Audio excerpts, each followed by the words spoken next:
Kroger Delivery makes it easy to do your holiday shopping in a jingle. There might be a lot on your to-do list, but thanks to Kroger Delivery, you can get everything you need delivered straight to your door at the same great prices you'd find in store. Our refrigerated trucks always ensure that your groceries arrive fresh. And right now, you can save $20 on your first order of $75 or more and get free delivery with a Boost membership. Restrictions apply. See site for details. Kroger, fresh for everyone.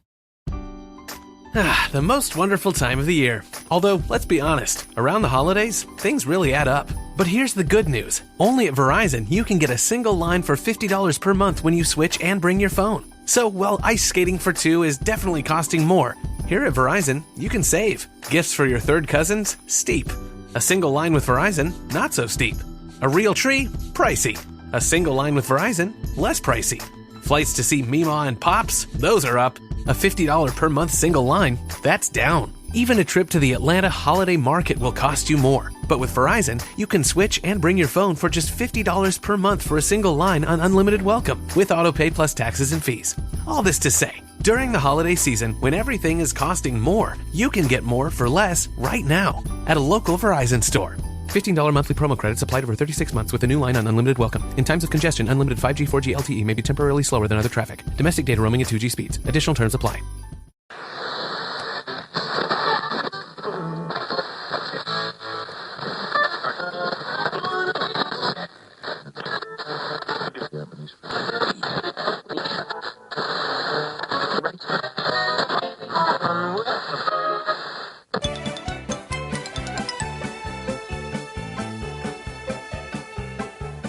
Welcome to Airchecks. In this episode, we have more Christmas specials including Hercule Poirot's Christmas, A Christmas Carol, Marley Was Dead, and The Night Before Christmas. But first, the year is 1938. Simeon Lee is a monster to all around him and especially his family, but someone has planned to seek revenge on this particular Christmas Eve. Here is Hercule Poirot's Christmas as broadcasted on from the BBC Radio 4 FM on December 24, 1986 at 7:30 p.m.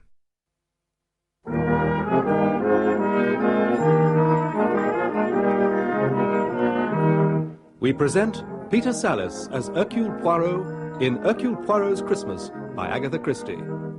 Dramatized for radio by Michael Bakewell. The year is 1938. Thank you very much, madam, and a happy Christmas to you. Oh, thank you very much, sir. Happy Christmas. Happy Christmas. Porter, sir. Can I help you? Yes, you certainly can. Which train, sir? I want the Adelsfield train. Oh, we'd better be pretty smart then. Number 7, sir.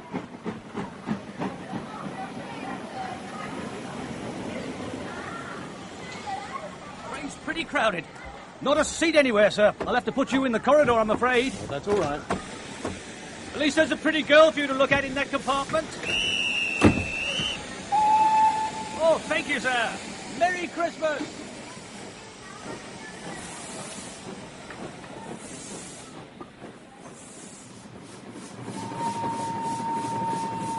First lunch. Take your seats for first lunch. You taking lunch, sir? No. First lunch, please. Take your seats for first lunch. Do you mind if I sit in here while they're all in the dining car? No, not at all. Thank you. Yeah, you're not taking lunch? No, I'm not hungry. Oh, the train is pretty crowded. Oh, yes. The people go away from London, I suppose, to go to their families for Christmas. London's rather a terrible place, isn't it? Oh, yes. I do not like it at all. You are not English? I'm British, but I come from South Africa. Oh, I see. Have you just come from abroad? I come from Spain, but my mother was English. This must be a terrible time for Spain. The news of the war seems to get worse every day. It is very terrible, yes. Is that why you came to this country? Yes. I am going to stay with my relations. With my English relations. I see. Tickets, please. Thank you, madam. Thank you, sir. It's the third-class ticket, sir. Oh, I only came in here to sit down while they were taking lunch. Well, I'm sorry, sir, but you can't stay here. This is a first-class compartment.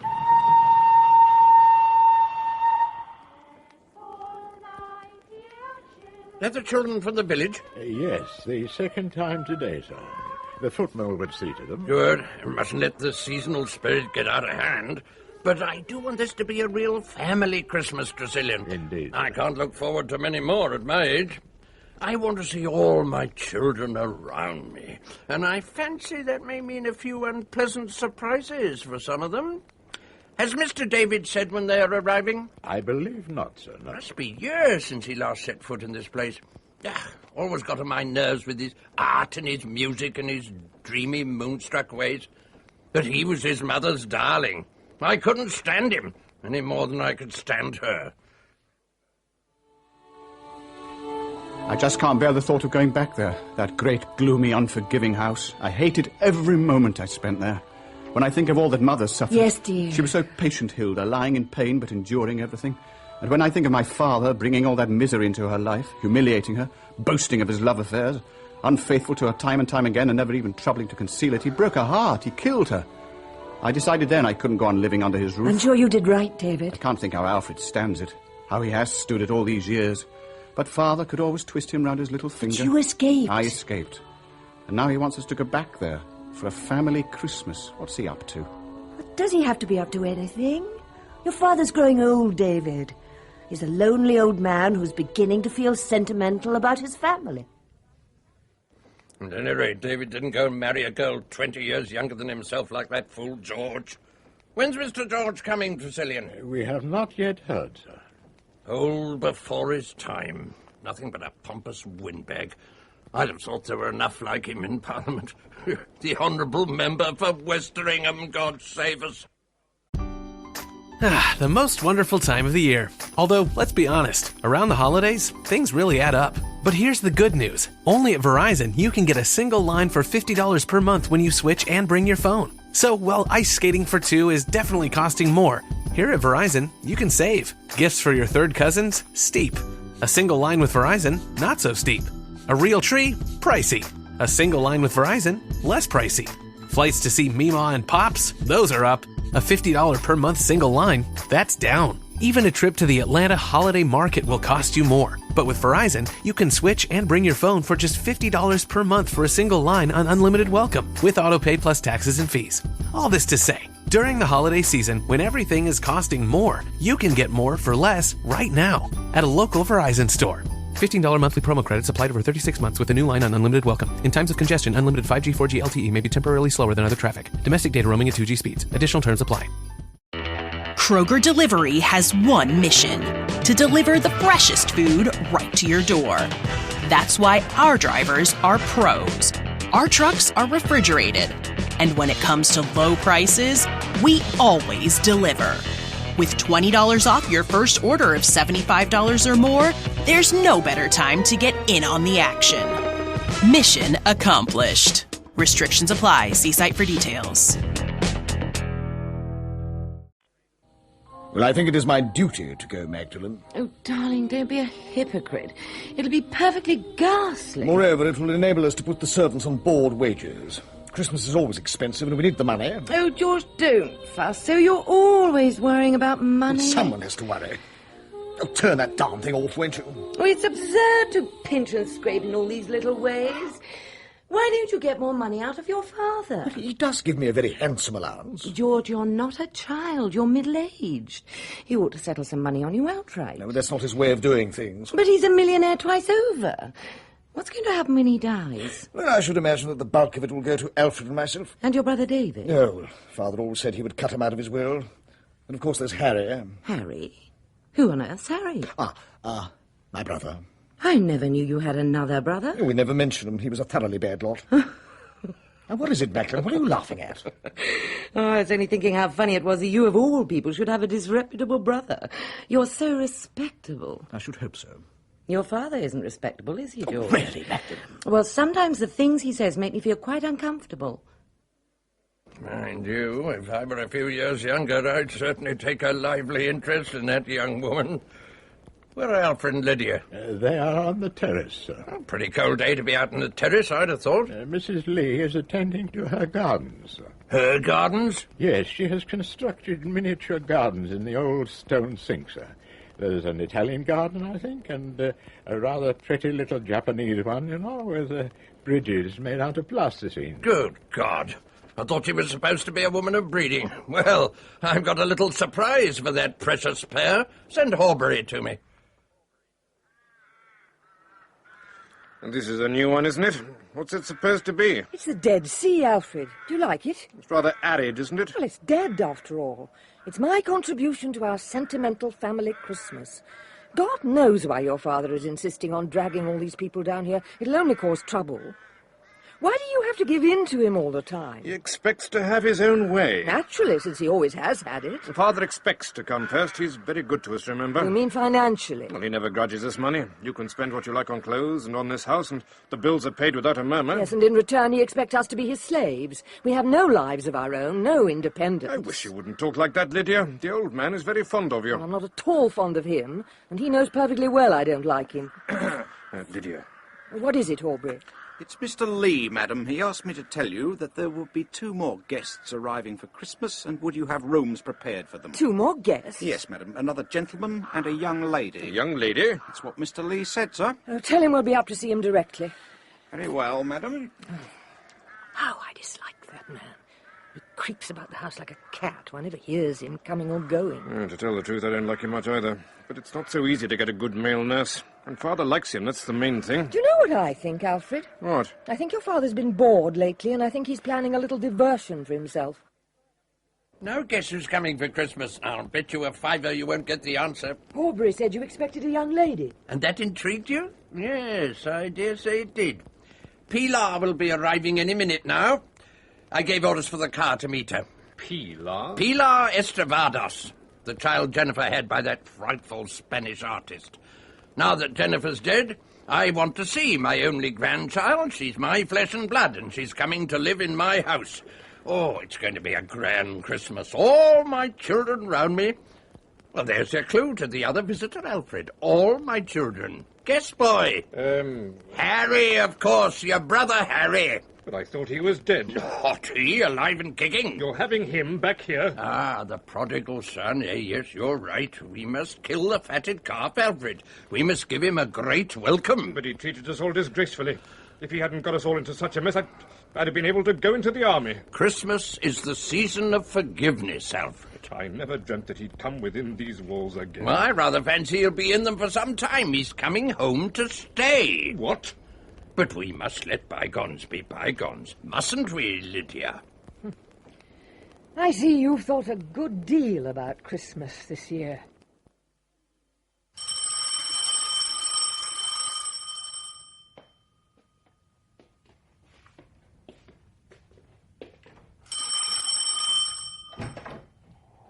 Yes, sir.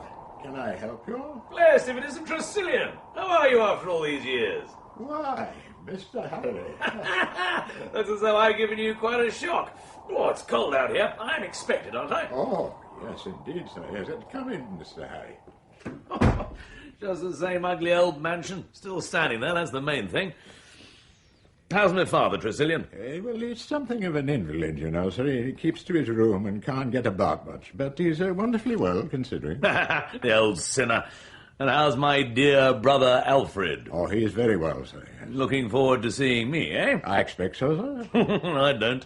I bet it's given him a nasty jolt, my turning up. Well, if you will just come into the drawing room, sir, I will see if I can find Mrs. Alfred. That's fine by me. All the old exhibits in their place, I see. Don't believe anything has changed since I went away 20 years ago. Good Lord! Are you my father's 7th and most beautiful wife? I am Pilar Estravados. And you must be my Uncle Harry, my mother's brother. Oh, so that's who you are. Jenny's daughter. Why did you ask me if I was your father's 7th wife? Has he really had 6 wives? No, he's only had one official one, though quite a lot else on the side. Well, Pilar, really gives me quite a turn to see something like you blooming in this mausoleum. How do you do, Harry? I'm Lydia, Alfred's wife. Ah, how do you do, Lydia? How does it look after all these years? Oh, pretty much the same. And the rest of the family, are they well? Didn't you know? They're all coming here for Christmas. Regular family reunion. What's come over the old man? He must have changed. Perhaps. Why, if it isn't Alfred? Hello, Harry. Funny to be here again. I expect so, yes. A good many years since you, got out. Yes, Alfred. I'm glad I've come home. The most wonderful time of the year. Although, let's be honest, around the holidays, things really add up. But here's the good news. Only at Verizon, you can get a single line for $50 per month when you switch and bring your phone. So, while ice skating for two is definitely costing more, here at Verizon, you can save. Gifts for your third cousins? Steep. A single line with Verizon? Not so steep. A real tree? Pricey. A single line with Verizon? Less pricey. Flights to see Meemaw and Pops? Those are up. A $50 per month single line? That's down. Even a trip to the Atlanta Holiday Market will cost you more. But with Verizon, you can switch and bring your phone for just $50 per month for a single line on unlimited welcome, with autopay plus taxes and fees. All this to say, during the holiday season, when everything is costing more, you can get more for less right now at a local Verizon store. $15 monthly promo credits applied over 36 months with a new line on unlimited welcome. In times of congestion, unlimited 5G, 4G LTE may be temporarily slower than other traffic. Domestic data roaming at 2G speeds. Additional terms apply. Kroger Delivery has one mission: to deliver the freshest food right to your door. That's why our drivers are pros. Our trucks are refrigerated.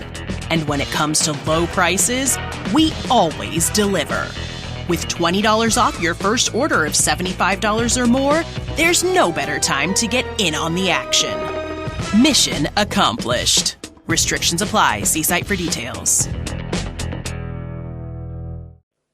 Yes, I suppose you could say I've been a very wicked man. All men are wicked. The nuns say so. And that is why one has to pray for them. And they say you repent when you get old. That's bunkum. I don't repent. And I tell you, I've done most things. I've cheated and stolen and lied and women. Oh, always women. Someone told me the other day of an Arab chief who had a bodyguard of 40 of his sons, all roughly of the same age. I don't know about 40, but I bet I could produce a very fair bodyguard if I went about looking for the brats.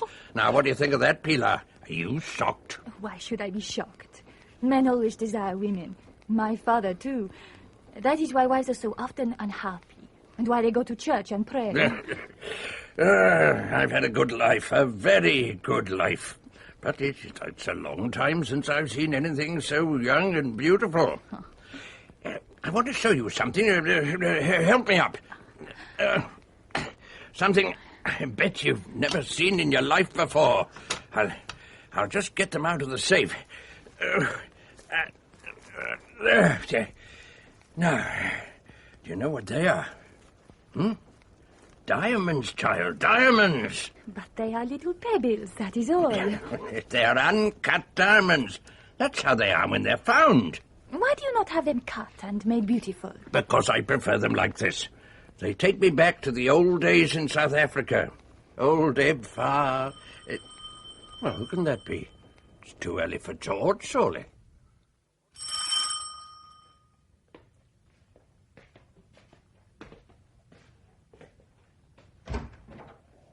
Yes, sir. Can I help you? Is this where Mr. Simeon Lee lives? Yes, sir, yes. I'd like to see him, if I may. Ah, well, Mr. Lee is an invalid, you see, sir. He doesn't see many people now. Still, I'd be grateful if you could tell him I'm here. Could you give him this letter? So, you're Eb Farr's boy. Just a minute ago, I was thinking about him, remembering the old days. He told me you were partners out in Kimberley, and if I ever came over here, I was to look you up. Quite right, Mr. Farr. Good to see you. Now, this is my granddaughter, Pilar Estrevadas. How do you do? I'm very pleased to make your acquaintance, Miss Estrevadas. Now, sit down. Tell me all about yourself. Are you in England for long? Oh, I shan't hurry myself now I've got here. Quite right. You must spend Christmas with us. Unless you've got other plans. Well, no, I haven't, but I don't like Oh, nonsense. You're one of the family, my boy. Think of yourself as that.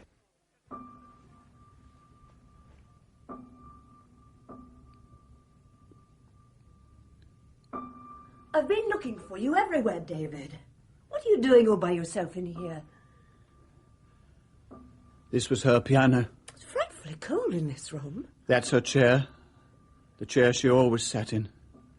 Just the same. Do come out of here, David. It's so cold. It's still perfectly tuned.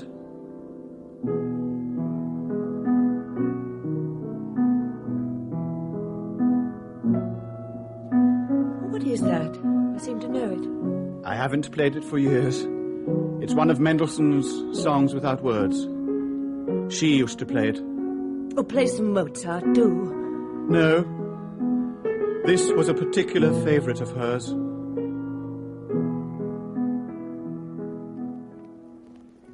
Listen, Horbury, I want the whole family to come up here after lunch, everybody. Yes, sir. And when you bring them along, make plenty of noise. I want to know when they're coming. And leave this door open. I don't understand all the fusses about her. What is this, Horbury? Family council? Mr. Lee was very emphatic. You should all be here. Hello? Is that Charlton Hodgkin and Bruce? Come in, all of you, and sit yourselves down. Shan't be a minute. Thank you, Father. Now, is that you, Charlton? Simeon Lee speaking. Yes. No, I wanted you to make a new will for me. Oh, yes, some time since I made the other. Circumstances have altered. No hurry. I don't plan to die just yet. Well, you're all looking very glum. What's the matter? You sent for us. Oh, nothing portentous about it. No, I'm just rather tired today, that's all.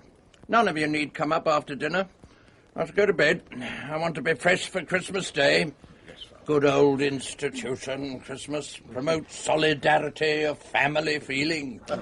What do you think, Magdalene, my dear? Yes. Now, let me see. Before George, you lived with a retired naval officer. Your father, I think you said.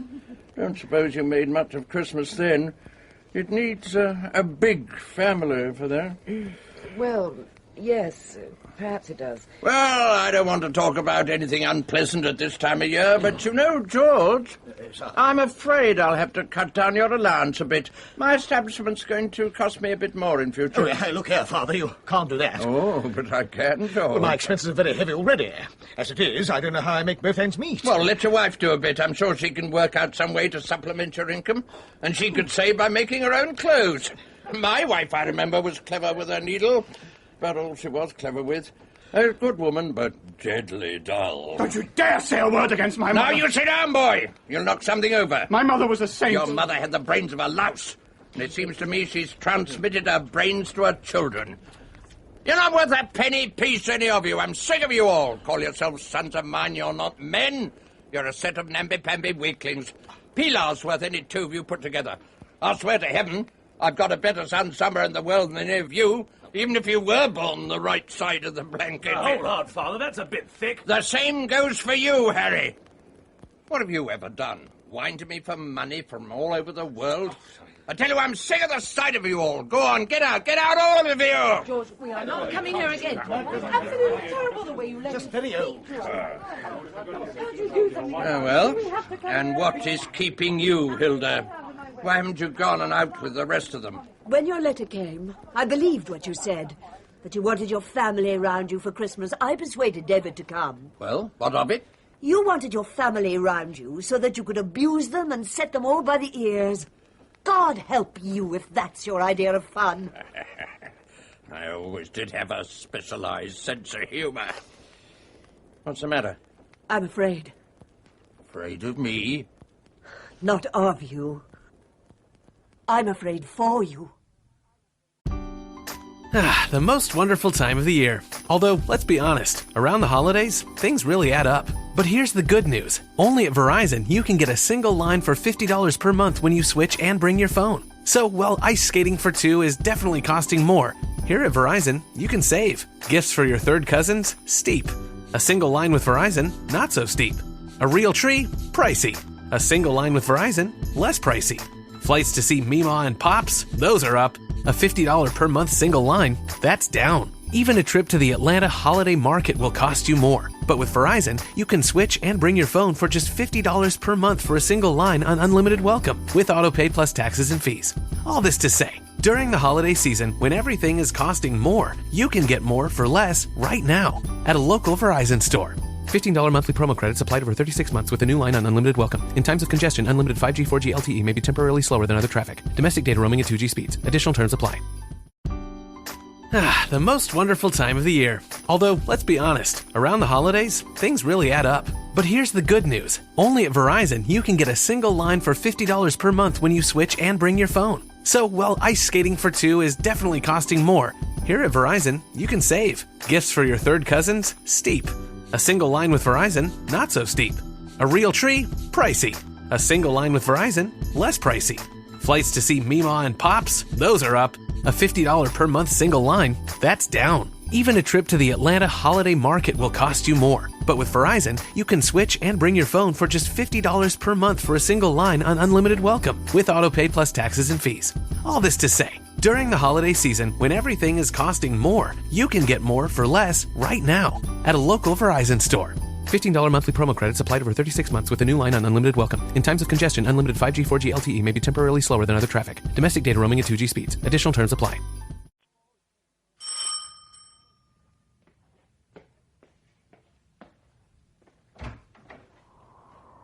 Superintendent Sugden. Oh, now what can we do for you, sir? Oh, I've come to see Mr. Lee about a contribution to the police orphanage. He is expecting me. Ah, well, then I'll take you up there, sir. Who was that at the door? It was the police. But, mind what you're doing.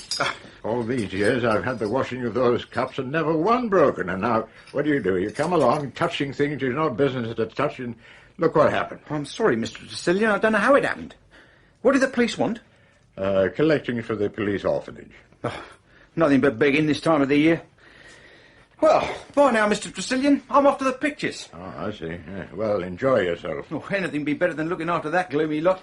Right, Merry Christmas they're going to have.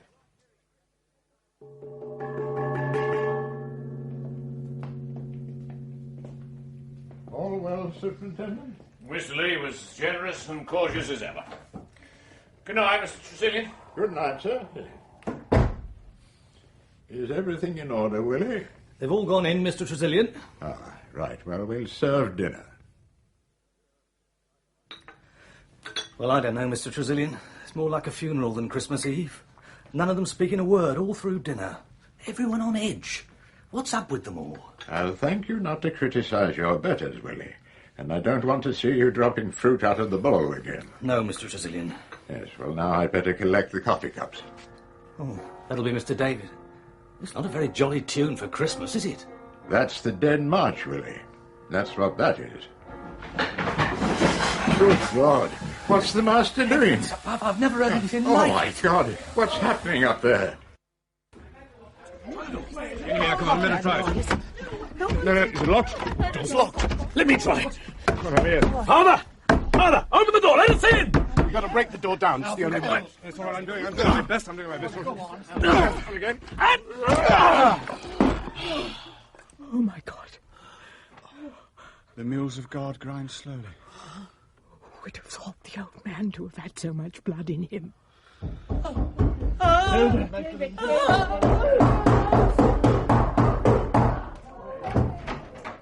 Thank the Lord you've come, Superintendent. I was just ringing for the police. Why wouldn't anyone open the door?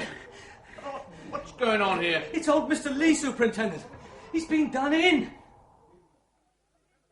Nothing must be touched. Now remember that. Touch nothing till the police arrive. That's most important. Excuse me, sir. If I could just come through. Superintendent, thank God you've got here so quickly. What's happened? And my father has been killed, murdered. Magdalen, pull yourself together. Will everybody kindly leave the room except Mr. Alfred and Mr. George Lee? That's right, Superintendent. Excuse me, miss. Nothing must be touched or disturbed. Of course not. She understands that. I was speaking to the lady, sir. You picked up something from the floor as I came in, didn't you, miss? I did. Yes, I saw you. So please give it to me. It's in your hand now. Here. Thank you. Soda? Oh, a little.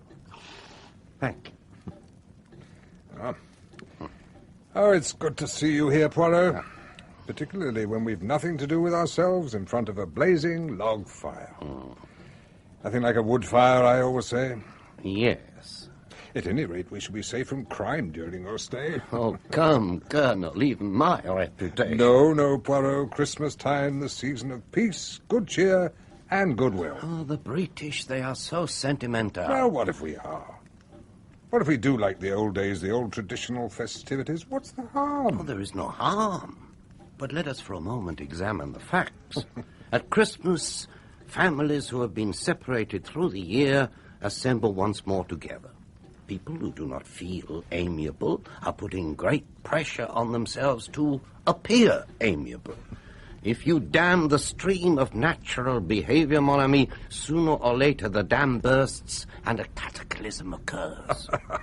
I never know when you're serious and when you're pulling my leg, Poirot. I am not serious. Not in the least am I serious. But all the same, it is true what I say. Artificial conditions bring about their natural reaction. Oh, excuse me. Yes, of course. Yes, Johnson here. Yes, Sugden, what is it? Simeon Lee? Good Lord. Yes, I'll be over straight away. Well, that's made me eat my words. A case of murder on Christmas Eve. I must get over there as fast as I can. You wish that I should accompany you? Well, it seems a shame to ask you, but well, you know how it is. Sugden's a good man, painstaking, thoroughly sound, but well, he's not an imaginative chap. I'd like the benefit of your advice. Yes, of course. The most wonderful time of the year. Although, let's be honest, around the holidays, things really add up. But here's the good news. Only at Verizon, you can get a single line for $50 per month when you switch and bring your phone. So, while ice skating for two is definitely costing more, here at Verizon, you can save. Gifts for your third cousins? Steep. A single line with Verizon? Not so steep. A real tree? Pricey. A single line with Verizon? Less pricey. Flights to see Mima and Pops? Those are up. A $50 per month single line? That's down. Even a trip to the Atlanta Holiday Market will cost you more. But with Verizon, you can switch and bring your phone for just $50 per month for a single line on unlimited welcome, with autopay plus taxes and fees. All this to say, during the holiday season, when everything is costing more, you can get more for less right now at a local Verizon store. $15 monthly promo credits applied over 36 months with a new line on unlimited welcome. In times of congestion, unlimited 5G, 4G LTE may be temporarily slower than other traffic. Domestic data roaming at 2G speeds. Additional terms apply. It's murder, right enough. No doubt of that. Mr. Lee's throat was cut. But there's something very odd about the whole matter. What do you mean? Well, I'd like you to hear my story first, sir. Hmm? This afternoon at about 5 o'clock, I was rung up by Mr. Lee at Adelsfield Police Station. He seemed a bit odd over the phone. He asked me to come over and see him at 8 o'clock this evening, made a special point of the time. Moreover, he instructed me to say to the butler that I was collecting for the police orphanage. He wanted some plausible pretext to get you into the house. Well, that's right, sir. Mr. Lee was seated by the fireplace in his room. He asked me to sit down near him. He then said, rather hesitatingly, that he wanted to give me particulars of a robbery. He said he had reason to believe that uncut diamonds to the value of several £1,000s had been stolen from his safe. Diamonds, eh? Then he said, it's difficult to explain in detail, but so far as I can see, only two persons can actually have the stones. One of them might have done it as a joke. If the other person took them, then they have positively been stolen. I asked him what he wanted me to do. He said, I want you to return here in about an hour. At that time, I shall be able to tell you definitely whether I've been robbed or not. Well, I was a little mystified, but I agreed and went away. That's very curious. What do you think, Poirot? Well, may I ask, Superintendent, what conclusions you yourself drew? Well, various ideas occurred to me, but on the whole, I figured it out this way. He reckoned that one of those people was a servant, and the other was a member of the family. Très bien, yes, that explains his attitude very well. That was why he wanted me to return later. In the interval, he meant to have an interview with the person in question. Any idea who this member of the family might be? Oh, no, sir. So I returned to the house at 9:15 precisely. Just as I was about to ring the front doorbell, I heard a scream from within the house, and then a confused sound of general commotion. It was several minutes before the door was answered. I found Mr. Lee's room in a state of wild confusion. Mr. Lee was lying in front of the fire in a great pool of blood. Anyone in the room? Most of the family were there, sir. Just standing around. Were the windows open or closed? One was closed and locked. The other was open a few inches at the bottom, but it was fixed in that position by a burglar screw. It's stuck fast and hasn't been open for years, I say. Also, the wall outside is quite smooth, no ivy or creepers. I don't see how anyone could have left that way. How many doors in the room? Just one. The door was locked on the inside. Nobody there, except the old man who'd been killed no more than a few minutes previously. And there's no possibility of suicide? No, sir. Where's the weapon if it was? But you say the door was locked from the inside. Here's the key, sir. No fingerprints. Just take a close look at it. Oh, by Jove, yes, I see what you mean. Those faint scratches on the end of the barrel. Do you see, Poirot? Yes, I see. But that means, does it not, that the key was turned from outside the door, turned by means of a special implement that went through the keyhole and gripped the barrel? Yes, but that isn't so easy to manage. It suggests a professional to me. Well, following that up, it looks as though there were a professional thief among the servants. That would explain the diamonds being taken, and the murder would follow on logically from that. Well, is there anything wrong with the theory? Well, it's difficult. The servants are all local people who've been here for at least 4 years. The butler's been here for close on 40. The only person new to the house is Horbury, Mr. Lee's valet attendant, and he was out of the house. Still is. Which leaves us with a family. Well, I asked them all to stay in the drawing room until I was ready to take the statements. I see. Well, we'd better go upstairs and take a look at the body. Extraordinary. What is it, Poirot? Such a frail, shrunken old man, and yet all this. A chair and table overturned, broken glass, broken china. How did it all happen? And such a lot of blood. Funny. That's what Mrs. Alfred said. What did she say? Something about who would have thought the old gentleman would have had so much blood in him. The words of Lady Macbeth. That is interesting. It has been a particular shock to my husband, to all of us, but particularly to him. Terrible. Quite terrible. Won't you sit down, both of you? Thank you. Let me introduce Monsieur Hercule Poirot. Madame. How do you do, Monsieur Poirot? Good evening. And Superintendent Sugden here will be taking notes. Right, sir. I'm afraid this will be painful for you, Mr. Lee, but I would like an account of what happened. Of course. When, for instance, did you last see your father? At about 5:45. I sat with him for a short time. He had expressed his intention of going to bed early. Now go on, please. We had our dinner at 8:00. Dinner was over, and my wife and the other ladies had gone into the drawing room. We were sitting there at the table. Suddenly, there was the most astounding noise overhead, chairs overturning, breaking glass and china. And then, my God, I can hear it still, a horrible, long, drawn-out scream, the scream of a man in mortal agony. Who was with you when you heard that cry? My brother was there. My brother Harry. Where were the other gentlemen? It seems so long ago. What did happen? Oh, of course, George had gone to telephone. Then we began to talk of family matters, and Stephen Farr said something about seeing we wanted to discuss things and took himself off. And your brother, David? David, I don't quite know when he slipped away. Now, there's another point. I understand your father had valuable diamonds in his possession. Yes, that is so. They were rough diamonds, uncut stones. Where did he keep them? In the safe in his room. Did you know, Mr. Lee, that these stones had been stolen? What? Is that why he was killed? For the sake of the stones? Well, that's what we're going to find out. Who attended to the room? Horbury, his valet. The second housemaid goes in to do the grate and lay the fire every morning. Otherwise, he did everything. So Horbury would be the person with the best opportunity? Yes. And where were you when the crime took place? In the drawing room. You heard the noise of the struggle? I think I heard something heavy fall. Of course, my father-in-law's room is over the dining room, not the drawing room, so I wouldn't hear much. But you heard the cry? Yes, I heard that. It was quite horrible. Like a soul in hell. Thank you, Mrs. Lee. It will be better, perhaps, if we interview the other members of the house party first. The ladies may want to get to bed. Come, Alfred. Shall I send them in to you, Colonel Johnson? Oh, yes, thank you. One by one, if you don't mind. The most wonderful time of the year. Although, let's be honest, around the holidays, things really add up. But here's the good news. Only at Verizon, you can get a single line for $50 per month when you switch and bring your phone. So, while ice skating for two is definitely costing more, here at Verizon, you can save. Gifts for your third cousins? Steep. A single line with Verizon? Not so steep.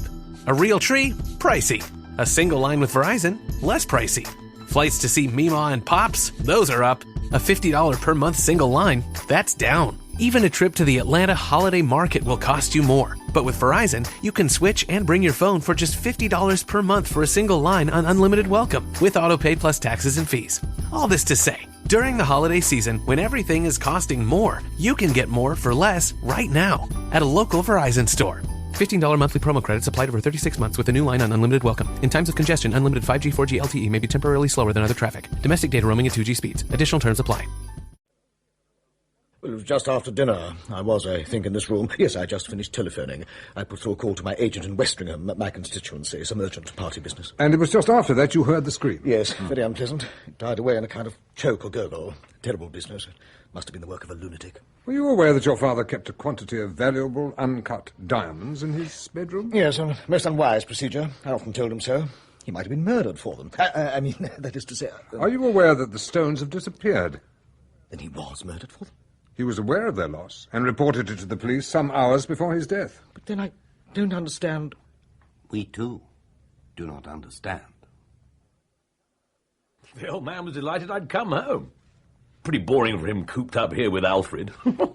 My father had been a bit of a rip in his time. He was looking forward to my company. When did you last see your father this evening? After tea. He just had a row with Alfred about your humble servant. The old man was no end bucked with himself. He liked stirring up trouble. That's why he talked about altering his will. So your father mentioned his will? Yes, in front of the whole lot of us, watching us like a cat to see how we reacted. What changes did he contemplate making? Well, he didn't tell us that. I imagined, or I should say I hoped, that the change would be to the advantage of your humble servant. Pilar, too. He'd taken a fancy to her. Well, he's dead now. No wills will be altered in Pilar's favour, nor mine either, worse luck. Where were you at the time of your father's death? In the dining room with Brother Alfred. Not a very harmonious after-dinner session. We were in the middle of a pretty sharp argument when we heard the noise overhead. And then poor old father screamed. It's like killing a pig. Killing a pig? Yes. We started upstairs, but the door was locked. Had to break it down. How the devil it came to be locked, I can't imagine. When we got up to his room, he was speaking to his lawyers about his will. And then he told Alfred he was looking very glum. Alfred was very upset because of Harry coming home to live. And then Mr. Lee said something about his late wife. She had the brains of a louse, he said. And David sprang up and looked as though he'd like to murder him. Oh, I didn't mean that. I didn't mean it at all. No, quite so, quite so. A figure of speech, that's all. Yes. Now, where were you at the time of the crime? I think I was in the drawing room. Aren't you sure? Of course. How stupid of me. I'd gone to telephone. In here? Yes, it's the only telephone, except the one upstairs in my father-in-law's room. Was anyone else in here with you? Oh, no. I was quite alone. I see. And then? And then there was that awful scream. Oh, it was like a nightmare. I shall always remember it. Well, I think that's all for the present. Thank you. Well, we're getting at some of it now. George Lee was telephoning when he heard the scream. His wife was telephoning when she heard it. Now, which of them is lying? What do you think, Sugden? I don't want to speak offensively of the lady, but I should say that she'd be first class at getting money out of a gentleman, but I don't think she'd cut a gentleman's throat. But one never knows, Morvier. What do you think, Poirot? I would say that the character of the late Simeon Lee begins to emerge for us. It is there, I think, that the whole importance of the case lies, in the character of the dead man. I don't quite understand you, Mr. Poirot. I am telling you that because Simeon Lee was a certain kind of man. He set in motion certain forces which, in the end, brought about his death. So, Mr. David, did your father mention his late wife at all? Yes, he did. He insulted her. Your mother has been dead for some years. She died when I was a boy. She was not, perhaps, very happy in her life here? Who could be happy with a man like my father? My mother was a saint. Your father was perhaps distressed by her death? I don't know. I left home. Before this visit, I had not seen my father for 20 years. And where were you at the time of the murder? I could see that Alfred and Harry were going to quarrel, so I slipped away to the music room and played the piano. Which is next to the drawing room? Yes. I played there for some time, and then I heard the noise from upstairs and my father screaming like a soul in hell. God, it was awful. Were you alone in the music room? No. My wife Hilda was there. He wanted to stir up strife. Why else would he have brought us all together? And why did he arrange for us to hear him saying he was going to make a new will? Are you sure he did that deliberately? Oh, I'm certain of it. So that, really, he may not have meant to alter his will at all? No, I think that part of it was quite genuine. He probably did wish to make a new will, but he enjoyed underlining the fact. Now, Mrs. Lee, I'd be grateful if you would tell us what you were doing when the crime occurred. I was with my husband in the music room. And then? We heard tables and chairs overturned upstairs, and then that awful scream. Like a soul in hell? It was worse than that. What do you mean, madame? It was like someone who had no soul. It was inhuman, like a beast. So you have judged him, madame? The most wonderful time of the year. Although, let's be honest, around the holidays, things really add up. But here's the good news. Only at Verizon, you can get a single line for $50 per month when you switch and bring your phone. So, while ice skating for two is definitely costing more, here at Verizon, you can save. Gifts for your third cousins? Steep. A single line with Verizon? Not so steep. A real tree? Pricey. A single line with Verizon? Less pricey. Flights to see Mima and Pops? Those are up. A $50 per month single line? That's down. Even a trip to the Atlanta Holiday Market will cost you more. But with Verizon, you can switch and bring your phone for just $50 per month for a single line on unlimited welcome, with autopay plus taxes and fees. All this to say, during the holiday season, when everything is costing more, you can get more for less right now at a local Verizon store. $15 monthly promo credits applied over 36 months with a new line on unlimited welcome. In times of congestion, unlimited 5G, 4G LTE may be temporarily slower than other traffic. Domestic data roaming at 2G speeds. Additional terms apply. Had your mother spoken to you of your grandfather much, Miss Estravadis? She said he was an old devil. And what did you think of him? Of course, he was very, very old. He had to sit in a chair, and his face was all dried up. But I liked him all the same. I think that when he was a young man, he must have been handsome. Very handsome, like you. Oh. Like Superintendent Sugden. Well. Did your grandfather ever tell you that he had diamonds in the safe in his room? Yes, he showed them to me. But they were not like diamonds, they were just like pebbles. Miss Estravadis, did you know that those diamonds had been stolen? Stolen? Now, I understand that all the family came up to your grandfather's room in the afternoon and that some angry words passed. Yes, it was great fun. Grandfather made them so angry. You remember what was said? I am not sure. Grandfather said they were all no good. He said I was better than any of them. Where were you when the crime occurred? I went up to my room to do my face. I was going to dance again with Stephen, and far away I heard a scream, and everyone was running, and I went too. Did you go into the room? Oh, yes. Grandfather was lying in a great pool of blood. Did anyone say anything? David said such a funny thing. He said, "The mills of God." What does that mean? Oh, it's an English proverb, my dear. Well, I don't think there's anything more, Miss Estravadis. Nothing more? Then I shall go to bed. Good night. Good night, Mamma. Good night, Miss. Good night. The mills of God grind slowly, but they grind exceeding small. And David Lee said that. Who's left, Superintendent? Stephen Farr. The only one who's not family. After the ladies had left the dining room, I stayed and had a glass of port. I realized that the Lees had family business they wanted to discuss, so excused myself and left them. And what did you do then? Well, there's a room with a gramophone, sort of a little ballroom. I played some dance records. It was possible, perhaps, that someone might join you there? One always hopes. And did Senorita Estravadis join you there? I am afraid not. I was still there when I heard the rumpus, and ran hell for leather to see what was the matter. I helped Harry break the door down. And is that all you have to tell us? Absolutely all, I'm afraid. You've no knowledge of anyone Simeon Lee had done a bad turn to, out in Africa? He had enemies, of course. Must have had, but I don't know of any specific case. Except, perhaps, yourself, Mr. Farr. You think I came to revenge some injury against my father? Well, there's nothing doing there. Simeon and Ebenezer had nothing against each other No, whatsoever. we're not accusing you of anything, Mr. Farr. I didn't much care for the tone of Mr. Poirot's voice. Well, that is unfortunate. Thank you, Mr. Farr. That'll be all for the present. You will, of course, not leave the house. Well, there's nowhere much to go. And tomorrow's Christmas Day. There goes X, the unknown quantity. His story seems straightforward enough, but that gramophone alibi isn't too good. My dear friend, compare the physique of Stephen Farr with that of Simeon Lee. Simeon Lee couldn't possibly have put up a fight against him. Can you imagine that frail old man and that magnificent specimen of humanity struggled for some minutes, overturning furniture and breaking china? You mean that it was a weak man who killed Simeon Lee? Or a woman? Ah. Well, there's nothing much more that I can do here. You've got things well in hand, Sugden. Oh, we ought to see that old butler fellow, just to confirm that everyone was where they said they were at the time of the murder. Such a violent thing to happen, sir. In this house, where everything has always gone on so quietly, you know. It was a well-ordered house, but not a happy one. Well, I wouldn't like to say that, sir.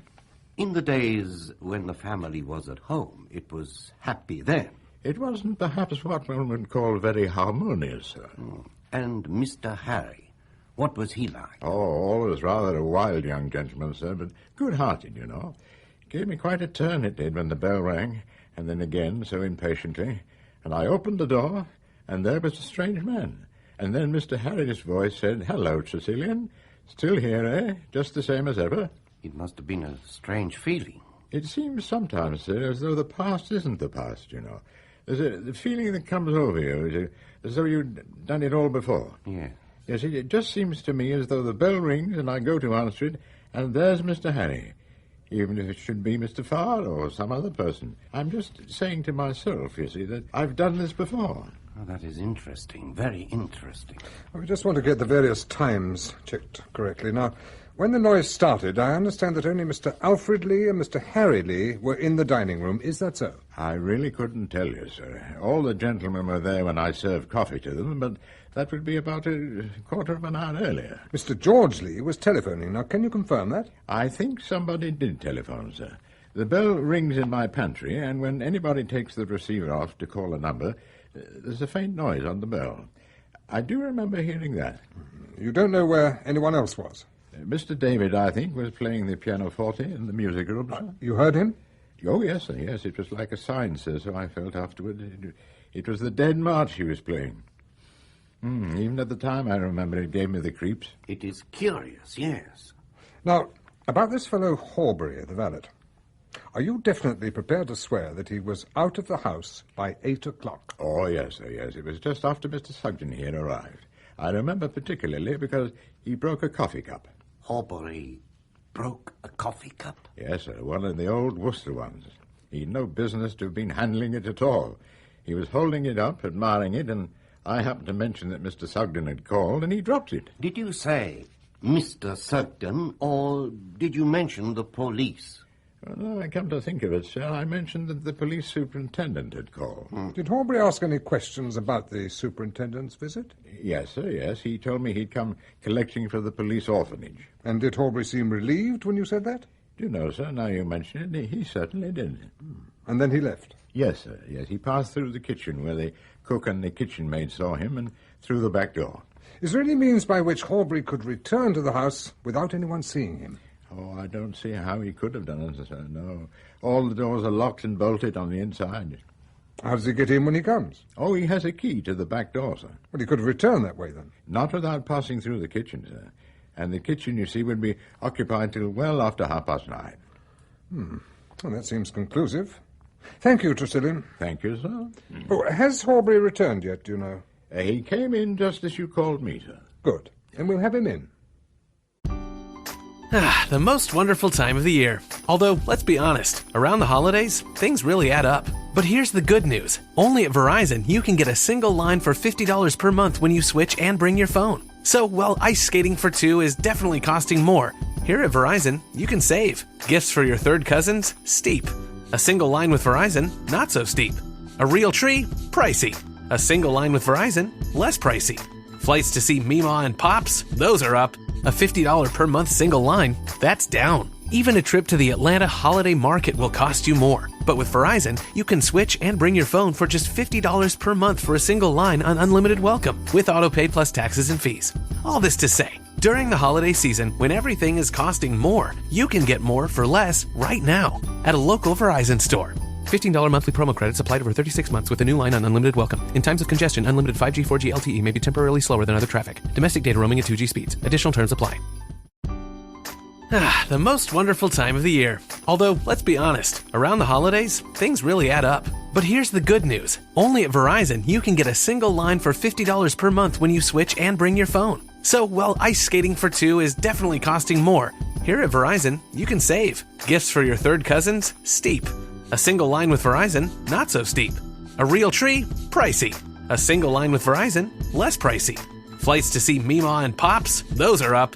A $50 per month single line? That's down. Even a trip to the Atlanta holiday market will cost you more. But with Verizon, you can switch and bring your phone for just $50 per month for a single line on unlimited welcome, with autopay plus taxes and fees. All this to say, during the holiday season, when everything is costing more, you can get more for less right now at a local Verizon store. $15 monthly promo credits applied over 36 months with a new line on unlimited welcome. In times of congestion, unlimited 5G, 4G LTE may be temporarily slower than other traffic. Domestic data roaming at 2G speeds. Additional terms apply. I left the house just before 8, sir. I went to the Electric, sir. It's within easy walking distance. Love in Old Seville was the picture, sir. Anyone who saw you there? The young lady in the box office, sir. She knows me. And, as a matter of fact, I was with a young lady, sir. I met her there by appointment. Doris Buckle, sir. She works in the combined dairies.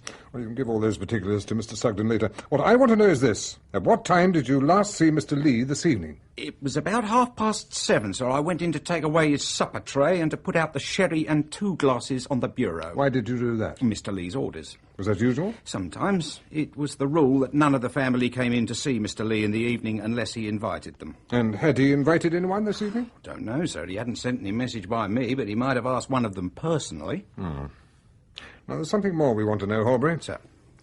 What can you tell us about the diamonds Mr. Lee kept in his safe? Oh, diamonds, sir? I never saw any diamonds. Mr. Lee kept a quantity of uncut stones there. You must have seen him handling them. Oh, those funny little pebbles, sir. Yes, I did see him with them once or twice, but I didn't know they were diamonds. He was showing them to the foreign young lady yesterday. Well, those stones have been stolen. Well, I hope you don't think, sir, that I had anything to do with it. That remains to be seen. That'll do. I shan't want you again tonight. Yes, sir. Good night, sir. Thank you, sir. An unprepossessing person. The question is, what do we think of his evidence? Well, say he took the diamonds, gathered from the old man's mouth that he was suspected, made his plans accordingly, went out ostentatiously at 8 o'clock and cooked up an alibi. Easy enough to slip out of a cinema and return here unnoticed.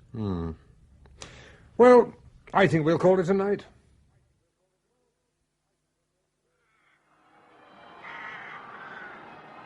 Good morning, Monsieur Poirot. Ah, good morning, Mrs. Lee.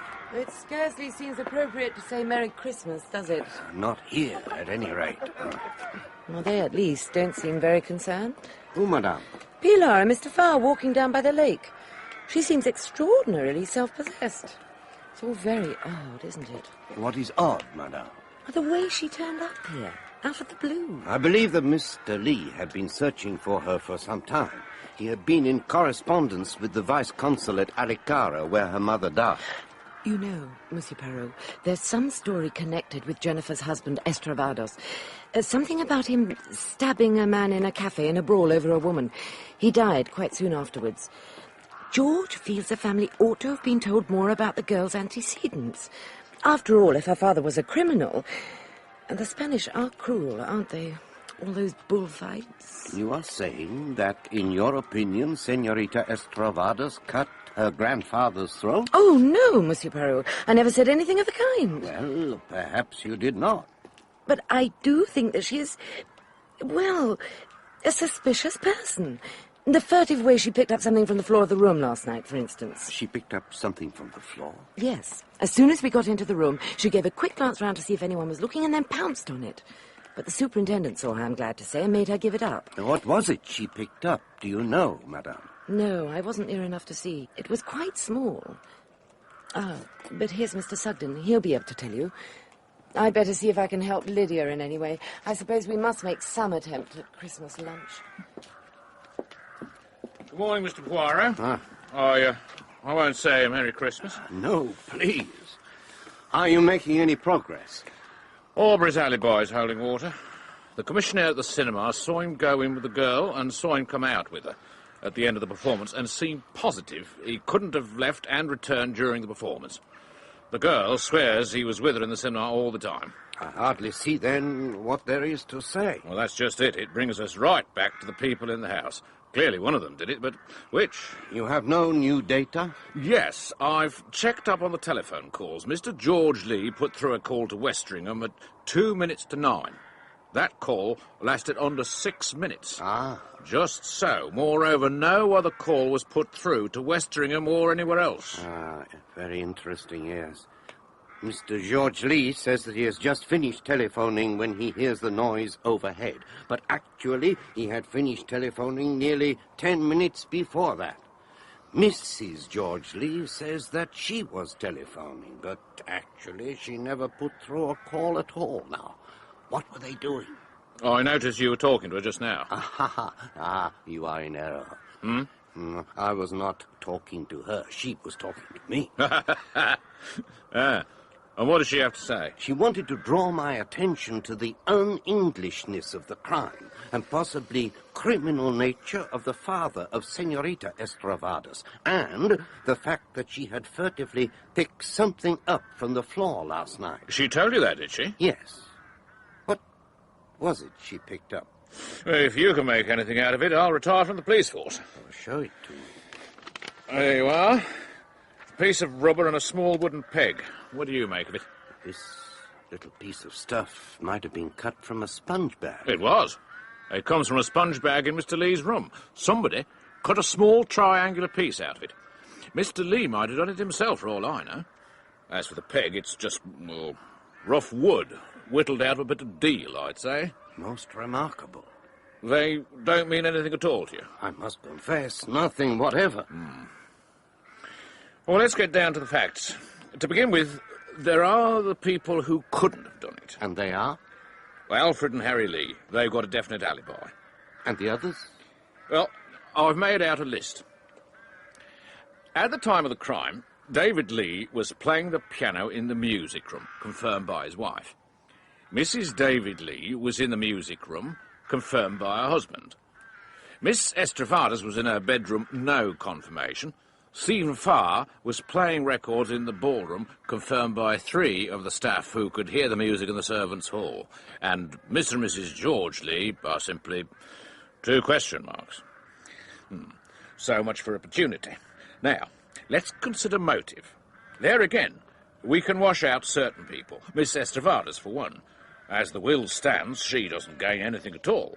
It seems unlikely, therefore, that she has anything to do with the crime, except that you might argue that to cut a man's throat is an un-English sort of thing to do, as your friend Mrs. George put it. Oh, do not call her my friend, or I shall speak of your friend, Miss Estravadas, who finds you such a handsome man. Oh, steady on, Mr. Poirot. Oh, it is true, it is true. Your moustache is superb.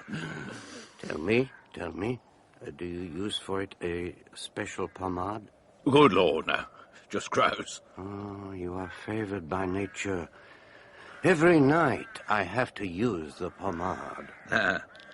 Yeah, well, now, Harry Lee had every opportunity for keeping the old man alive, in the hope that he'd make a new will. You see, we're getting on. Oh, how true. Very soon there will be nobody left. We've still got George Lee and his wife, and Mr. and Mrs. David Lee. They all benefit by the death, and George Lee, from all I can make out, is grasping about money.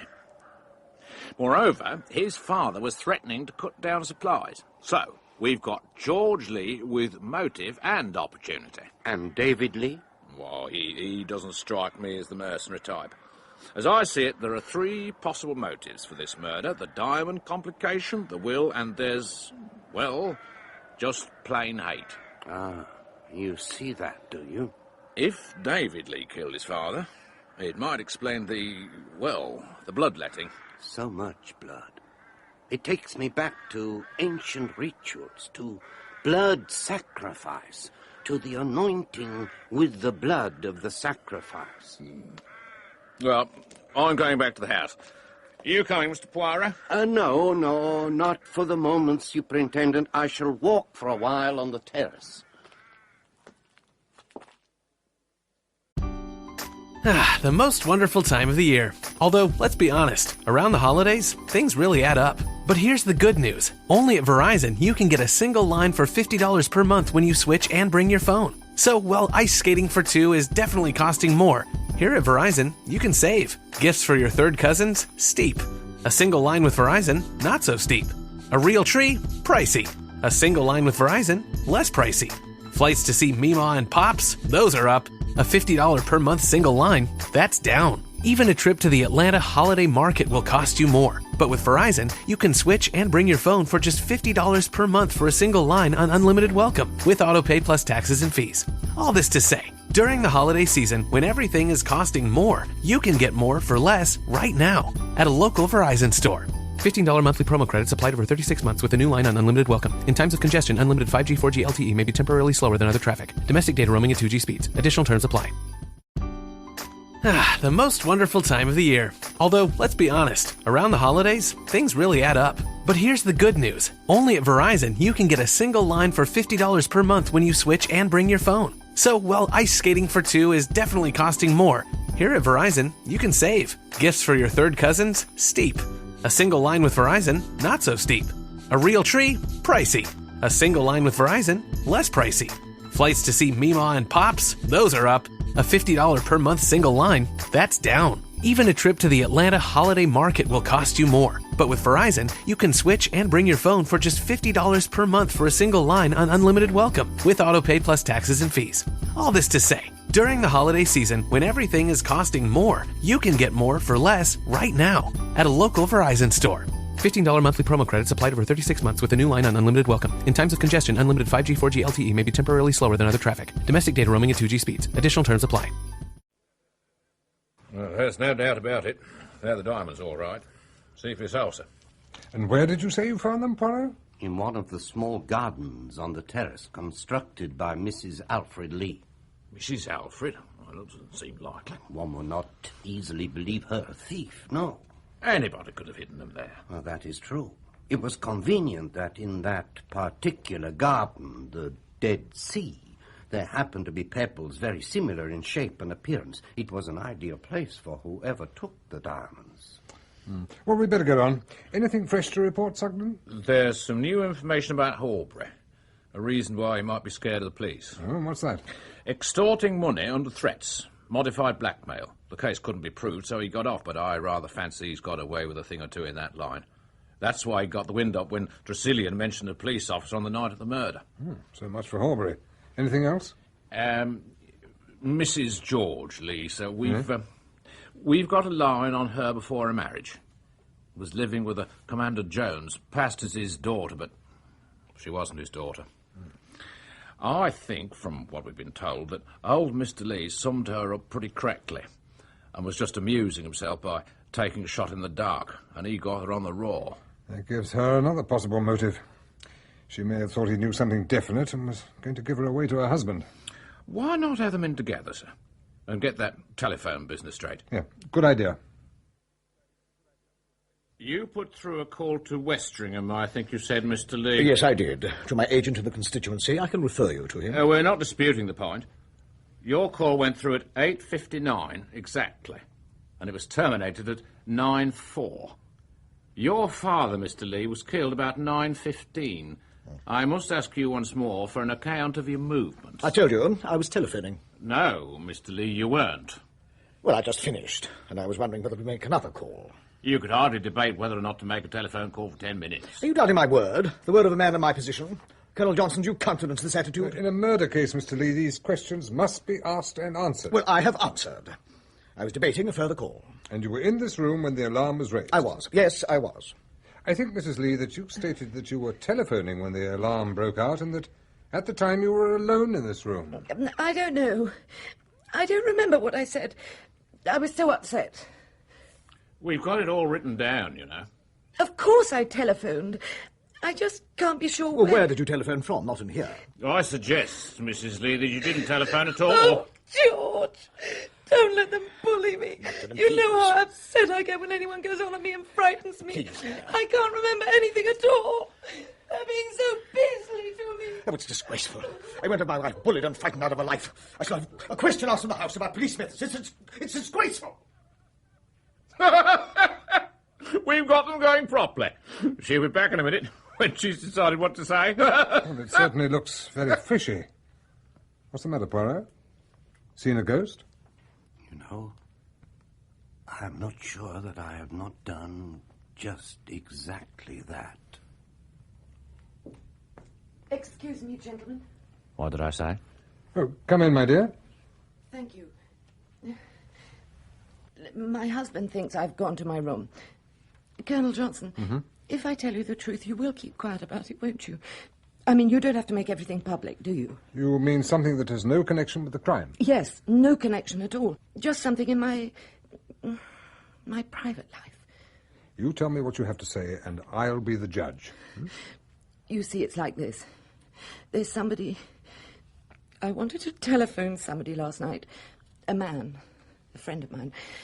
And I didn't want George to know about it. So I went to the telephone after dinner when I thought George would be safely in the dining room. But when I got here, I heard him telephoning, so I waited. Where did you wait, madame? Well, there's a place for coats and things behind the stairs. I slipped back there where I could see George come out of this room. But he didn't come out. And then all the noise happened, and Mr. Lee screamed, and I ran upstairs. So your husband did not leave this room until the moment of the murder? No. And you yourself, from 9 o'clock to 9:15, were waiting in the recess behind the stairs? Yes, but I couldn't say so, you see. It's been very, very awkward for me. You do see that, don't you? Yes, it was certainly awkward. I'm so relieved to have told you the truth. And you won't tell my husband, will you? I'm sure I can trust all of you. Well, it might have been like that. It's a perfectly plausible story. On the other hand... It might not. We just don't know. The most wonderful time of the year. Although, let's be honest, around the holidays, things really add up. But here's the good news. Only at Verizon, you can get a single line for $50 per month when you switch and bring your phone. So, while ice skating for two is definitely costing more, here at Verizon, you can save. Gifts for your third cousins? Steep. A single line with Verizon? Not so steep. A real tree? Pricey. A single line with Verizon? Less pricey. Flights to see Mima and Pops? Those are up. A $50 per month single line? That's down. Even a trip to the Atlanta Holiday Market will cost you more. But with Verizon, you can switch and bring your phone for just $50 per month for a single line on unlimited welcome, with autopay plus taxes and fees. All this to say, during the holiday season, when everything is costing more, you can get more for less right now at a local Verizon store. $15 monthly promo credits applied over 36 months with a new line on unlimited welcome. In times of congestion, unlimited 5G, 4G LTE may be temporarily slower than other traffic. Domestic data roaming at 2G speeds. Additional terms apply.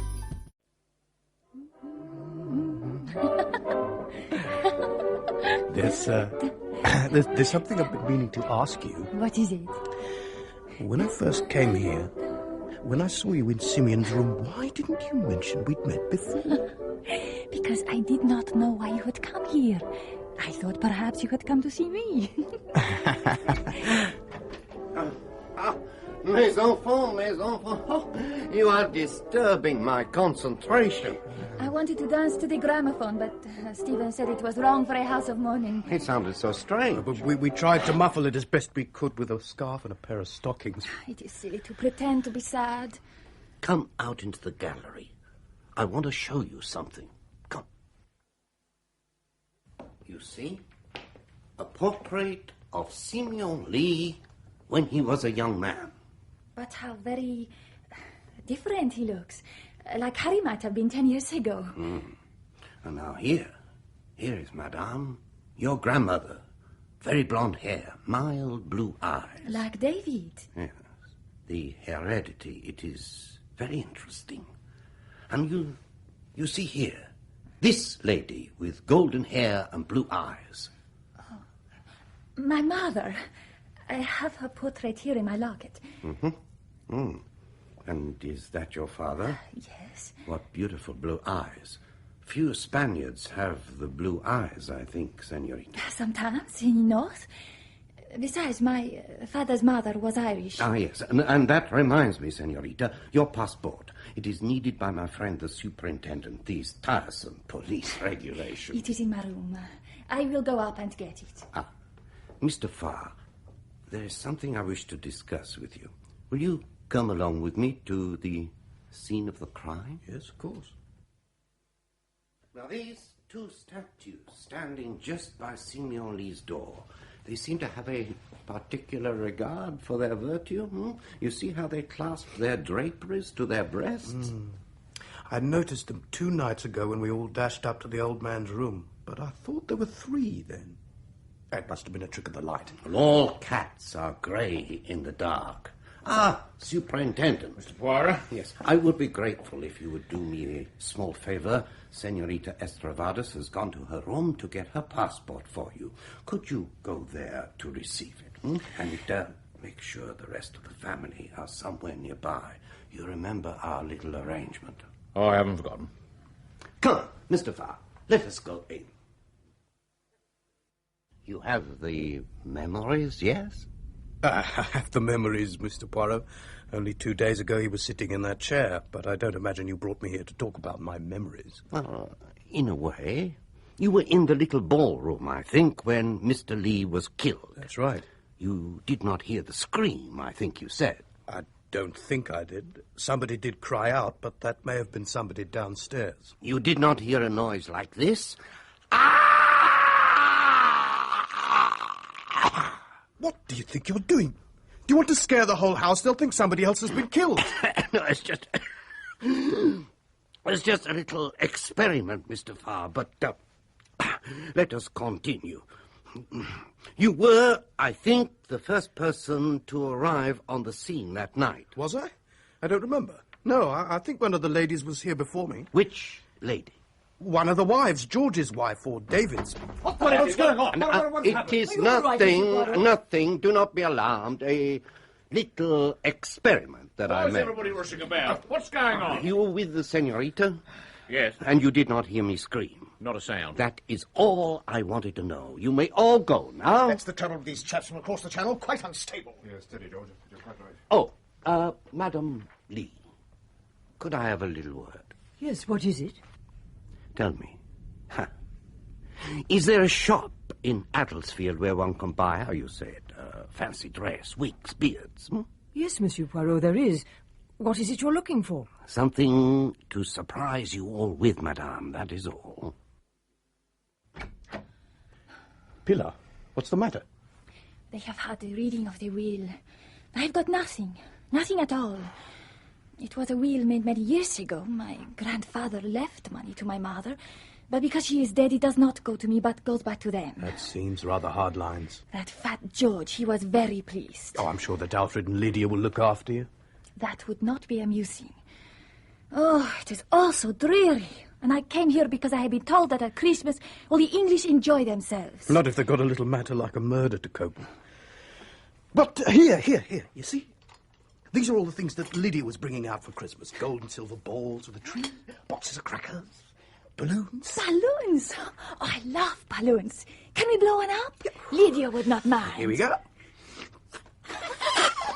You look so funny with your cheeks puffed out. Here. Pat it back to me. Here.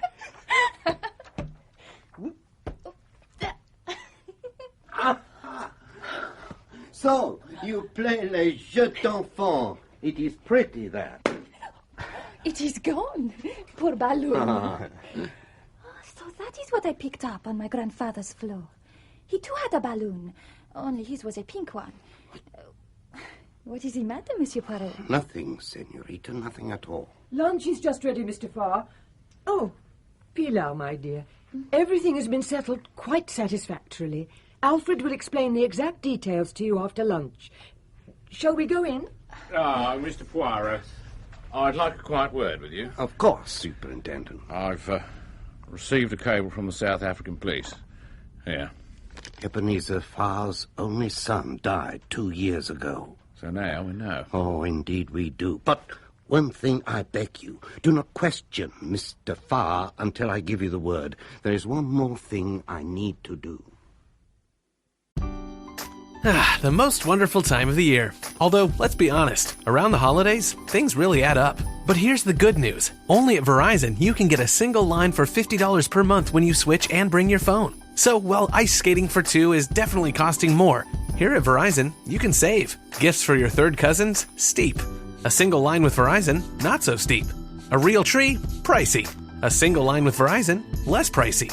Flights to see Mima and Pops? Those are up. A $50 per month single line? That's down. Even a trip to the Atlanta holiday market will cost you more. But with Verizon, you can switch and bring your phone for just $50 per month for a single line on unlimited welcome, with autopay plus taxes and fees. All this to say, during the holiday season, when everything is costing more, you can get more for less right now at a local Verizon store. $15 monthly promo credits applied over 36 months with a new line on unlimited welcome. In times of congestion, unlimited 5G, 4G LTE may be temporarily slower than other traffic. Domestic data roaming at 2G speeds. Additional terms apply. Lydia, I have to talk to you. What's the matter, my child? I will not take that money. I am going away at once. Oh, my dear, Alfred must have explained it very badly. It's not in the least a matter of charity, if that's what's troubling you. It's a plain matter of right and wrong. In the ordinary course of events, your mother would have inherited this money, and you would have come into it from her. It's your right, your blood right. And that is why I cannot take it. I enjoyed coming here. It was an adventure. But now it has been spoiled. I am going away at once. No one is going anywhere at the moment, mademoiselle. There are a few questions that Mr. Poirot and I have to put to you. Tressilian said you wanted to speak to me. What is it? Sit down, Mr. Farr. We'll get to you in a moment. Senorita Estravades, I would like you to tell us where you were at the time of the murder. But I have told you. I was in my room. Yes, but you weren't speaking the truth when you told us that. You could not have heard the scream from your room. That was the point of my little experiment. I will tell you where I think you were, Senorita. You were in the recess with the statues of the nymphs, quite close to your grandfather's door. How did you know? Mr. Farr saw you there. I never saw any such thing. I ask your pardon, Mr. Farr, but you did see her. Remember your impression that there were 3 statues in the recess, not 2. Senorita Estravades was the 3rd statue you saw. Is that not so? Yes, it is true. So, now you will tell us what you were doing there. After dinner, I thought I would go up to see my grandfather. But when I turned into the passage, I saw someone else at the door. I did not want to be seen because my grandfather had said he did not want to see anyone that night. So I hid myself with the statues. Who was it you say you saw at the door? I don't know who it was. There was not enough light to see. But it was a woman. Very well, Senorita. Sit down. The rest of the family will be here in a moment. We are going to have a little conference. Please, be seated, everyone. It won't take long. This is very irregular, Poirot. Getting everyone together like this? It is a little idea of mine. I wish to share with everyone the knowledge that I have acquired. I shall then invite their collaboration, and so we shall get at the truth. Now, to begin with, Superintendent, you have an explanation to ask of Mr. Farr. Well, I should have preferred a less public moment. However, Mr. Farr, we received this cable from South Africa a little while ago. Perhaps you can explain it. I see what you mean. It's pretty damning, isn't it? Is that all you've got to say? You understand there's no obligation You on you needn't to... caution me, Superintendent. I'll give you an explanation. It's not a very good one, but it's the truth. Oh, please, enlighten us. I'm not Ebenezer Farr's son, but I did know both son and father quite well. My name is actually Stephen Grant. I arrived in this country the other day for the first time in my life. I knew this was where Simeon Lee lived and that he had been Ebenezer Farr's partner. Go on. Well, The idea occurred to me to come here and pretend I was Zeb's son. As you now know, he had died 2 years ago, but I remembered old Eb saying he'd not heard from Simeon Lee for many years, so I thought I'd risk it. It worked like a charm, and I got to know Senorita Estravados. You can cable to South Africa and check up on me. You'll find I'm a perfectly respectable citizen. I'm not a crook or a jewel thief. I never believed you were. Now I think Miss Estravados has something to say. I would never have told you, but for Lydia and Imani. To come here and pretend and act out a part, that was fun. But when Lydia said I should have Imani, that was different. It was not fun any longer. It was cheating. My dear young lady, what on earth are you talking about? Pilar Estravados was killed when I was traveling with her in a car in Spain. I was not touched. I did not know her very well, but she had told me all about herself and how her grandfather had sent for her to go to England and that he was very rich. I had no money. And I thought suddenly, why should I not take Pilar's passport and go to England and become very rich?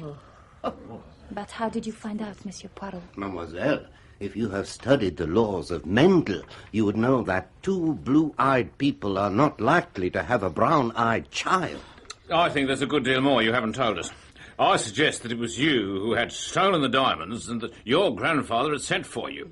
He accused you of the theft. Perhaps he tumbled to the fact that you weren't his granddaughter. You slashed at him with a knife. It is not true. I did not steal a diamond. I did not kill him. Of course she killed him.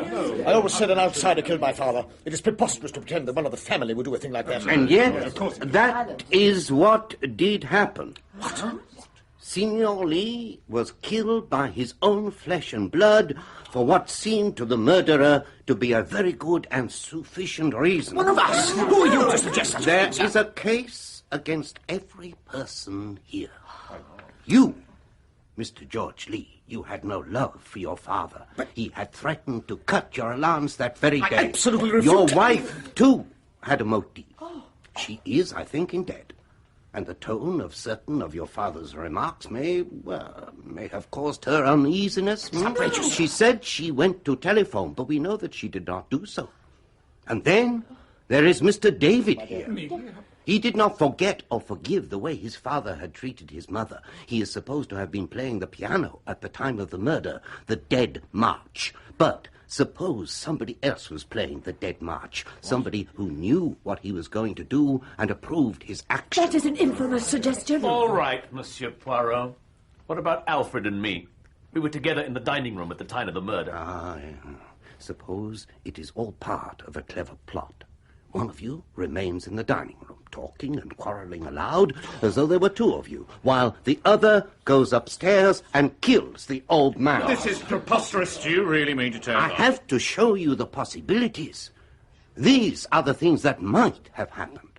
Then there are the circumstances of the crime itself. A heavy table and a heavy chair are overturned in a struggle involving a frail old man. He was fighting for his life, Poirot. There are so many things which did not fit.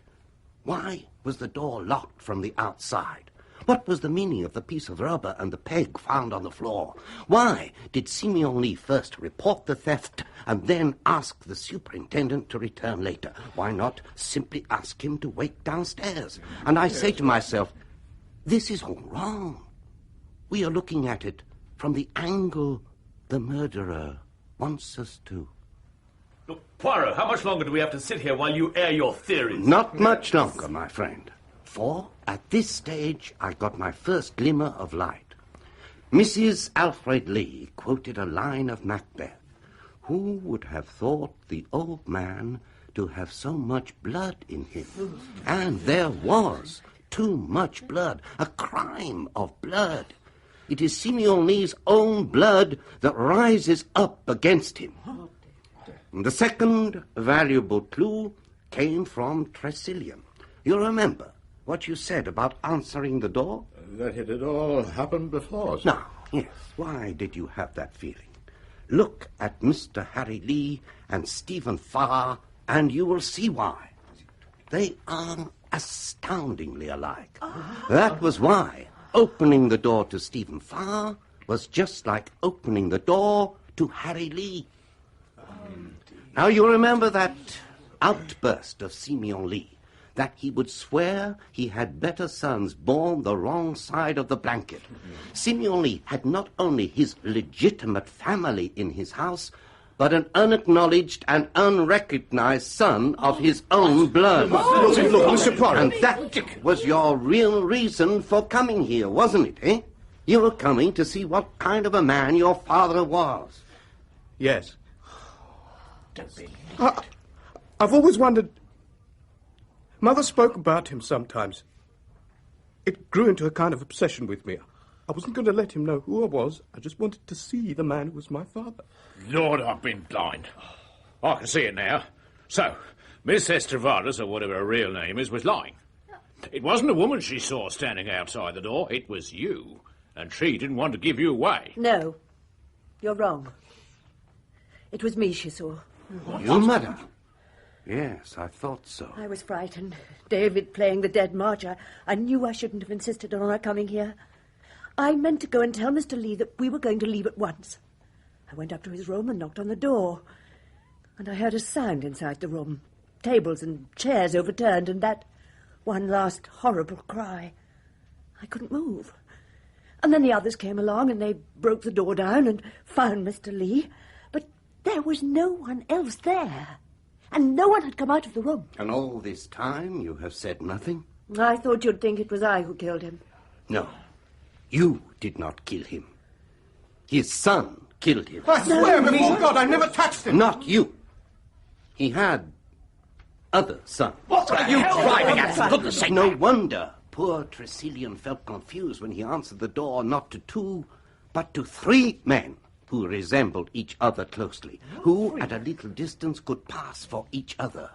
Yet the similarity was not always easy to see, for the third man had a moustache. But apart from you, Monsieur Poirot, the only man who has a moustache is... All your life, Sugden, you've resented the wrong your father did you. I think you determined long ago to kill him. A police superintendent has a grand opportunity of committing a murder and getting away with it. What? You're mad! I was outside the house when he was killed. No. You killed him before you left the house the first time. It was you who rang him up and spoke vaguely about an attempt at robbery. You came here and told him a tale about substituted diamonds. He opened his safe to show you the real diamonds were still in his possession. You cut his throat, holding your hand to his mouth so that he wouldn't cry out. Child's play to a man of your physique. But I heard the struggle. I heard him scream. Nah, it was all part of a carefully planned illusion. You piled up tables and chairs, lamps and glasses, and twined a very thin cord in and out between them. Then you passed the 2 ends of the cord out through the narrow slit at the bottom of the window and let them hang down the wall. You had with you a bottle of some freshly killed animal's blood, to which you had added a quantity of sodium citrate. You sprinkled this about freely because, to satisfy some primitive instinct, you wanted the murder to look like a ritual sacrifice. So when we all sat down to dinner, Father was already dead? Exactly. You hid the diamonds in Lydia's Dead Sea garden. A little before 9:15, you returned, and, going up to the wall, you pulled on the cord. That dislodged the furniture and the china, which fell with a crash. You pulled one end of the cord and rewound it round your body under your coat. But I distinctly heard him scream. Like the cry of someone you said who had no soul. Yes. Inhuman, like a beast. Yes. But it was Harry Lee who came nearest to the truth. It sounded like killing a pig? Just so. Do you know those long bladders with faces on them called dying pigs? As the air rushes out, they give forth an inhuman wail. You arrange one in the room and stop the mouth of it with a peg connected to the cord. So, on top of the falling furniture came the scream of a dying pig. So that is what I found. Yes, but after the superintendent took the remains of the bladder from you, he substituted a piece cut from Mr. Lee's sponge bag. It answered to the same description. And it was not until you were playing with a balloon that burst, and you said that it must have been a burst balloon you had picked up from Simeon's room, that I saw the truth. And all because I played with a balloon. Yes, senorita. But you must already have given the superintendent one very nasty moment. Do you remember when you said of Simeon Lee, he must have been a very good-looking man when he was young, and you turned to Sugden and said, like you meant it quite literally. When were you sure, Poirot? You remember, Mrs. Lee, that I asked you if you knew of a fancy dress shop? Yes, Monsieur Poirot. Well, I wanted to buy a false moustache to try on Simeon Lee's picture. When I did so, Superintendent, the face that looked at me was you. The most wonderful time of the year. Although, let's be honest, around the holidays, things really add up. But here's the good news. Only at Verizon, you can get a single line for $50 per month when you switch and bring your phone. So, while ice skating for two is definitely costing more, here at Verizon, you can save. Gifts for your third cousins? Steep. A single line with Verizon? Not so steep. A real tree? Pricey. A single line with Verizon? Less pricey. Flights to see Mima and Pops? Those are up. A $50 per month single line? That's down. Even a trip to the Atlanta Holiday Market will cost you more. But with Verizon, you can switch and bring your phone for just $50 per month for a single line on unlimited welcome, with autopay plus taxes and fees. All this to say, during the holiday season, when everything is costing more, you can get more for less right now at a local Verizon store. $15 monthly promo credits applied over 36 months with a new line on unlimited welcome. In times of congestion, unlimited 5G, 4G LTE may be temporarily slower than other traffic. Domestic data roaming at 2G speeds. Additional terms apply. God rot his soul in hell. Oh, I'm glad I did it.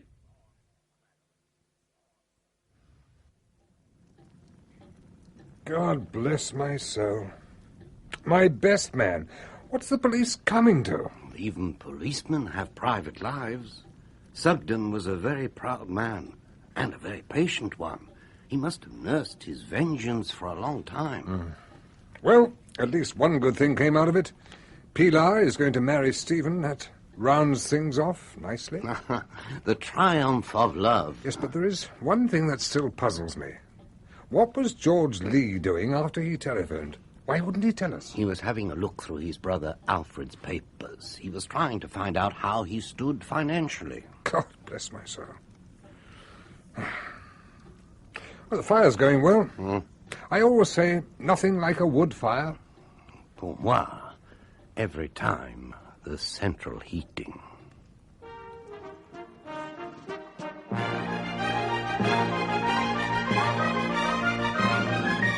Peter Sallis played Hercule Poirot in Hercule Poirot's Christmas by Agatha Christie, dramatized for radio by Michael Bakewell. Superintendent Sugden was Edward D'Souza, Colonel Johnson, Manning Wilson, and Simeon Lee, Cyril Luckham. Alfred, Richard Durden, Lydia, Rachel Gurney, George, Gordon Reed, Magdalene Avril Clark, David, George Parsons, Hilda, Sheila Grant, and Harry, Nicky Henson.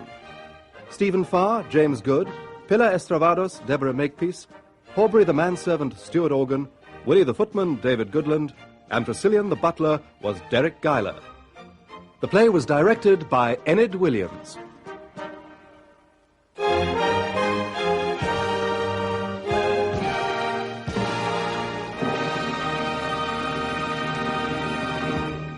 That was Hercule Poirot's Christmas as broadcasted on from the BBC Radio 4 FM on December 24, 1986.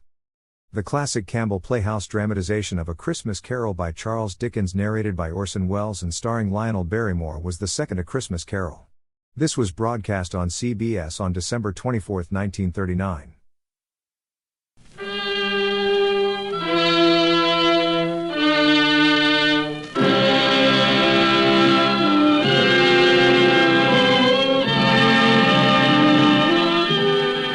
The makers of Campbell Soups present The Campbell Playhouse.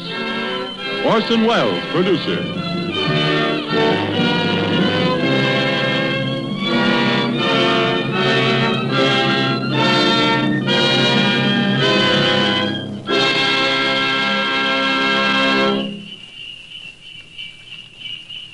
The first Noel good evening. This is Orson Welles. There are clearly a number of ways in which a Christmas carol could be introduced. Myself, I am most struck by the happy fortune that enables us on this Christmas Eve to present Mr. Lionel Barrymore, the best-loved actor of our time, in the world's best-loved Christmas story, A Christmas Carol. It is the American way, as we know, to establish traditions quickly where popular instinct and sentiment pronounce them sound. And so it is that today, actually only the 5th anniversary of Mr. Lionel Barrymore's first playing of the part of Ebenezer Scrooge for the Campbell Playhouse, there is, I think, in all America nothing more eagerly awaited, more firmly rooted in the hearts of the radio family that numbers millions, but this yearly performance of A Christmas Carol. A Christmas Carol, as Charles Dickens wrote it, has by common consent long been a classic. Mr. Lionel Barrymore's appearance in it is rapidly becoming one. And now, just before A Christmas Carol, Ernest Chappell has a special Christmas greeting from the makers of Campbell Soups. Mr. Chappell. Thank you, Orson Welles. As the old year draws toward its close, we of Campbell's feel a bond of warmth and gratitude toward each of you, our friends. For you see, in homes everywhere throughout the land, Campbell's Soups have been welcomed. Day by day and week by week, you have placed confidence in us and in the foods we make. And there isn't anything we appreciate more deeply than the fact that so many of you have elected to let Campbell's make your soups for you. And so when Christmas comes, we look about to find some way to show our appreciation, some Christmas present by which to say thank you. The gift we chose 5 Christmases ago and have chosen each year since has become a part of Christmas to many and many a family. It has become a Christmas custom to gather round the radio to hear and to enjoy A Christmas Carol. And since it is Christmas Eve, we hope, too, that the younger members of the family are permitted to stay up and listen before dreams and visit of Santa. We get a great deal of pleasure planning and preparing this Christmas gift, and now it's ready. Off come the wrappings, off come the tags that say, please do not open till Christmas. Out comes the card, to you from Campbell's. And here is the gift itself.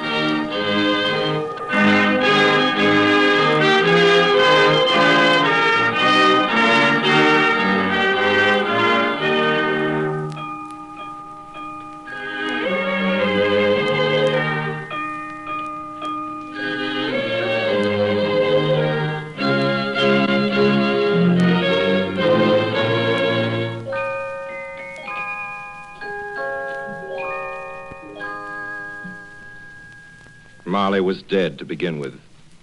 There's no doubt whatever about that. The register of his burial was signed by the clergyman, the clerk, the undertaker, and the chief mourner.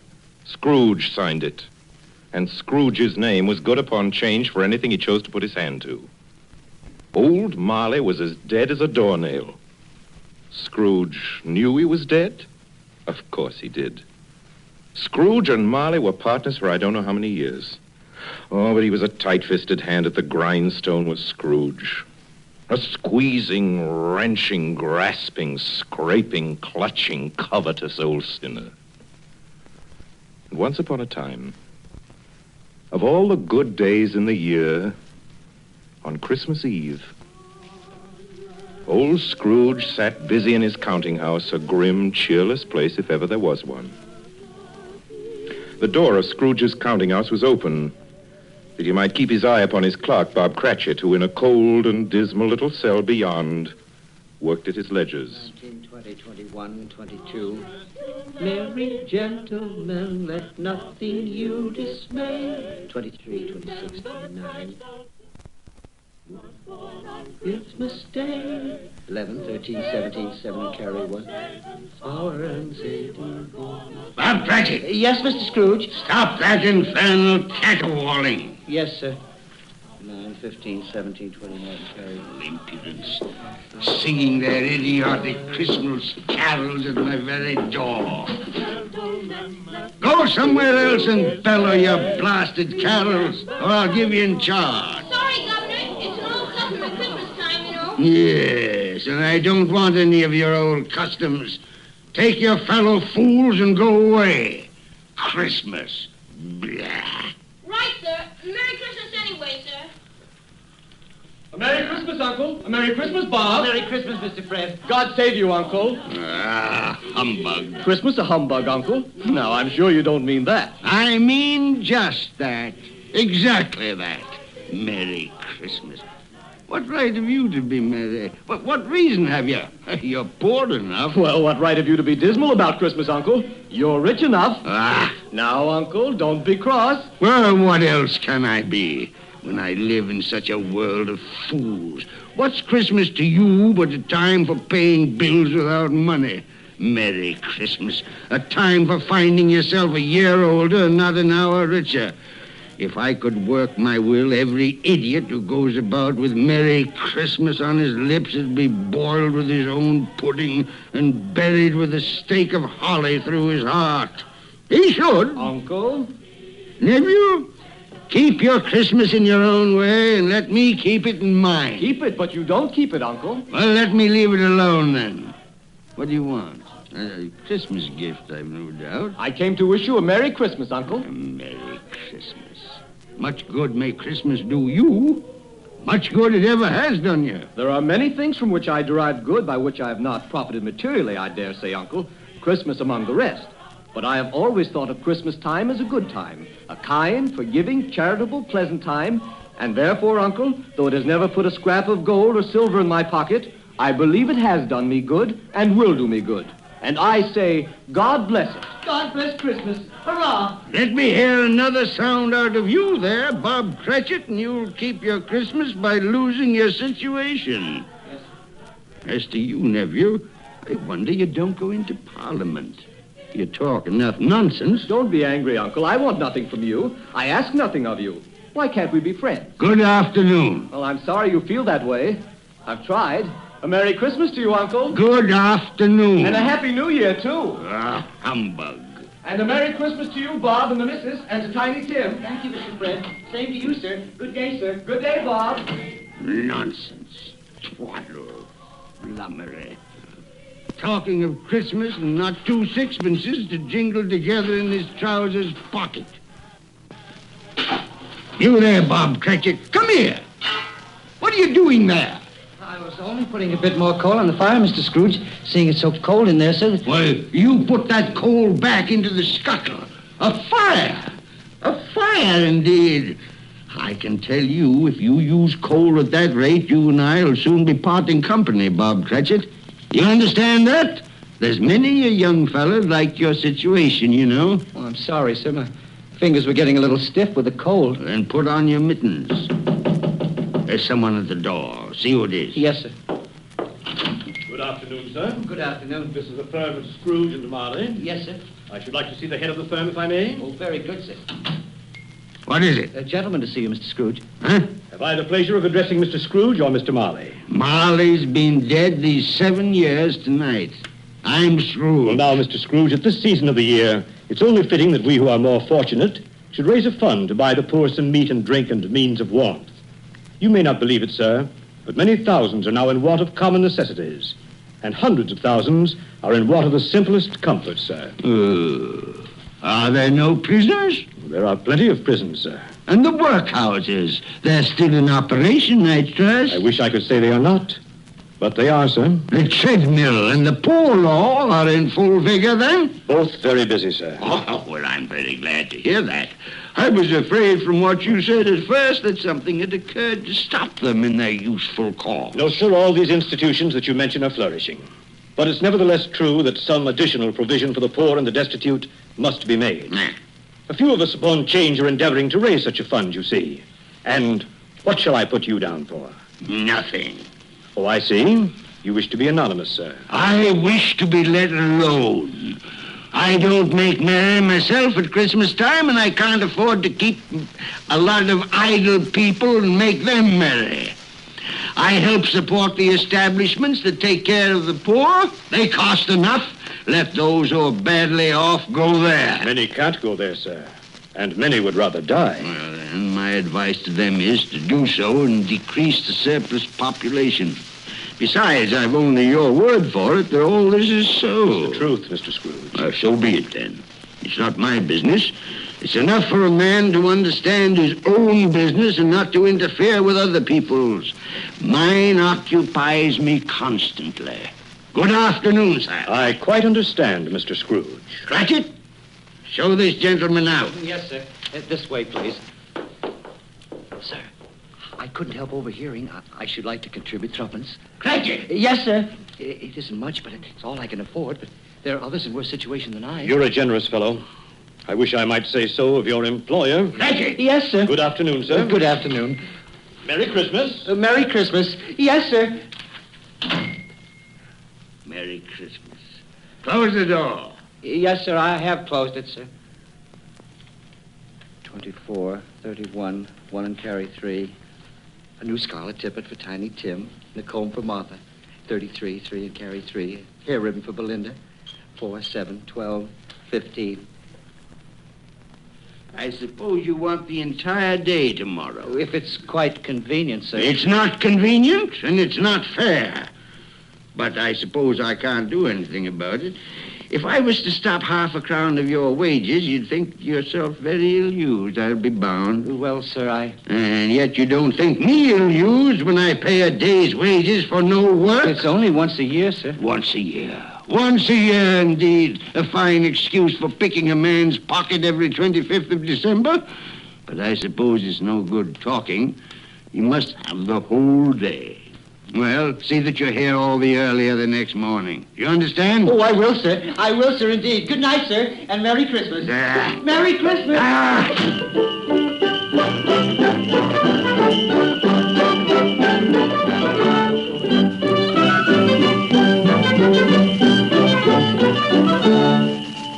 The office was closed in a twinkling, and Bob Cratchit, with the long ends of his white comforter dangling below his waist, for he boasted no greatcoat, went down a slide on Cornhill 20 times in honor of its being Christmas Eve, and then ran home to Camden Town as hard as he could pelt to play with his family at Blind Man's Buff. Scrooge, on the other hand, took his melancholy dinner in his usual melancholy tavern. Having read all the newspapers and spent the rest of the evening with his banker's book, went to his dismal house. Darkness is cheap, and Scrooge likes it. The yard was so dark that even Scrooge, who knew its every stone, had to grope with his hands through the fog and the frost to find the door. Scrooge walked through his rooms to see that all was right. Sitting room, bedroom, lumber room, all as they should be. Nobody under the table, nobody under the sofa. Nobody under the bed, nobody in the closet. Closed the door, locked himself in, double-locked himself in, and took off his cravat, put on his dressing gown and slippers and his nightcap, and sat down before the fire to take his gruel.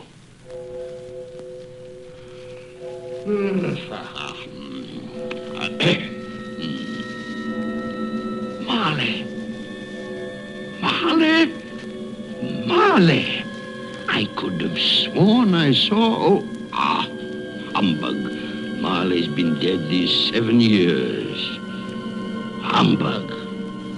It's all humbug. What I need is a good night. What's that? Someone's in the wine cellar. But the door's locked and double locked. It's coming. It's coming closer. Outside my door. I won't believe it. It's humbug still. Ebenezer Scrooge. What? Ebenezer Scrooge. Oh, now. What do you want with me? I want much of you, Ebenezer. Who are you? Ask me who I was. Well, you're very particular for a ghost. All right. Who were you then? In life, I was your partner, Jacob Marley. Jacob Marley? But you're dead. You died 7 years ago. 7 years ago this very night. You are a ghost, then? What's wrong, Ebenezer? Don't you believe in me? I do not. You doubt your senses, Ebenezer? Yes, because a little thing affects them. A slight disorder of the stomach makes them cheats.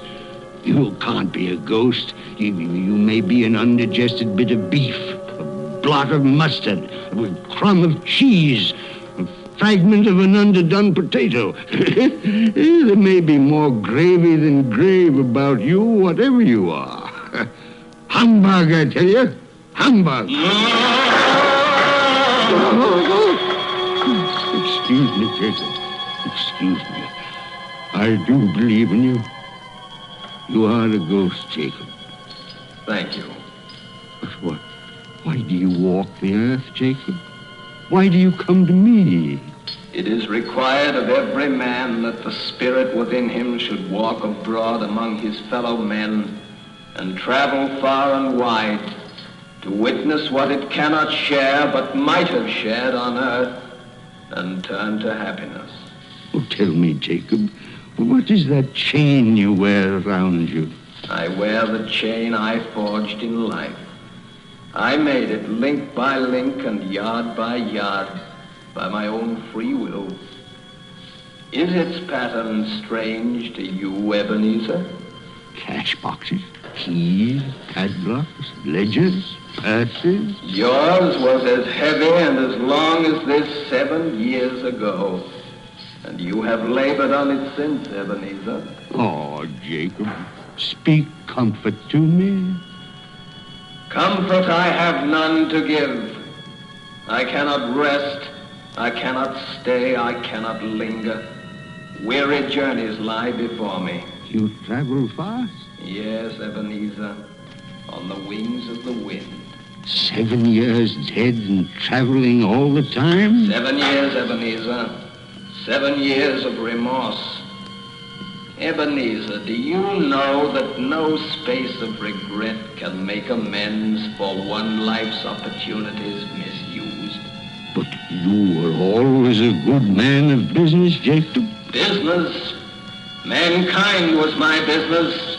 Charity, mercy, benevolence, they were all my business.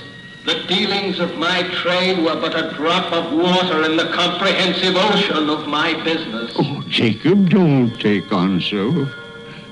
Jacob. Listen to me, Ebenezer. I listen to you, Jacob. Go on, Jacob, speak to me. But don't be so flowery. Ebenezer, I am here to warn you that you have yet a chance and hope of escaping my fate. Do you hear that, Ebenezer? Yes, Jacob. You always were a good friend to me, Jacob. Thank you, Jacob. But go on. Go on. Go on. How shall I escape? Oh, I'm afraid, Jacob. You will be haunted by 3 spirits. Is that the only chance and hope, Jacob? It is your only chance and hope. Well, then I think I'd rather not. Without their visits, you cannot hope to shun the path I tread. Expect the first tomorrow, when the bell tolls 1. Couldn't I take them all at once and have it over, Jacob? Ebenezer, look that for your own sake you remember what has passed between us. And remember, when the bell tolls 1, look for the first spirit. Marley. Jacob Marley.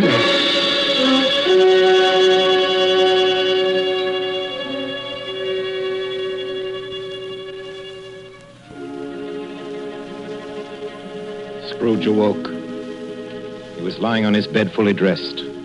Suddenly the curtains of his bed were drawn aside.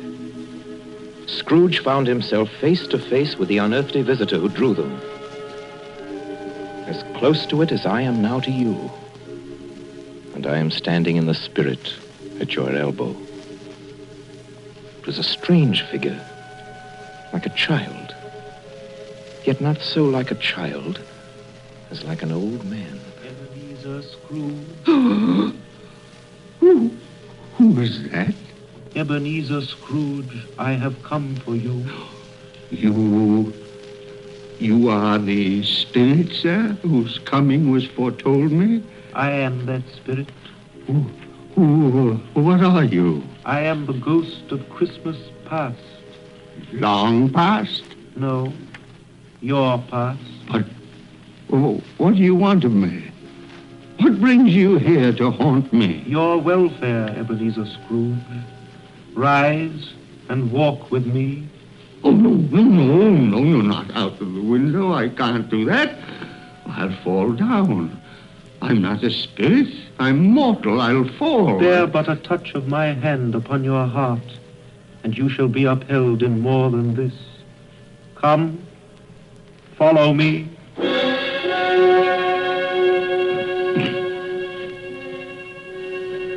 are we? What's become of the city? And there's snow upon the ground. Where are we? These are the shadows of the things that have been. You recognize this countryside? Oh, I know every inch of it. Every rock, every tree. And that bleak building over there? That building. I was a boy there. Yes, I went to school in that horrible place. Do you recollect that path? I could walk it blindfold. Strange you forgot it so many years. Come, let us go closer. Look through the window into that cold, barren room. What do you see, Ebenezer Scrooge? I see a boy. A solitary child, neglected by his family, alone. Yes, I see. I know that boy. Oh, I was so lonely. Poor boy. Your lip is trembling, Scrooge. And what is that on your cheek? It's nothing at all. I wish it's too late for that now. What's the matter? Nothing. The waits came to my door singing Christmas carols last night. There was a boy like that among them. A poor, thin, pale boy in a ragged coat. I'd like to have given him something, that's all. Is that all? Come, Ebenezer Scrooge. Let us see another Christmas.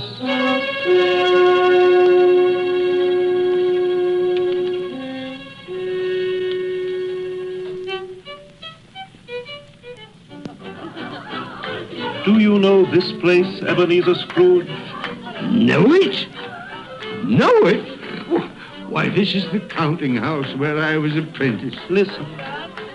Who's your partner? Why, it's my old master. Bless his heart, old Fezziwig. My master, alive again, and hosting one of his Christmas parties. Listen to it. Thread the needle, and back to your places. And there's Dick Wilkins. Poor Dick. Dear, yes? And look, there's Mrs. Fezziwig herself, looking younger than any of them. And the tables all loaded with roast and cider and mince pie and beer. Oh, what a jolly time we used to have. That carefree young man with the light heart and the gay smile. Do you recognize him? Yes. Merciful heaven. How happy I was then. A small matter for old Fezziwig to make those silly folk so full of joy. Small matter? Small indeed. Isn't it? He has spent only a few pounds of your mortal money. Is that so much that he deserves praise? It's not that. It's not that, Spirit. Old Fezziwig has the power to make us happy or unhappy, to make our service light or heavy. His power lies in words and looks, in things so tiny it's impossible to count them up. The happiness he gives is quite as great as if it cost her... What is the matter? Nothing. Nothing at all, Spirit. Something, I think. No. Speak. No. Only, it's just that I should like to be able to say a word or two to my clerk, Bob Cratchit, just now, that's all.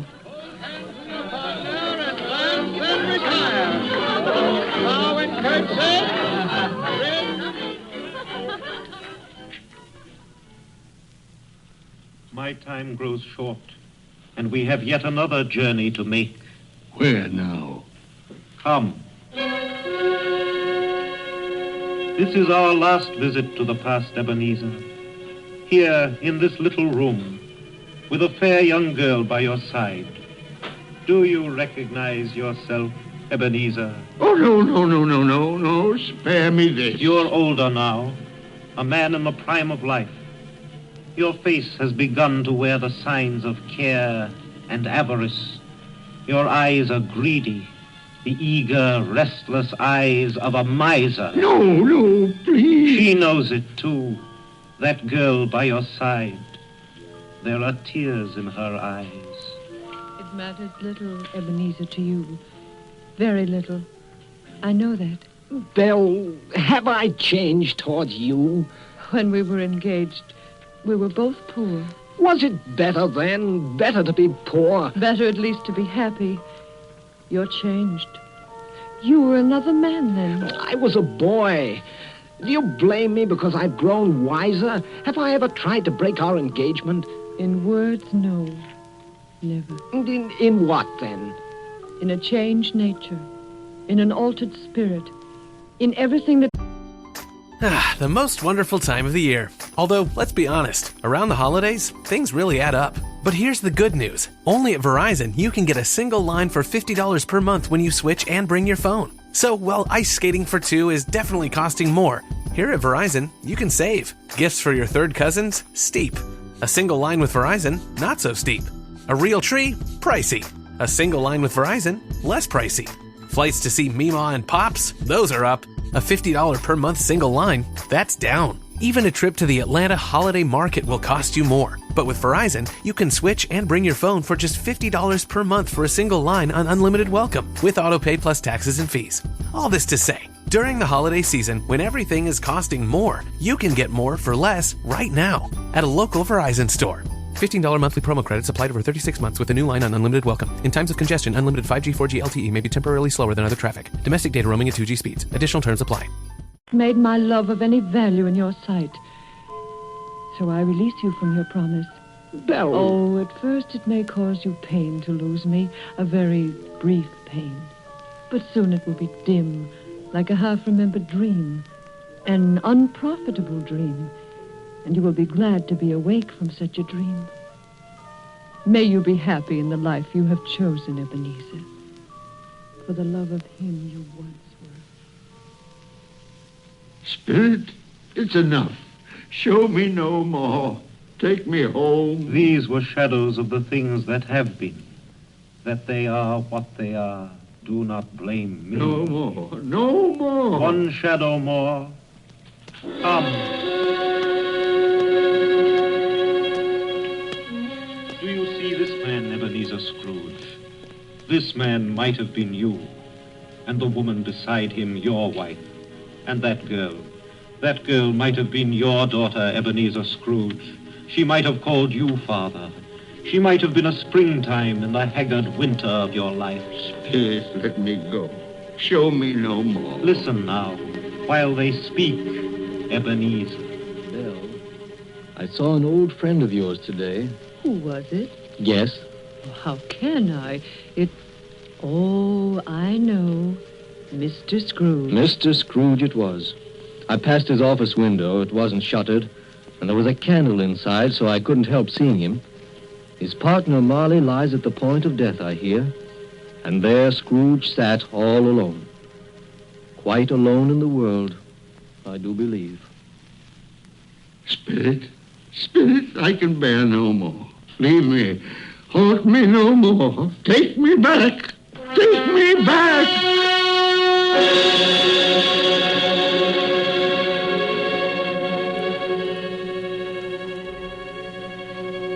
King Wenceslas looked out on the feast of Stephen, when the snow lay round about, deep and crisp and even. Brightly shone the moon that night. You are listening to the Campbell Playhouse, bringing you tonight the 5th annual presentation of Charles Dickens' A Christmas Carol, produced by Orson Welles and starring Lionel Barrymore as Scrooge. This is the Columbia Broadcasting System. When the snow lay round about, deep and crisp and even. Brightly shone the moon that night, though the frost was cruel, when a poor man came in sight, gathering winter fuel. And now, back to the Campbell Playhouse in the 5th annual presentation of A Christmas Carol. A Christmas present from the makers of Campbell Soups.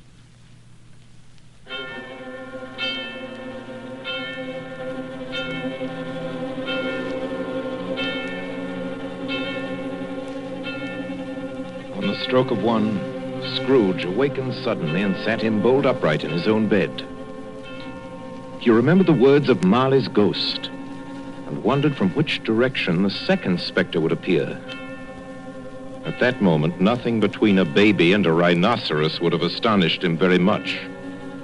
Now being prepared for almost anything, he was not by any means prepared for nothing. And consequently, when no shape appeared, he was taken with a violent fit of trembling. 5 minutes, 10 minutes, quarter of an hour went by, yet nothing came. Then, as he sat in his bed, he became aware gradually of a great blaze of ruddy light that seemed to shine upon him from the adjoining room.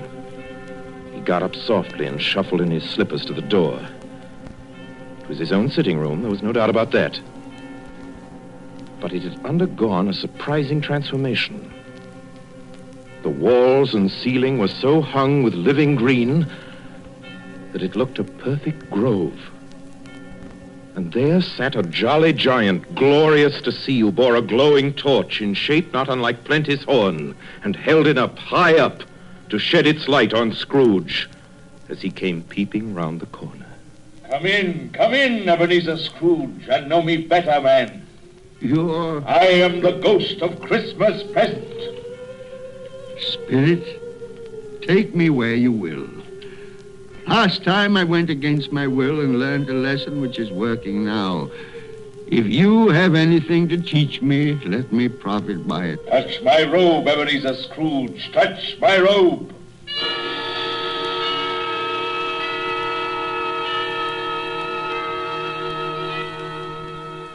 Where have you brought me, Spirit? To an humble dwelling in an humble street.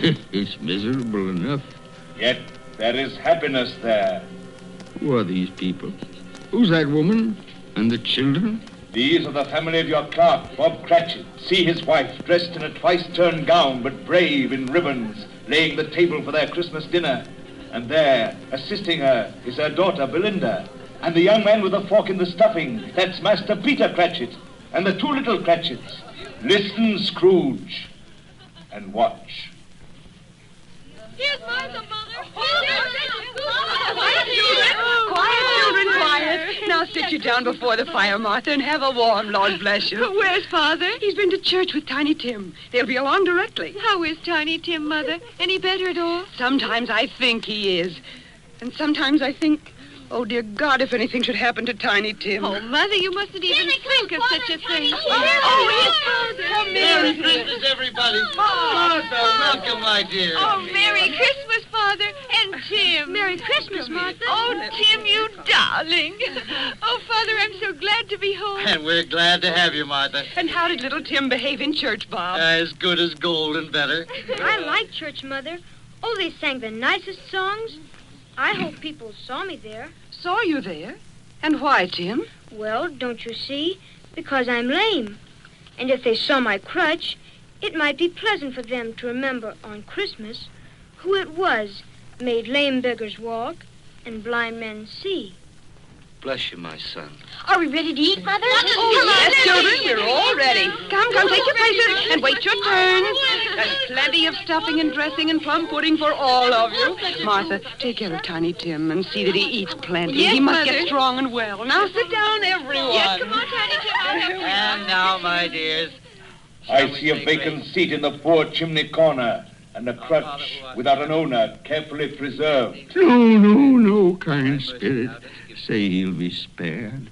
Say he'll live. If these shadows remain unaltered by the future, Ebenezer, the child will die. And to praise thy name. Amen.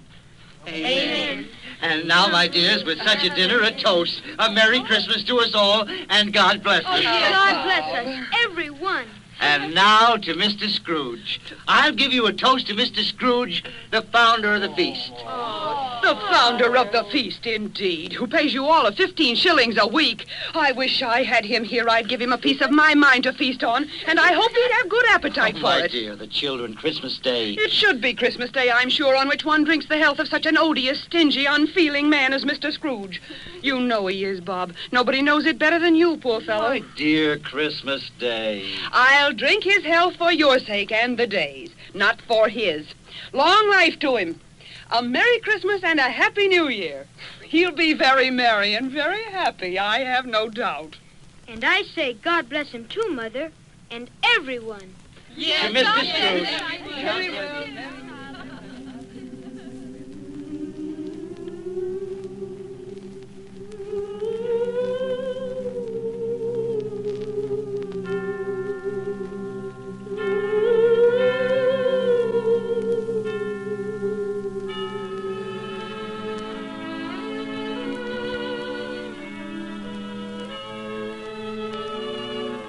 There was nothing of high mark in all this. They were not a handsome family, these Cratchits. They were not well dressed. Their shoes were far from being waterproof. Their clothes were scanty and had known, very likely, the insides of a pawnbroker's. But they were happy, grateful, pleased with one another and contented with the time. And when at last they faded, Scrooge had his eye upon them, and especially on Tiny Tim until the last. Many calls Scrooge made that night with a ghost of Christmas present. Down among the miners they went who labor in the bowels of the earth, and out to sea among the sailors at their watch, dark, ghostly figures in their several stations. Much they saw, and far they went, and many places they visited, but always with a happy end. The spirits stood beside sick beds, and they were cheerful. On foreign lands, and they were close at home. By poverty, and it was rich. In almshouse, hospital, and jail, where vain man in his little brief authority had not made fast the door and barred the spirit out, the spirit left his blessing. It was a long night, if it was only a night. And it was strange, too, that while Scrooge remained unaltered in his outward form, the ghost grew older, clearly older. My life upon this globe is very brief, Ebenezer. It ends tonight. Tonight? Tonight at midnight. Hark. The hour is come. Oh, not yet. Not yet. No, there are still more things I wish to learn. These you will learn from still another spirit. Still another spirit, Ebenezer.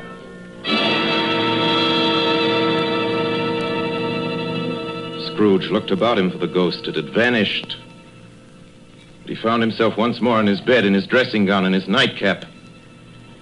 He'd heard the clock strike. And then he remembered the prediction of old Jacob Marley, and lifting up his eyes, beheld the third spirit. A solemn phantom,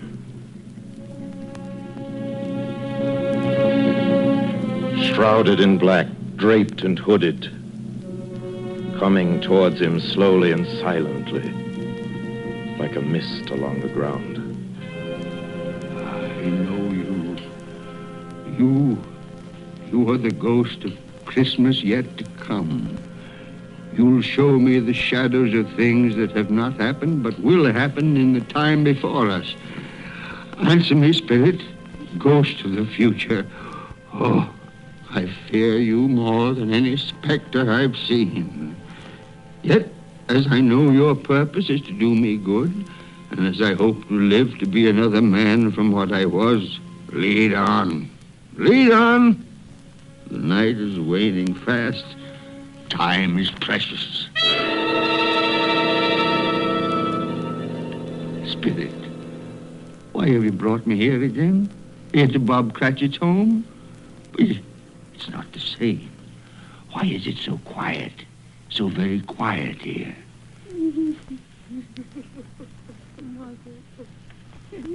Mother, please. Oh, my son. My little son. Tiny Tim. I loved him so. Mother, dear, you mustn't. It's almost time for Father to be home.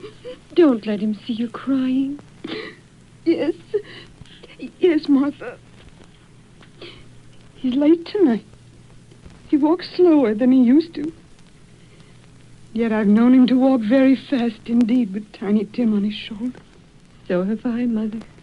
But he was light to carry. And his father loved him so that it was no trouble. No trouble at all. Bob. Good evening, my dear. You're late, Bob. I'm sorry, my dear. I went to the churchyard today. I wish you could have gone with me. It would have done your heart good to see how sweet and green a place it is. You'll see it often. I promised him. I promised Tiny Tim we'd walk there on Sunday. Oh, Father, dear. It's God's will, Bob. I'm trying to understand it, my dear. My son. My little son, Tiny Tim. And I loved him so. Oh, that's cruel. Cruel. Spirit, can't you give me one ray of hope that I may change all that? That Tiny Tim may live?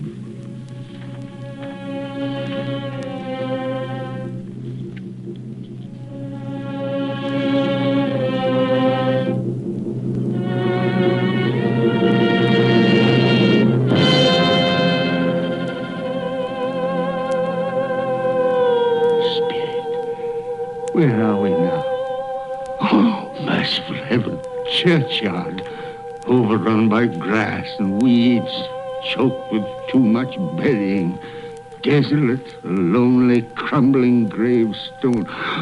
Spirit. Now, before I draw nearer to that gravestone, answer me one question. Are these the shadows of things that will be? Or are they the shadows of things that may be only? Will you not speak to me, Spirit? What is that grave to which you point?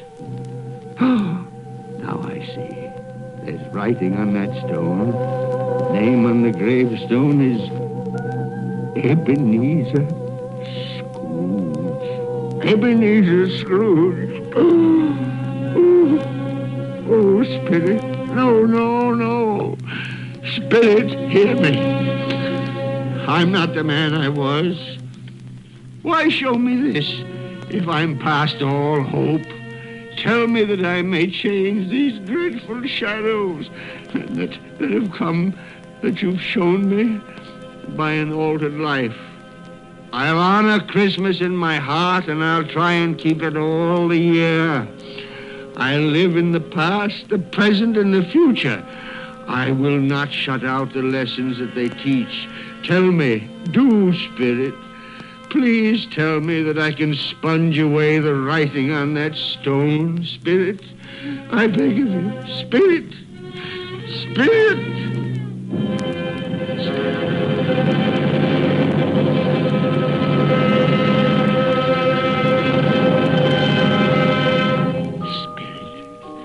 Promise on my knees. I promise.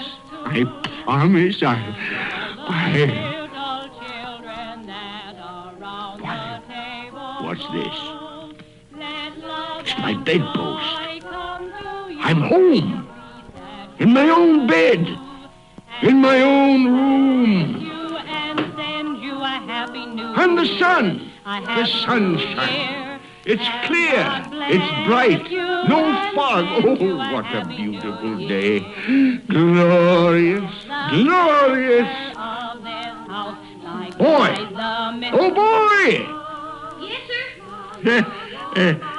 What's today? What's that, sir? What day is it, my fine fella? Today? Why, it's Christmas Day. Christmas Day! Ha ha! Then I haven't missed it.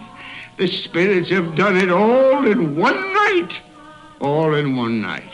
Heaven be praised. How's that, sir? Listen, my lad. Do you know where the poultry is in the next street? I should say I do. An intelligent boy. A remarkable boy. Tell me, do you know if they've sold the prize turkey that was hanging in the window? The one as big as me? What a delightful boy. It's a pleasure to talk to you. Yes, my buck? It's hanging there now, sir. Oh, that's wonderful. Now go around, will you, and tell him to send it to Bob Cratchit and his family on Broad Street. And mind you, they're not to know who paid for it. Now, hurry along, my lad. And here's half a crown for your trouble. Yes, sir. Yes, sir. And a Merry Christmas. And a Merry Christmas to you, too, my boy. Oh, I don't know what to do. I'm as light as a feather, as happy as an angel. I'm as merry as a schoolboy. A Merry Christmas. A Merry Christmas to everybody. A Happy New Year to all the world. Whoop!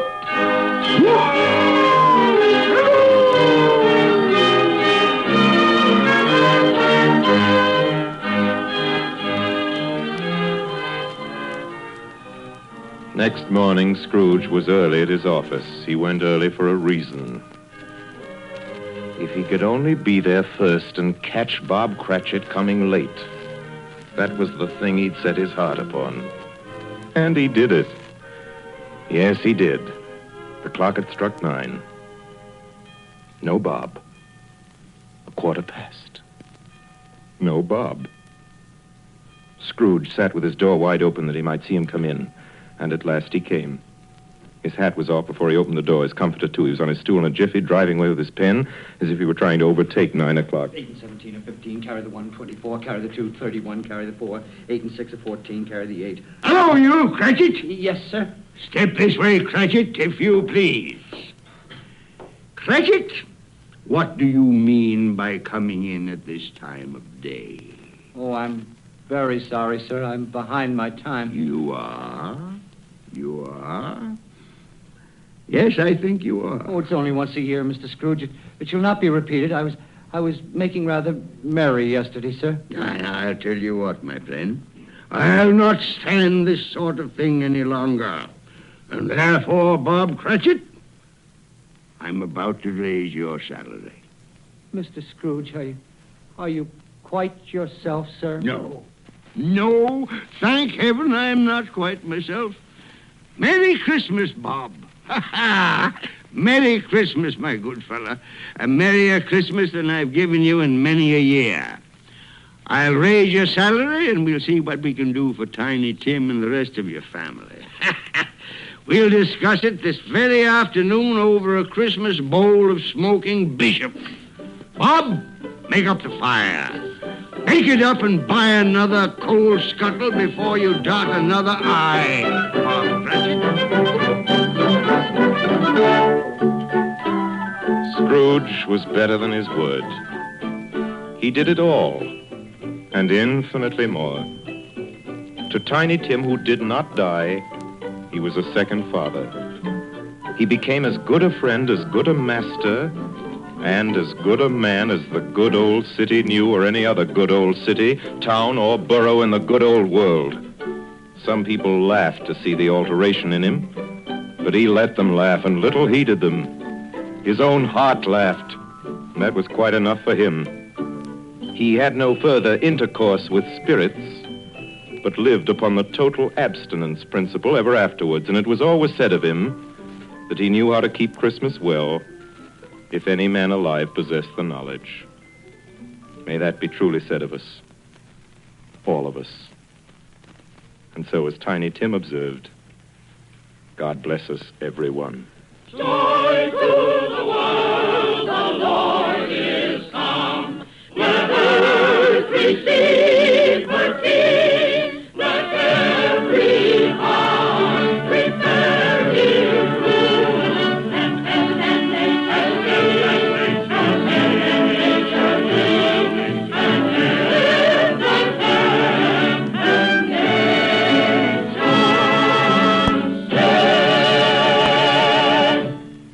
have just heard our annual presentation of Charles Dickens' A Christmas Carol, starring Lionel Barrymore, brought to you by the makers of Campbell Soups. And now here is Orson Welles. At this point in the program, ladies and gentlemen, it is my custom, as you know, to present to you with a few words of introduction our guest of the evening. With your consent, I shall dispense with this tonight to introduce tonight's guest to the Campbell Playhouse audience or to any other American audience is an extravagant and superfluous procedure. For if ever an actor has won for himself a lasting place in the hearts of his fellow countrymen through years of unsparing and inspiring service, that actor is Lionel Barrymore. Mr. Lionel Barrymore. Thank you, Orson Welles. Good evening, ladies and gentlemen. This is the 4th year I've had the pleasure of appearing in the Christmas Carol here on the Campbell Playhouse. And I assure you all it's a pleasure that never tires. As long as I can remember, this has been one of my favorite stories. When we were children, it was read to us regularly at this time of year, as it is to millions of children right now. And like many of them, I'm sure, the three of us, Ethel, Jack, and I, with the aid of a sheet and some old ironware, made a play of it. As I remember, we had 3 Scrooges in that production. Mr. Barrymore, who played Tiny Tim? I think we had 3 Tiny Tims, too. But seriously, I can think of no part that I've enjoyed playing again and again as much as I have the part of that squeezing, wrenching, grasping, scraping, clutching, covetous old sinner, Ebenezer Scrooge. And I can think of no happier or more suitable choice for the makers of Campbell Soups to offer the people of America as their Christmas present each year than Charles Dickens' well-beloved story, Christmas Carol. Good night, Orson. Good night, everybody. And a Merry, Merry Christmas to you all. Good night, Mr. Barrymore. Merry Christmas to you, sir. Ladies and gentlemen, for next Sunday night, we're happy to announce our version of a great and truly American story by a great American novelist, Come and Get It by Edna Ferber. Against a background of the mighty forests of Miss Ferber's own Wisconsin, it tells a stirring tale of the men and women who live and die in the woods in order that lumber may come down the rivers every spring into the cities of the modern world.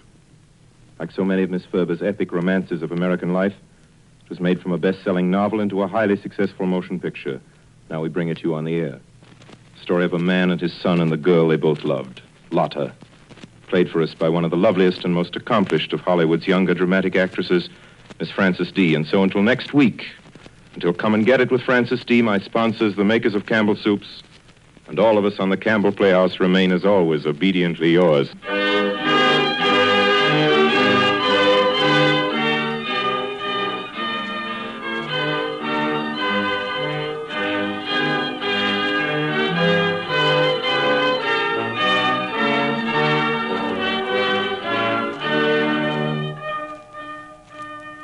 The makers of Campbell Soups join Orson Welles in inviting you to be with us in the Campbell Playhouse again next Sunday evening when we bring you Edna Ferber's Come and Get It with Miss Frances D. as our guest.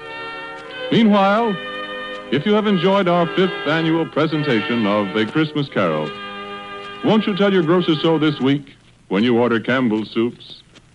This is Ernest Chappell saying thank you and a Merry Christmas to you all.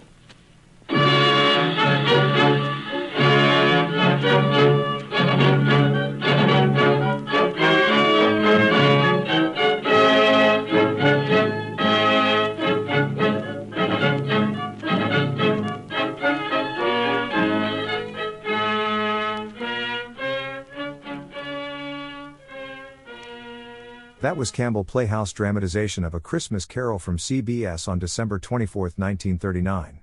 Marley Was Dead is a comedy broadcast on Christmas Eve 2010 on BBC Radio 4.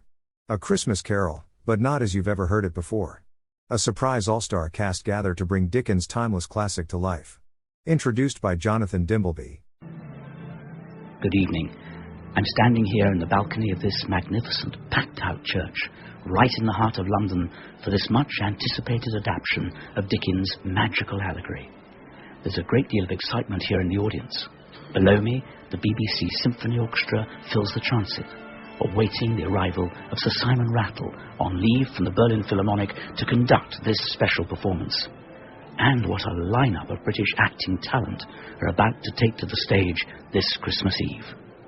Sir Ian McKellen as Scrooge, Sir Patrick Stewart as Marley, David Tennant as Cratchit, Sir Michael Gambon, Christmas Present, Emma Watson as Belle. And here they come now to huge applause. Sir Simon Rattle closely followed by the cast. Sally Hawkins there, who will be playing Christmas Past. A lot of smiles, a lot of excitement. And so as the cast take their places, we await the utterance of that most famous of opening lines, Marley was dead. A Christmas Carol has of course become synonymous with the very concept of Christmas, not only as a well-loved seasonal tale, but carrying with it an enduring and judicious message for all of us as we reflect on the past year and prepare for the next. And I think we're now ready to begin. Marley was dead, to begin with. There is no doubt whatever about that. The religious burial wouldn't fight it. They would rather die and decrease. Another aunt has replaced me, Ebenezer. The most wonderful time of the year. Although, let's be honest, around the holidays, things really add up. But here's the good news. Only at Verizon, you can get a single line for $50 per month when you switch and bring your phone. So, while ice skating for two is definitely costing more, here at Verizon, you can save. Gifts for your third cousins? Steep. A single line with Verizon? Not so steep. A real tree? Pricey. A single line with Verizon? Less pricey.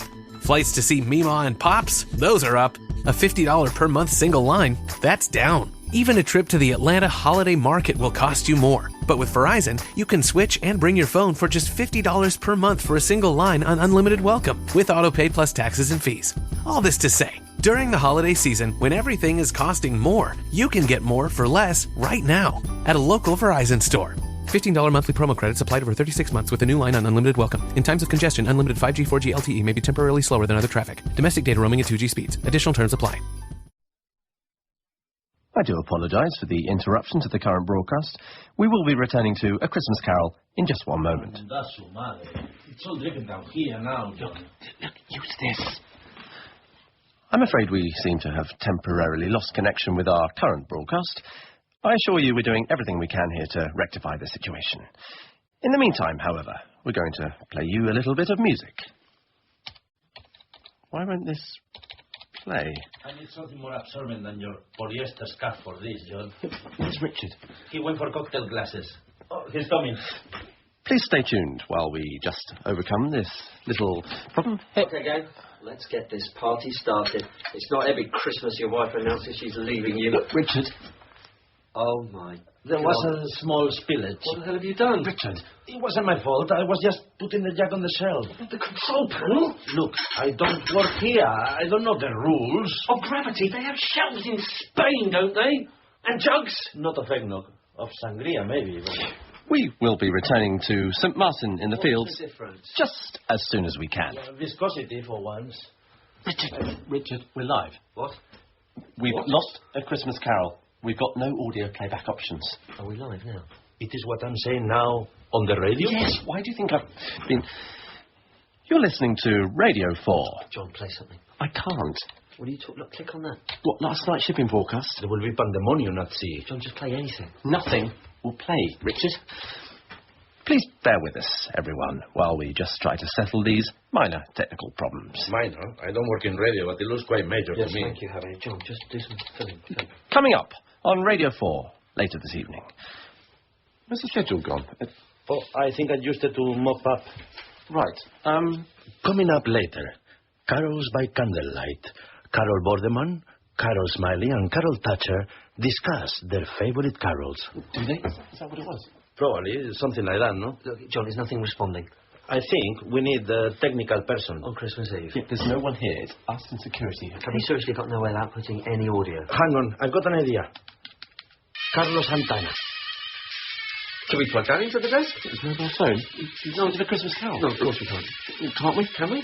Well, I doubt it. Is it got USB? He's got a touch. Are we definitely still on air? He's got as well a radio. Listen, listen. What's up, dogs? It's Christmas on the dump. Hang on. Hello? Hello? I am talking into the Radio 4 microphone, and my voice is coming out of my phone simultaneously. Affirmative. We are broadcasting to the nation. Okay, I've lost all the screens now, Richard. Hang on, look, John. I'm going to the corridor and make some phone calls. Okay, Oh, this isn't good, is it? No, it's terribly, terribly bad. I should never have come in. No, it was an accident. That's true. And you and Richard did invite me. It's not our fault. You shouldn't really have been drinking on the job. Well, you're the one that spilt it. Yes, I am not denying responsibility, but I am like a child in your care. No, you're not. You're like a friend who came in and spilt 2 litres of eggnog over thousands of pounds worth of BBC studio equipment. The price of greatness is responsibility. Winston Churchill. What is that? My Christmas present to myself. Slip the little book of wisdom and inspiration. Try it. You turn to a page at random, and it tells you what you must need to hear. Yeah, well, what I most need to hear right now is a Christmas carol, okay? Hang on, Bob. I'm just coming to the studio now. Anything, John? No. Damn. No, we've got nothing still, Bob. Okay. Yeah, hang on. What do we do now? Okay, I've got to announce what's happening. If you've just joined us here on Radio 4, I'm afraid we're still experiencing some difficulties. Yep, Bob, I'm at the pool cupboard. In the meantime... A mop and... in the meantime... I don't need a mop and give us a bucket. call. What? Yeah, you know, like TalkSport. No, Bob, we tried that. Talk Christmas. Give us a call. What's the number here? I've no idea, Bob. Look, What's the phone number? Okay, it's... now. The number to call is 0207 946 0000. What are you doing in Cornwall, Bob? That number again. Bob. 0207 Bob, hello? 946 00. What are you doing, John? We're discussing Christmas here on Radio 4. Give us a call. Tell us about your experiences of terrible Christmases. Are we still live? Yes, we... The intercom is flashing, Richard. No, wait, look, that can't happen. We have to stop broadcasting. The intercom. Hello? Sorry to disturb you, Mr. Katz. It's Verhone from the front desk. I've got your wife in reception. Already? Should I show her up? Yeah. No, I'll come down. Richard, come back here. You're not going anywhere. Send her up. Very good, Mr. Katz. Why is Claire here? For the car. So she really is taking the kids to her mum's. Richard, come... Try repeating again. We're discussing A Christmas Carol here on Radio 4. I understand the story has quite a special place in your heart, Javier. That was actually quite personal information, John. But there have, of course, been many dramatizations over the years. The Muppets. The Muppets did one with Michael Caine. You okay, Richard? No. Which was surprisingly moving, given that they're puppets, or Muppets. Is a Muppet an official type of puppet? I'm not sure. That's it. I am fired. And my wife is leaving me. Well, happy 2011, everyone. Do you want a drink? There is another jug of eggnog. Will you snap out of it? The first audio production of A Christmas Carol, I believe, was in 1938, starring Orson Welles as both narrator and Scrooge, which must have been a bit odd. Were you around in 1938? Did you hear it? Was it odd? Was it great? Was Orson awesome? Right. Or give us a call about anything else. What does A Christmas Carol mean to you? As Jonathan Dimbleby suggested in his introduction back then, the story is arguably the fictional world's most resounding and enduring moral pointer. Have you ever had a moment of epiphany like Scrooge? A moment you'd care to share with us? Or maybe you haven't. If you haven't, maybe you will. There's always hope. Do you agree with me? Give us a call on 0207 946 0000. Claire's at the door, Richard. Javier, no. Wait. Hi, Claire. Daddy! It's Claire. We're not staying, girls. Can I have the keys, Richard? Claire, can we talk? Not now, but can you just wait? No. We're going to my parents. Is that the room where you work? It's quite messy. 0207 946 0000. Quite nice today, Claire. Oh, just an old shirt, really. I like the way you have tied the bottom like a belt. Very ingenious and effective. Oh, thank you. You're looking good yourself. These trousers are quite tight. Yes. Are you perhaps listening online in another country? Keys, Richard. Come on, kids. Oh, do we have to? Yes. Dad's working. Come on. If so, what's the weather like where you are? Claire, we can work this out. Why don't you just work yourself out, Richard? Martha, Jessie, let's go. I'll call you later, kids. Bye, Dad. Bye, Daddy. Bye. Richard, I'm so sorry. 0207 946 0000 if you want to make that call. Right. We're shutting down transmission. I'll get it. Javier, no. Javier. Tita. Hello? Radio 4, how can we help you? Hello? Oh, you sound like you might be a younger listener. What is your name? Oliver. And how old are you, Oliver? 10. 10? Still believe in Santa Claus? Who? Santa Claus? Yeah, Claus. What? Just give me the phone. Just give me the phone. Hello, Oliver. Is there anyone you'd like to say Merry Christmas to? No, just my family, but they're all downstairs fighting. Are you going to get a Christmas Carol back on? Well, we're certainly doing the best we can, Oliver. I tried to get them to listen to the story. The most wonderful time of the year. Although, let's be honest, around the holidays, things really add up. But here's the good news. Only at Verizon, you can get a single line for $50 per month when you switch and bring your phone. So, while ice skating for two is definitely costing more, here at Verizon, you can save. Gifts for your third cousins? Steep. A single line with Verizon? Not so steep. A real tree? Pricey. A single line with Verizon? Less pricey. Flights to see Meemaw and Pops? Those are up. A $50 per month single line? That's down. Even a trip to the Atlanta Holiday Market will cost you more. But with Verizon, you can switch and bring your phone for just $50 per month for a single line on unlimited welcome, with autopay plus taxes and fees. All this to say, during the holiday season, when everything is costing more, you can get more for less right now at a local Verizon store. $15 monthly promo credits applied over 36 months with a new line on unlimited welcome. In times of congestion, unlimited 5G, 4G LTE may be temporarily slower than other traffic. Domestic data roaming at 2G speeds. Additional terms apply. Then it stopped and they just started shouting again. I just thought if they could listen to the message in the story, it might make them stop. I'm really sorry to hear that, Oliver. Oliver, you keep listening. We are going to get a Christmas Carol back on for you. For your family. For certain, okay? Okay. Yeah? That's a Radio 4 promise. Javier, Santa Claus is on his way. Keep listening. What do you think you're doing? What do you mean, what do I think I'm doing? Did you hear that? We have to get a Christmas Carol back on. We can let that child down and all the others like him. We don't have a choice. Look, I have made a decision. We're shutting down. We're getting off the air now. No. What do you mean, no? Move away from the plug, Javier. If you shut down, everyone will stop listening. You don't understand. No, you don't understand. No, you don't understand. Understand what? What it's like to be an orphan. He had his parents downstairs. Exactly, fighting, and him abandoned. What a child doesn't receive in life, he can seldom later give. P.D. James. There we go. How about? What is that book? The Little Book of Wisdom and Inspiration. It tells you what you must need to hear. Pick a page. No, move away from the plug. Look, I am talking about what Jonathan Dibbly said. Who? Dibbly. Dimbleby. Dibbly. It doesn't matter what his stupid name is. You are really prepared to abort the message of Christmas? We don't have an alternative. Bingo! You fixed it? No, I've just found an external DAT machine underneath the desk with what looks like every ever recorded episode of Moneybox Live. I think we can plug it straight into the output. Praise be. Do it. How long will that take? Not long. Phil for a moment. Hola?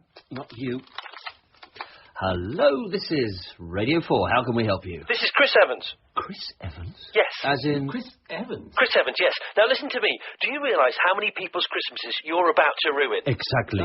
I'll tell you, a lot. Me and Bruce Forsyth, for starters. Bruce Forsyth? He's just texted me, but more importantly, it's the rest of the nation. It's that little girl who phoned up. It was a boy? Whatever. And it's all the other families, all those thousands of people who've tuned in tonight to hear the true message of Christmas. Don't jump ship. Moneybox Live, give me a break. You've got to find a way of getting Dickens over the airways. Have I made myself clear? We won't let you down, Mr. Heavens. Who? Chris Heavens. Chris Evans. That's what I said. I'm putting my faith in you. Goodbye.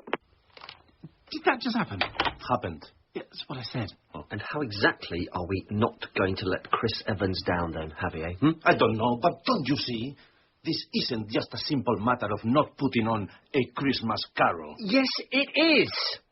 Are we ready? Moneybox Live, all set to go. No, you are failing everyone. Well, little change there then. So, this is for everyone I've ever failed. Claire, my children, Chris Evans, Bruce Forsyth.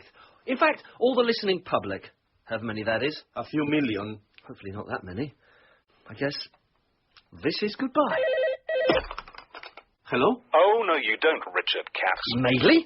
Let's just back up there, shall we? It's the Richard and Judy guy. Pull yourself together, Katz. You've got a job to do. Richard, Okay, first things first. We need some love in the room. John? Hello? Tell the listeners it's all going to be cool. It's all going to be cool. Good. Javier? Hello? Give us some wisdom from the Book of Inspiration. If today was perfect, there would be no need for tomorrow. Never a truer word. Who said that? Hitler. Adolf Hitler. Right. Let's move on. Richard, listen to me. What's the BBC expecting of you right now? To put out A Christmas Carol. And you can't because? We've drenched the studio equipment in eggnog. And your wife's leaving you because? I have the dynamism of corduroy. But what we need here is a man of action. That's not me. Is what a man of corduroy might say. But in these troubled times, we have to find our voices. Voices that drown out the sirens of fear the modern world rears inside us. 4 years ago, I met a man. A strong man. A man of action. The interview with Jeff Cates. No. I'm talking about you. You were a maverick producer back then, but a brilliant one. People said juggling wouldn't work on the radio, but you made it work. You had vision. He's right, Richard. That juggling feature nearly won a Sony Award. Where's that vision now? Where's the man I first met? I guess I've just lost my mojo. And maybe your marriage. You have a choice, my friend. Number one, you walk from everything. You give up. Number two, you turn things around. But how? Do you know what the best thing you ever said to me was? That I loved you. No. But you did say that, which was really nice. Very nice moment.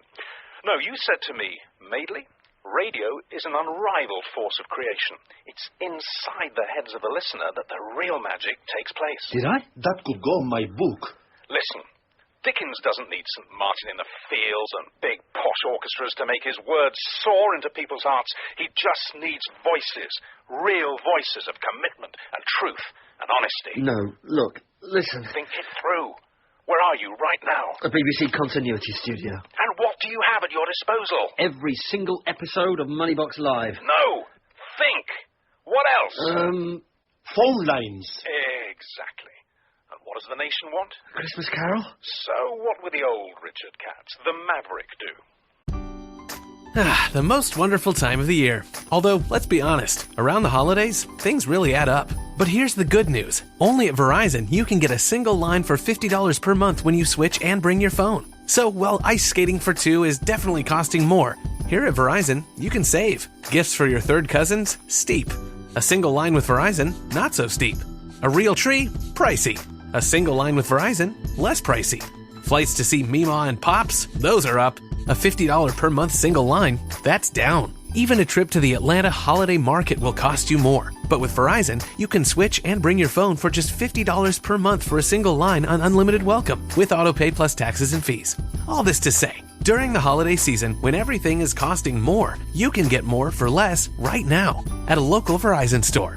$15 monthly promo credits applied over 36 months with a new line on unlimited welcome. In times of congestion, unlimited 5G, 4G LTE may be temporarily slower than other traffic. Domestic data roaming at 2G speeds. Additional terms apply. I don't know anymore. Yeah, you do. Think. Maybe this will help. Remember Top Gun? Tom Cruise pulled himself out of that terrible Grimpenmire of self-doubt. And so can you. Wait a minute. Turn that rubbish off, Javier. Are you saying that we somehow get hold of a replacement cast, get them to phone their lines in live, recreate all the necessary atmospheres here in the studio and basically broadcast our own production of the story? No, you're saying that. But that's completely mad. Merry Christmas, Richard. Blimey, that was a bit cryptic, wasn't it? Better drowned than duffers. If not duffers, won't drown. What? Swallows and absence? What? It is the rather cunning message the children get from their father to let them know if they are allowed to go to the island in the boat. Oh, yeah. It means it's better to be drowned than be a duffer. And if you're not a duffer, you won't drown anyway. Richard from Richard and Judy is like our dad. He doesn't want to spell it out for us, but he is saying, do it. Put on our own version of A Christmas Carol. Oh, man alive. Well, can we do it, Richard? We can damn well try. We can do more than that. We can try and do it damn well. Like you just said. I ditto you, basically, Richard. John? I think we can try. That's a double ditto. Then buckle up, boys. We are sailing to that island. Hello, this is the BBC. It certainly is. Now, stop what you're doing. Walk away from the equipment. Who do you think you are? The controller of Radio 4? Yes, this is Gwyneth Williams. Now put on Cats. The musical. Richard Katz.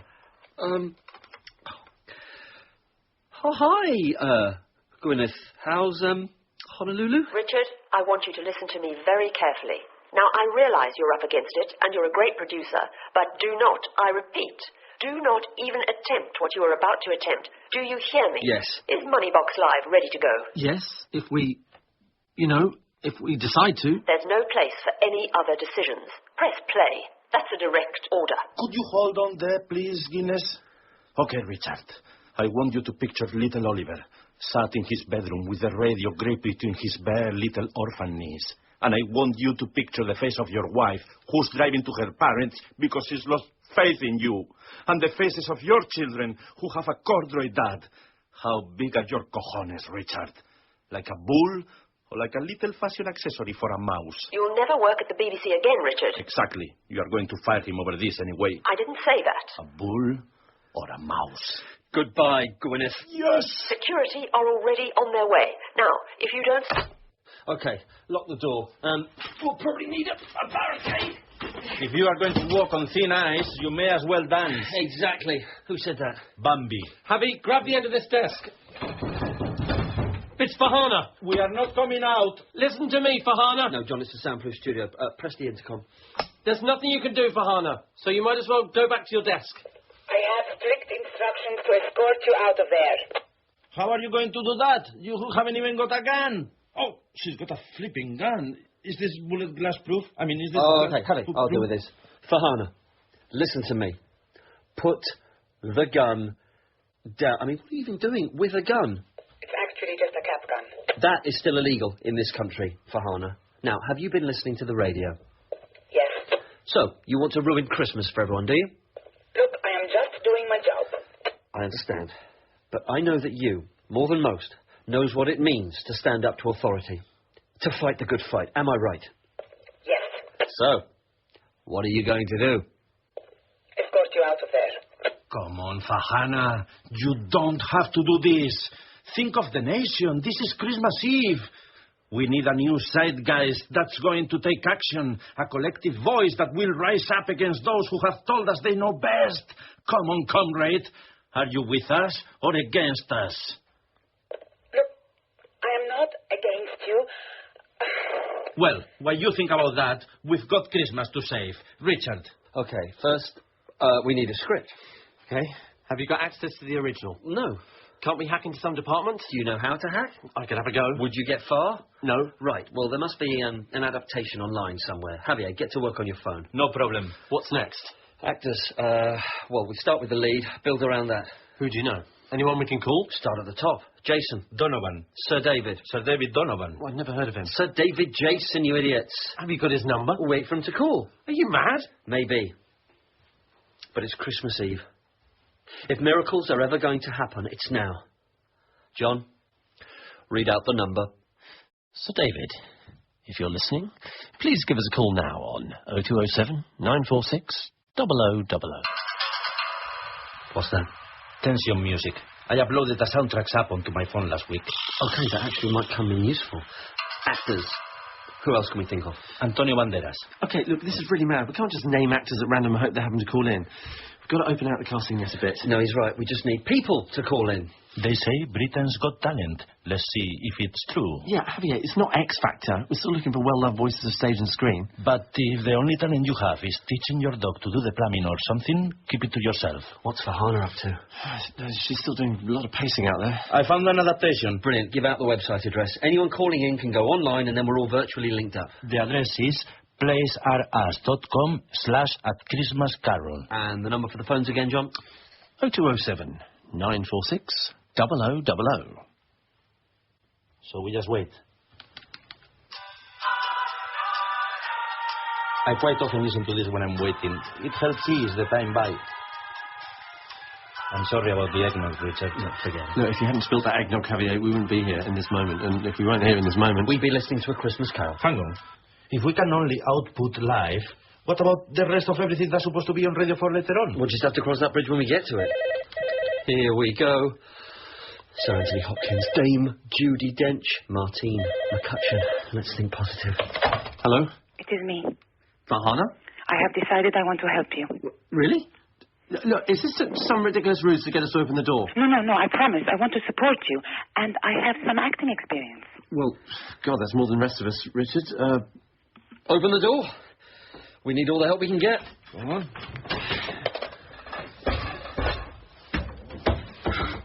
I have to phone my sister in Iran. This will set the country alight. Maybe you shouldn't then.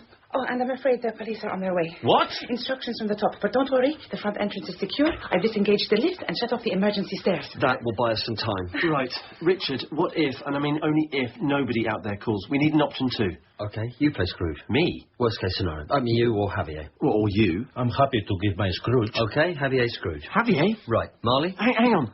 Say bar humbug, Javier. Bar humbug.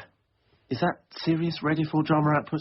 Bar humbug, no? You do it, Richard. I really can't act. Sister, it's me. Listen in to Radio 4 online now. I'm just be starting on the radio and tell everyone. I'll see you later. Bar humbug. Richard, do you trust me? Yes. Then play Scrooge. You can do it. Really, I'll be fine. Farhana, I shouldn't touch that? Just inspecting the damage. Oh, interesting. What?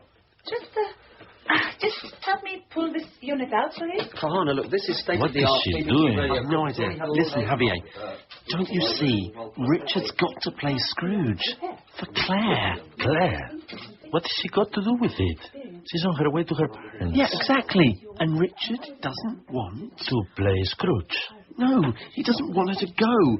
He wants to show her he can play Scrooge. Change.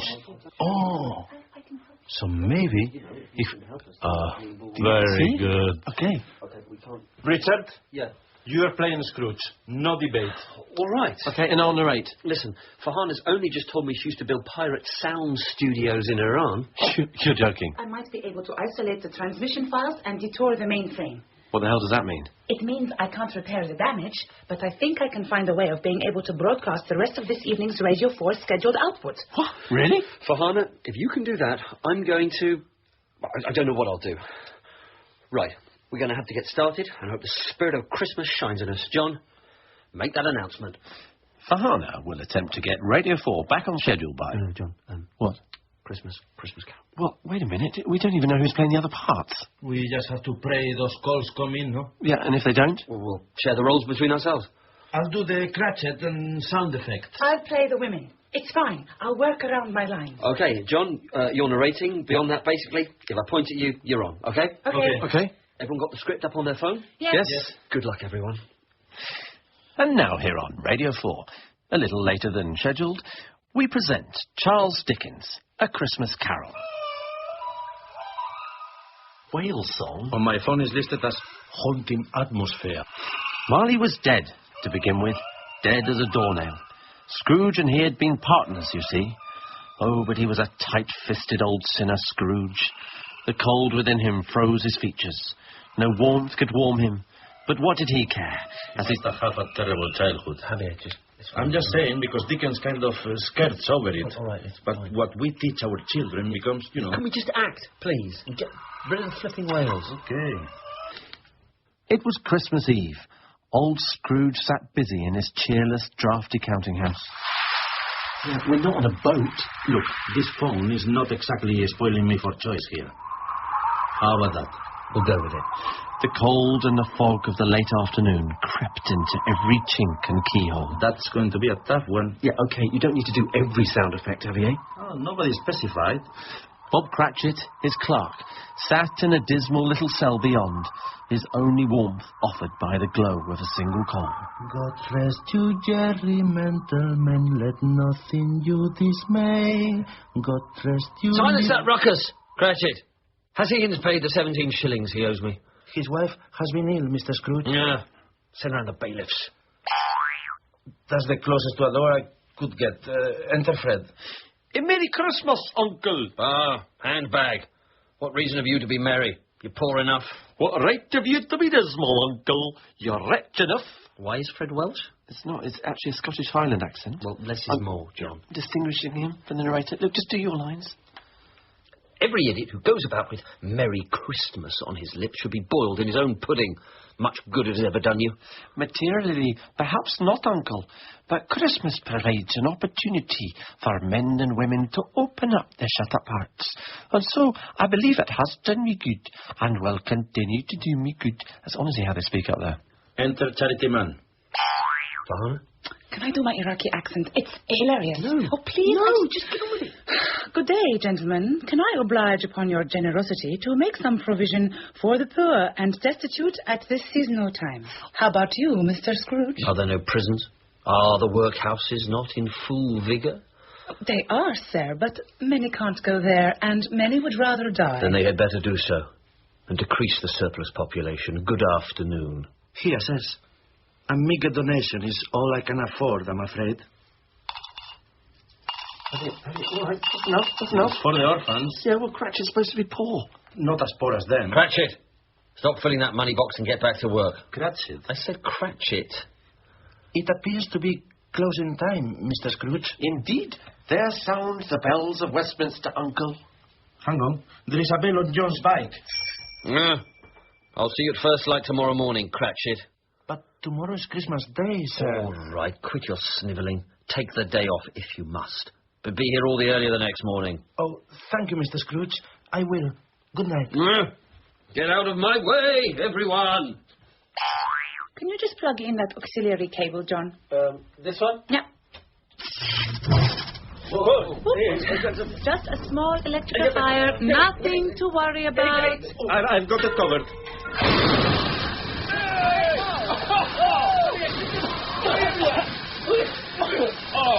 There we go. Put out quite a lot of foam, these things, don't they? Carry on, John. I don't see a thing. Okay, I'll read it.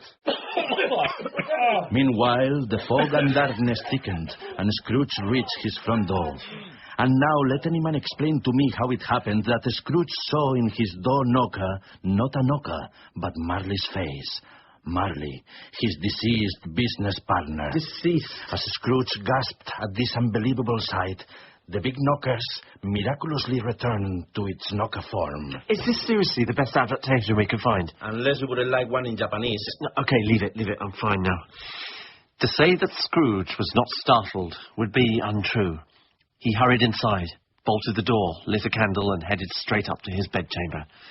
There he sat in his dressing gown, slippers, and nightcap before a low fire, and pondered with a sense of growing unease.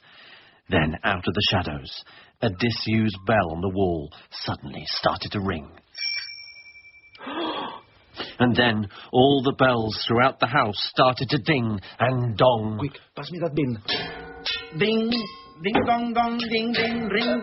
Ka-chang, ka-chang, ka-ding, dong. It's humbug. Boing, boing. I won't believe it. Just use your imagination. But why don't you just use these sound effects CDs? Look, there's a whole cupboard of them and a CD player. What? How could I have missed that? We need Marley. I'll do it. It's got to be scary. I can be scary. You can be Spanish. Sort through the CDs. Quiet. With any luck, this is our Marley, right on cue. Hello? Oh, my Lord. So this isn't a joke, is it? Who's this? It's actually Dara Breen. I'm sorry, I just had to call in. Only I was just saying to my wife there, this has got to be some sort of pre-recorded spoof thing. And she was saying, I don't think it is. I've got a website with the script up online here. And I was saying, come on now, how gullible can you be? And she said, well, phone the number. So I did, and, well, that's a big 1-0 to her right there. With yourselves actually answering the phone and everything. Dara, will you do Marley? Marley? Me? Do you mean now? Yes. You're joking. I'm 3 sheets to the wind. It doesn't matter. Please. We'll do anything in return. Hang on, you're a producer, aren't you? I was. Only I've got this idea for a great new panel show. Another panel show? Come on. That gobshite David Mitchell's got about 1 million on the go. What is it called? Well, I haven't really worked out all the details. Actually, to that. Dara, if by any faint chance I'm still working at the BBC after all this, I'll see what I can do. Okay, grand. Let's do it. It's the top of page 7. I can't believe I'm going to act. This is insane. Okay, Marley's entrance. Richard? Chains. Dragging chains. They're coming closer. Javier, is that my bike chain? Might be. Someone hit play on that CD player. They're coming up the stairs. They're outside my door.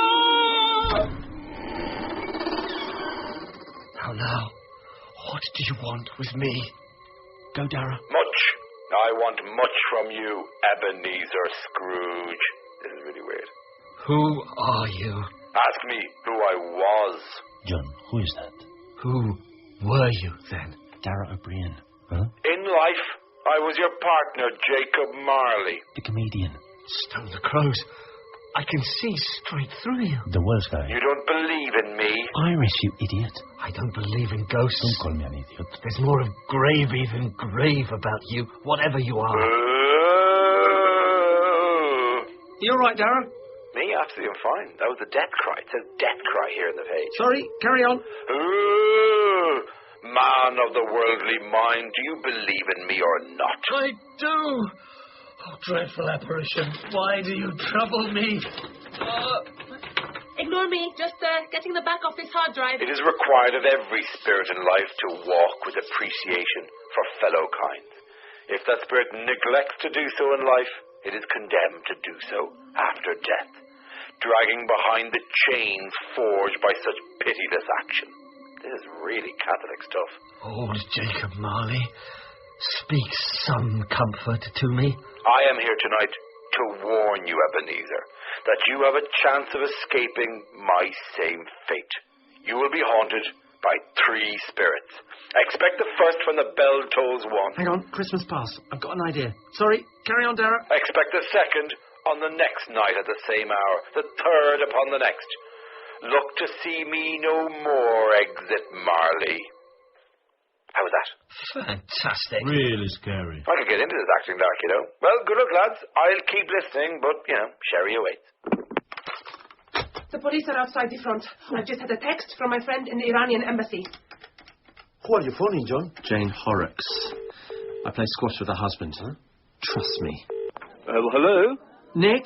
Hi, it's John Nicholson. John? Oh, hi, John, yeah. Merry Christmas, how's it going? Aren't you working tonight? I am, yeah. Look, is Jane with you? Yeah, we're at my Christmas work party. Right, look, I couldn't have a quick word with her, could I? What now? Yeah. Yeah, sure. I guess. Jane? Yeah, you know John Nicholson? The one who's crap at squash? The one who fills in at Radio 4, yeah. He's on the phone. Wants a quick word with you? What about? I have no idea. Hello? Jane? Hi, I'm calling from the Radio 4 Continuity Studio. Look, we're supposed to be broadcasting A Christmas Carol, but we've lost it. Well, that's karma. I was penciled for that, and then they dumped me. Look, we're putting out our own version of it, now, live. Now? Yes, in fact, we're live at this moment. You mean? Flipping heck. And we've just reached the bit where the ghost of Christmas Past enters. Jane, will you play the part if we text through your lines? Are you pulling my leg? No, I'm really not. Please. Oh, what the heck? This party's boring the arse off me anyway. And it's Christmas Eve. Go on. Wow, you're a total star. Hang on, let me just find somewhere a bit quieter. Excuse me, love. Have you finished in there? Oh, great. Okay, I've locked myself in the loo. I can't believe I'm doing this. My agent will go bananas. We've texted the lines through. Yeah, I've got them. Great. Strike the clock, Javier. There. Humbug. The hour itself and nothing else. Oh, what is this? A hand drawing my bed curtains apart? A floating ancient child with 20 legs. Are you the spirit whose coming was foretold to me? Ready, Jane? I am the ghost of Christmas past. Come, let's fly. But I am immortal and liable to fall. Bear but a touch of my hand. As the words were spoken, they flew out through the bedroom wall and out into the night. Spirit, what is that strange light? It is the past, Ebenezer. They landed into a clear, cold winter day upon a snowy, open country road. Scrooge was conscious of 1,000 odours floating in the air, each one connected with 1,000 thoughts, hopes, joys and cares, long, long forgotten. Good heavens! I was bred in this place. I was a boy here. Your lip is trembling. And what is that upon your cheek? Nothing. Are you all right, Peter? Yes. You recollect the way? I do now. I could walk it blindfold. Strange to have discarded the memories for so many years. There are my friends. Albert! Hey, Albert! Edgar! Bruce! These are but shadows of things that have been. They have no consciousness of us. My old boarding school. It seems deserted. Not quite. A solitary child is left there still. Come, see. Good heavens. It is indeed you. I look so alone. Oh. Javier, are you all right? That's me. This is my childhood. By your own volition, Ebenezer. The same, but in Spain. I wish... Oh, but it's too late now. What is the matter? Nothing. There was a boy singing outside my house last night. I should like to have given him something, that's all. Take my hand, Ebenezer. I have more to show you. You surely know this building ahead. Know it? This is where I spent some of the happiest days of my life under the apprenticeship of Mr. Fezziwig. Can we go in? Of course. There he is. Bless his heart. It's Fezziwig alive again. Yo-ho, my boys. The hour has struck 7. It is Christmas Eve, and it is party time. Fill your home. Hello? Hey, hi. Yeah, hold on one sec. We were in a state of sheer delight. Fezziwig had the power to render us either happy or unhappy. What are you thinking? I should like to be able to say a word or two to my clerk, Bob Cratchit, just now. Come hither, Miss Fezziwig, my wife. You shall be the first tap to dance with me, and the last down. Wait, Mr. Fezziwig, my husband. Young Ebenezer, come here. I want to introduce you to someone. Belle Marsden, we need Belle. Charlotte Green on line 1. Really? Hi, I'm all ready if you want me. Blimey, of course, wonderful. Mr. Scrooge, Belle Marsden. Belle Marsden, this is one of our finest young apprentices, Mr. Ebenezer Scrooge. How do you do, Mr. Scrooge? Santa Maria, it's really her. Who's playing young Scrooge? Me. Belle, can I see how gorgeous you are? You are sounding? No, Javier, it should be Richard. Would you care to dance, Miss Marsden? I would indeed, young Mr. Scrooge. That night was one of the happiest in my life. We can't linger here, Ebenezer. My time draws to a close. Actually, Jane, before you go, can I just say what a huge fan of yours I am? And I really love the news. Life is Sweet. Absolutely my favourite film of all time. Yeah, hello. If you don't mind, we need to... Oh, yes, absolutely. Sorry. Carry on. She was so beautiful that night. Yet you lost her, Ebenezer. Please, don't torture me with this. The relationship lasted barely a year. Side by side in the snowy moonlight the following Christmas sat the young Scrooge and the iridescent Belle, eyes brimming with tears. Another idol, a golden one, has replaced me, Ebenezer. I have watched your nobler aspirations fall off one by one in your voracious hunger for wealth. And now I feel that I should release you. Have I ever sought release? Not in words, perhaps, but would you choose to seek me out and try to win me now? It doesn't have to be this way. I would gladly think otherwise if I could. May you be happy in the life you have chosen. Goodbye, Ebenezer. No! Like fiction emulating reality. Except she's not driving off to her parents in the family hatchback. Wait, I have to say something to my wife. Claire, if you are listening out there, I know I've already screwed it up, but we can make this work. I can change. I really can. I resolve to be the person I once was when we met. Please don't leave me. Don't go to your parents with the children for Christmas. I'm not quite sure where we are. Do I have any more lines? No, you don't, Charlotte. That was fantastic. Thank you so much. My pleasure. Oh, and Richard. Yes? Stick in there, eh? You sound like a lovely guy. She'll come round. We just want to feel loved, us girls.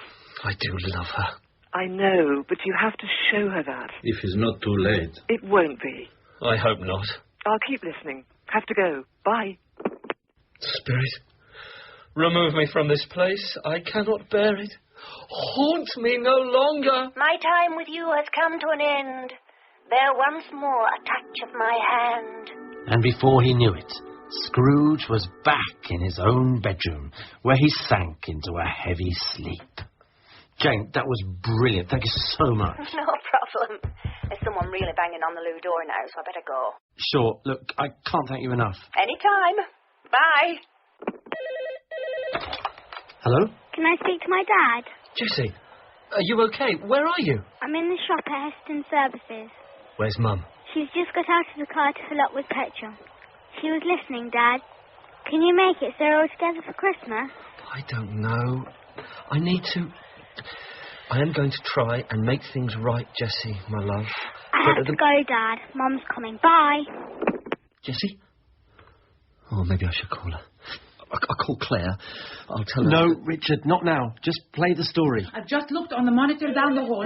The police have called in the fire brigade. What? There is someone called Edward Kelsey on line 2. Isn't that... Put him through. Hello? I can only give you 10 minutes or so, though. I'm bidding for an electric toboggan on eBay. It's Joe Grundy. But if you need somebody to play Christmas Present, I've got the script up in front of me. Doesn't sound anything like his character. Well, no, but I can if you like. Well, whatever worked for you, Edward, will be fantastic. You want me to start now? After the clock chime will be great. Ebenezer Scrooge. Am I still asleep? Surely I haven't slept for... I am waiting. Where are you?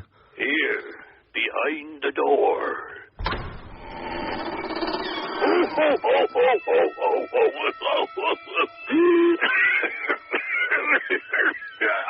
am the ghost of Christmas Present. Don't be shy.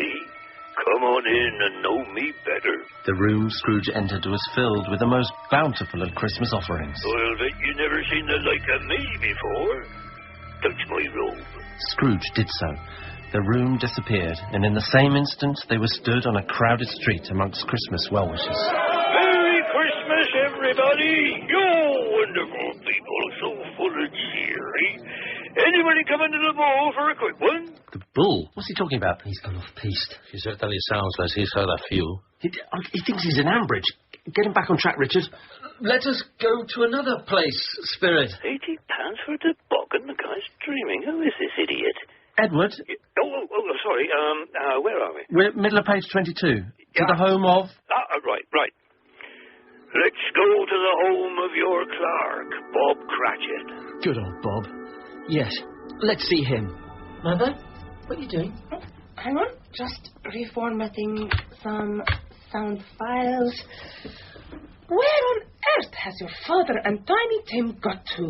Look, they're coming now. See Father in his threadbare clothes downed up to look seasonal, and Tiny Tim upon his shoulder. Alas, for Tiny Tim bears a little crutch and has his limbs supported by an iron frame. He does indeed, Mabel.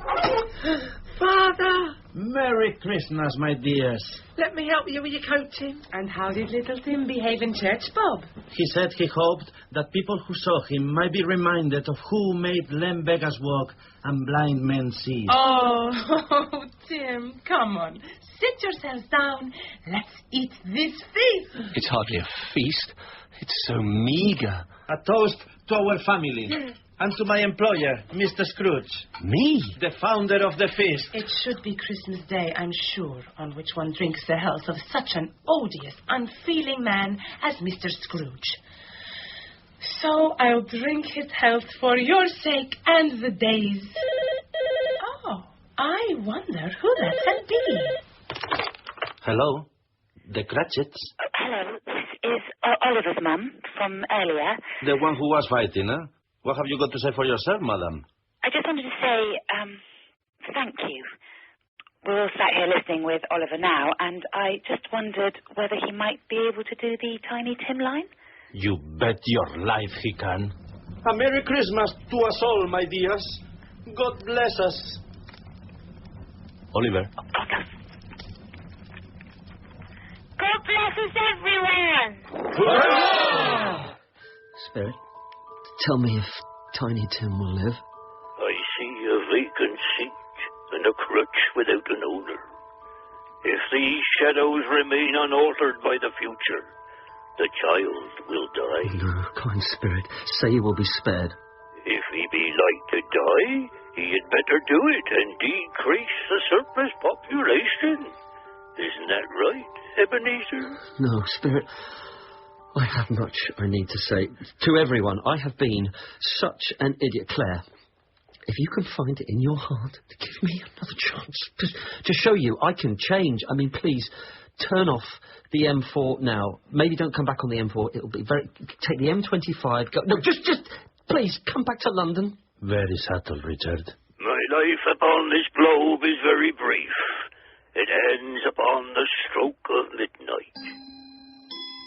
Hark, the time is drawing near, and I have one more thing to show you. Well, no, actually, I can't. That's the grandchildren turning up now, I'm afraid. Oh, right. Okay, Edward, not to worry. We were almost there anyway. Thank you very much for your contribution. You're welcome. Merry Christmas to you all. And to you. Gracias. At that moment, the midnight bell struck and Christmas present disappeared. Then lifting his eyes, Scrooge beheld coming towards him like a mist along the ground, a solemn phantom, draped and hooded, with darkness where there would have been a face. Am I in the presence of the ghost of Christmas yet to come? Hang on. If I can just get this coil of wire attached to this bin... Javier, what are you doing? For the voice. I am making an echo chamber. Yet the spirit spoke not. It just beckoned and nodded. Well, that is no good for radio, is it? Ebenezer Scrooge. You are about to show me the shadows of the things that are yet to come. Yes. I fear you more than any other spectre I have seen. But as I know your purpose is to do me good, lead on. Wait, I recognize those men from my business world. What are they saying? All I know is he's finally dead. When did he cop it? Last night. What's the miser done with his money? Miser. Who knows? No one to leave it to. It's likely to be a very cheap funeral. Then no one will go. Yes, indeed. Of what poor wretch are they talking of, Spirit? These are fearful scenes. You can say that again. Let me see some tenderness connected with this world. That's Cratchit's home. Why is it so quiet? Mother, you're crying again. No, I'm fine now. I won't show weak eyes to your father when he comes home. I think he's walked a little slower than he used to these few last evenings, Mother. I have known him walk with Tiny Tim upon his shoulder very fast indeed. But your father loved him so that it was no trouble at all. Hello, my loves. You took the wild flowers I collected, Bob? Yes, my dear. I placed them upon his grave. I wish you could have gone. It would have done you good to see how green a place it is. Oh, Bob. And I know that when we recollect how patient and how mild he was, we shall not quarrel easily amongst ourselves and forget poor Tiny Tim in doing it. No, never, Father. No! The phantom had one final place to lead Ebenezer. The city cemetery. I fear I can predict the name upon the grave to which you point. But before I draw near, answer me one question, Spectre. Are these the shadows of the things that will be? Or are they the shadows of the things that may be only? That's for you to decide, Ebenezer. Now, wipe away the snow. Here lies Ebenezer... No, Spirit, I am not the man I was. Please assure me that I may yet change these shadows by an altered life. Hello? Oh, hello. It's Peter Purvis here. Calling for a long way. Sorry, you're cutting out, and this really isn't a good time. Hello? Can you hear me better now? Yes, that's better. It's Peter Purvis. I'm calling from a small school in Honduras. An orphanage? No, it's a small school run by a local charity.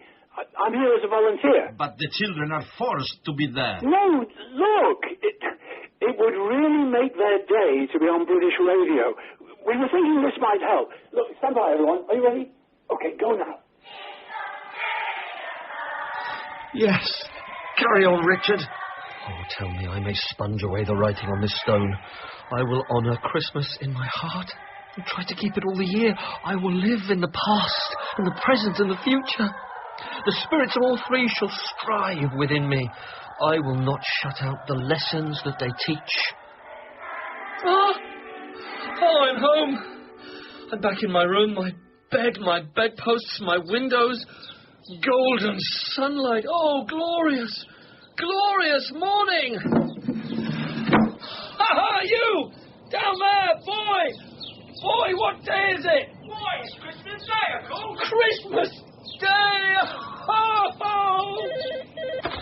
Hello? And for a man who had been out of practice for so many years, he let out a splendid laugh, a most illustrious laugh. Oh, praise be! This is the first day of my life. I don't know what to do.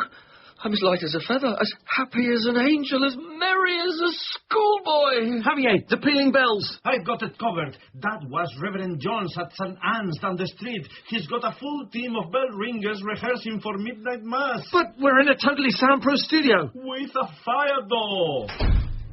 Go, Reverend Jones! Go, Peter Purvis! Wait a minute. Richard, I think Claire and the kids have just pulled up. What? And there is lots of police at the broadcasting house, at the front, and a huge crowd of people. Claire, kids, this way, at the bell gate. Hurry! They're coming back for me. And a few moments later, Scrooge appeared from his front door, skipping along the streets, wishing a Merry Christmas to a succession of startled onlookers. Dad! You came back, Claire. I don't know what to say, Richard. I just... Just say, you'll let me show you I can change. Richard, we need to carry on. You better finish the story first. Quick, kids, get in before the police start heading up here. And presently, Scrooge found himself at Bob Cratchit's door. Come out here at once, Cratchit. Hi, Mr. Scrooge. What time do you call this? But, Mr. Scrooge, you gave me the day off. Well, I was wrong to do that. I should have given you the week off and tripled your wages. A Merry Christmas, Cratchit. A Merry Christmas to everyone. Dad, you did it. We all did it, Martha. Does this mean we're all going home? Hello? Farhana, this is President Mahmoud Ahmadinejad. The nation of Iran celebrates you tonight. Thank you, Mr. President. Got to go now. My bath is ready. Richard, I've got the hard drive back up and running. It's all systems go. Radio 4 is back on schedule. I am going to kiss you, Farhana. Just before you do, Richard, I've got Gwyneth Williams on the line. Katz, Nicholson. Yes? You're fired. I knew it. You didn't let me finish. You're fired up. You walk out of BBC Broadcasting House this evening with your heads held high. What about the police? Called off. Come to my office first thing Tuesday morning. I need your minds on the future. Me as well? You betcha. See you then. So, what happens now? We've got a minute till the news. Richard, Yeah. come home after work tonight. And you'll be there. Of course we will. Come here. And you kids. Oh, I love you, Claire. I love you all so much. And John, Javier, Farhana. What can I say? Dad, you're crying. I know. This calls for a celebration. Richard, pass that jug. What jug? You're listening to Radio 4.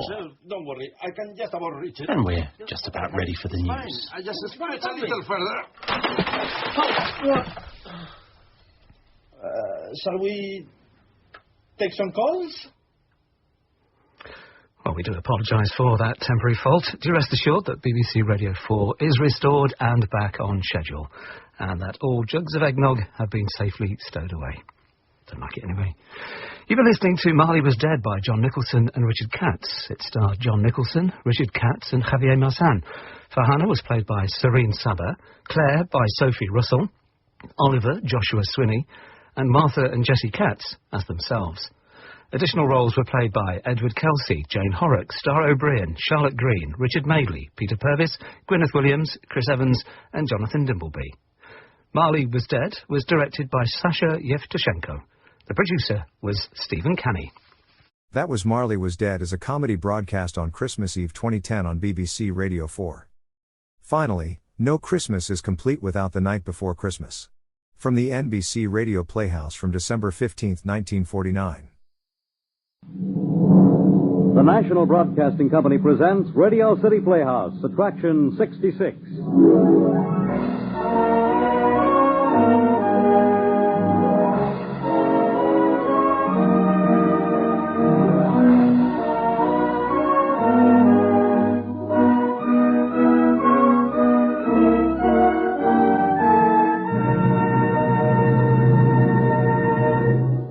ladies and gentlemen, here is the director of Radio City Playhouse, Harry W. Junkins. Thank you, Fred. Good afternoon, everybody. It seems to us that there are few things more appropriate as a Christmas gift to Radio City Playhouse listeners than a story by the inimitable Paul Gallico. Since 1936, when he first entered the short story field, he has been published regularly by such magazines as the Saturday Evening Post, Collier's, Cosmopolitan, and Esquire, and today we welcome him to Radio City Playhouse. Here then, with our very best wishes, is our Christmas Day broadcast. Lyle Sudrow as Perry Brown, Bernard Grant as Al Vogel in 'Twas the Night Before Christmas by Paul Gallico, Attraction 66 on Radio City Playhouse.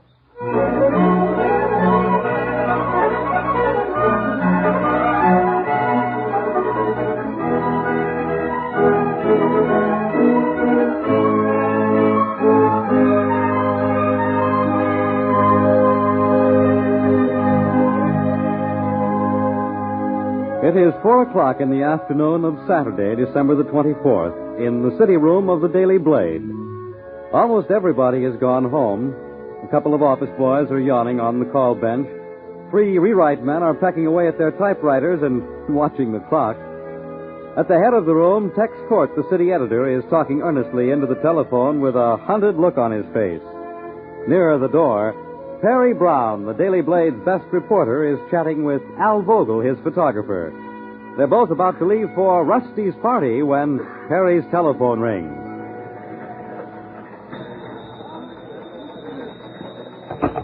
Hello, Perry Brown. Oh, hello, Rusty. Yes, we're just leaving. I'm all cleaned up. The tree come? Good. No, Vogel's sitting on my desk. We'll leave together. Oh, honey, I'm going to trim that tree with diamonds, rubies, and sapphires. That'll run into dough. Vogel says that'll run into dough. Huh? Oh, darling, if you play Holy Night, I'll cry. Yes, I will. I get very sentimental about Christmas. Vogel will cry, too, won't you, Al? Oh, absolutely. All right, we'll all cry, and it'll be a wonderful party. Oh, now, darling, don't worry about the Christmas tree fires. They won't break out until 9 o'clock, and besides, I'd quit before I'd miss the party. Okay, anything you want me to bring? Just me? Okay. Love you. Hey, why don't you marry the girl and put her out of her misery? I'm working on it by this time next year. Come on, Al, let's get out of here. Right behind you. Let's go say Merry Christmas to Tex. Come on. It's a good idea. Come on. Rusty's as excited about this Christmas party as a 5-year-old kid. It's our first real planned party. No kidding. Yes, Mrs. Pettenstall, I understand, and I'm sure we can take care of it by 11 o'clock at number 3 Courtney Tower. You harness to the wagon, yes. Mrs. Pettenstall? Yes, all right, Mrs. Pettenstall. I'll keep in touch with you. Same to you. Goodbye. Al and I are just leaving, Tex. Merry Christmas, and try to get up to Rusty's party if you can, will you? What's the matter? Harry, I meant to let you and Al go, but no. something unforeseen has come. No, you promised us the night off. You did, Tex. Yes, I know. And you'll get to Rusty's party later. Did you, hear anything of that telephone conversation I just had? You, mean Mrs. Pettenstall? Tex. Her nephews have arrived unexpectedly from the West. She wants a Christmas present for us. Oh, no. She wishes us to secure a pair of goats for her. Goats? Harness to a red wagon. Oh, you're kidding. Goats? Harness to a red wagon. Is she crazy? Where can you find a couple of goats in a red wagon on Christmas Eve? Yeah, where can you find a couple of goats? You mean where can you find them? Oh, Tex, no. It'll be all right if the outfit arrives at 3 Courtney Towers by 11 tonight. I won't do it. I promised Rusty. And I promised the wife of our editor and managing director that I'd get her 2 goats. All right, we quit, don't we, Al? Absolutely, we we told quit. Rusty nothing would keep us away from her first party. Listen, Perry, Al, I'm sorry, but I'm on the spot. Do you think I get a kick out of having my reporters used as footmen? Mrs. Pettenstall's a bad little girl. She's a gadfly sent to try us. I'm sorry, but it's all part of the screwy business, and she is the wife of our managing director. Now, please, Perry. There's nobody else to send, please. I can't. Rusty'll give me the air. That she'll understand. She's a newspaper woman. No, not tonight she isn't. Tonight she's a kid having her first Christmas party. You'll just be a little late. Here, I'll give you a petty cash slip. Get upstairs and cash it before 5. How much? The sky's the limit. All right, $1,000. I said the sky, not the stratosphere. You want your stinking goats, don't you? How do I know what I'll run up against? I may have to buy them from the zoo. Okay. Here. Need any help, call me. Oh, thank you. And you call Rusty. I haven't got the nerve. She'll think I'm drunk. All right. Call her up and say you sent me out to get 2 goats and a red wagon. Oh, boy, she'll love you. Come on, Al. Maybe we can get the goats quick somehow. Hey, where are you going first, Perry? Where would you go to get goats? Brooklyn.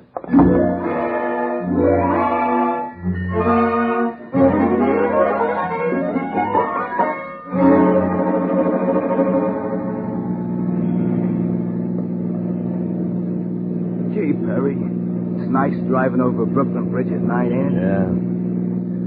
Holy night, silent night, where can I find 2 goats? The old bridge looks pretty tonight with all the lights on it and everything. Yeah. Where can I find 2 goats? Hey, just look at the lights on the water, Perry, and the piers. Yeah. Look, huh? Yeah. Hey, Perry, look. Hey, that flash of flame down there. Look, will you? Hey, Perry, one of the piers is on fire. Look, will you? Yeah. Lovely fire. Maybe it'll burn all night. Too bad we can't go. What do you mean we can't go? You nuts? My dear Al, consider your position. We're in the service of the rich. We're after goats. We're not reporters. We're lackeys. Mrs. Pettinsall would be very, very angry if we went to a fire instead of buying her 2 goats harnessed to a red wagon. Perry, we gotta look. It's red. Look at the orange and the yellow. I know. It's like an atomic bomb. Would you look? Al. Look, maybe I can grab a shotgun. Slow down, Perry, please. Maybe I can get a picture from here. No, Al. We must let nothing turn us from our duty. We're not reporters. We're butlers. Well, I got it anyway. And maybe that won't be the picture of the year.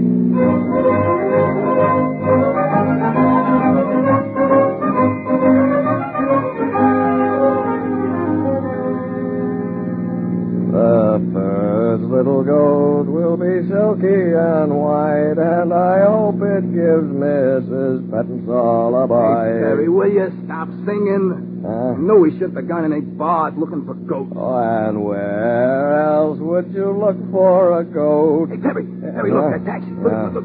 In an ambulance. In an accident. Look. Perry, slow down, please, will you? Hey, that woman, she's hurt. Please, Perry, slow down. Let me get a picture, will you? No. What would Mrs. Pettinsall say if she ever found out you went around shooting a camera at people? I got it. Oh, stop taking pictures. Hey, you know what? You're lost, that's what. We're lost in Brooklyn, and we'll be here for years and years. We are not lost. You'd stop taking pictures, you'd see that we're now approaching Cypress and 283rd, and if our friend the bartender is correct, we're about to get our first goat. Didn't he have any number? No. Brown shack at the corner of Cypress and 283rd. That must be it over there, beside those signboards. Hey, what is it, a garbage dump? Or is that the goats I smell?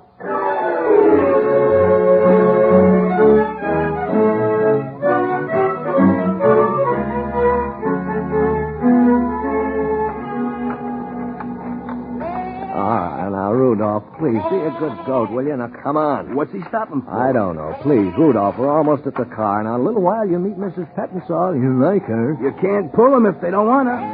Now, look, Rudolph, I paid $100 for you. Will you please act like a $100 goat? Hey, you're sniffing at something on the ground. Huh? Yeah.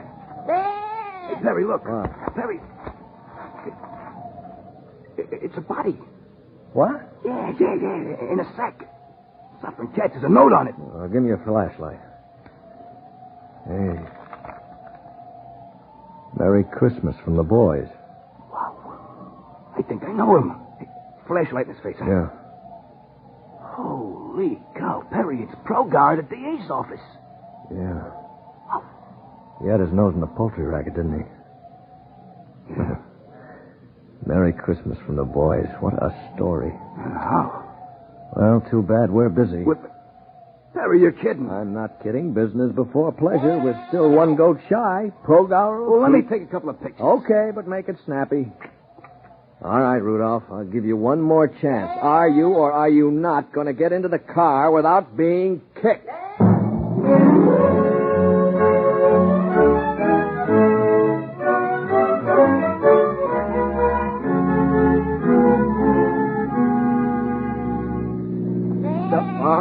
Rudolph, stay in the back seat, will you? And stop kissing me. I'm driving. Yeah, and you should have stuck to lemonade. Oh, you should talk.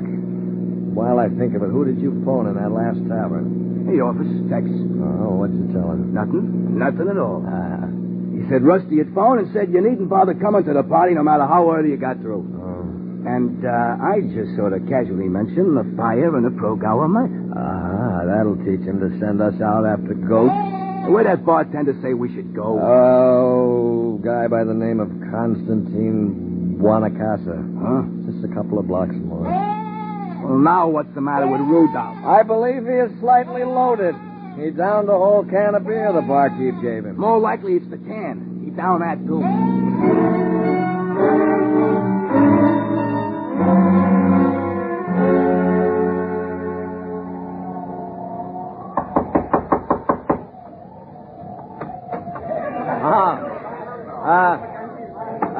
Mr. Buonacasa? Yes? Well, my friend here and I, curious as it may seem, are seeking to purchase a goat. Yeah, goat. Yeah, goat. Jerry, the bartender at Mike's Tavern, said you had goats. You make the joke, eh? No. Come on, then we got company. You drink a glass of wine, everything should be all right. Christmas time, everybody should feel okay. Look, any time but Christmas Eve, it might be a gag. It's dead on the level, brother. I gotta get another goat. Now, have you got one? And we ain't kidding. This is no funny business. Honest. All right. You're coming with me. Yeah. You have got goats, haven't you? Sure, I got the goat. Paolo and Francesca. They man and a wife. Oh. A nice goat, a good goat. You like a goat, Sam? Sure. Yeah, we love goats, don't we, Al? Oh, yeah. Especially on Christmas Eve, we love goats. Yeah. It's in here, the shed. There, Paolo and Francesca. Go. Oh, the ain't got him yet. Oh, yeah. Mr. Buonacasa. See? How much for the big one? Ma che vergogna. I tell you, the name is Paolo and Francesca. This is a husband and a wife. I know sell a one. You married man. I think you understand, Forgive me, old man. You're right. I don't know what I was thinking about. Yeah. They look so pretty. They're in love. Oh, yeah. Look. Yeah, sure. Look, Mr. Buonacasa, I got a goat outside. Yes? Swellest goat you ever saw. Rudolph. He loves everybody. Crazy about everything. Yeah, what about a deal? I buy Paolo and Francesca. You take Rudolph and part swap, huh? You can have one swell, loving goat and some cash. Everybody she's happy, huh? I don't want a goat. No? No. What's the matter with having one goat? What good is one a goat except to another goat? Except... Look,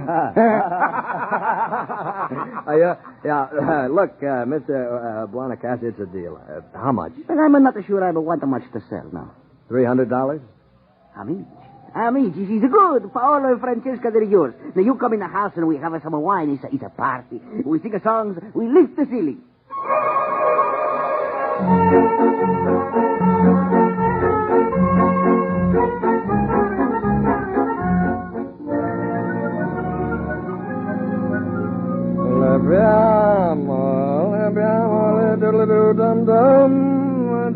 I knew we shouldn't have stayed at Bonacasa's party so long. I just knew it.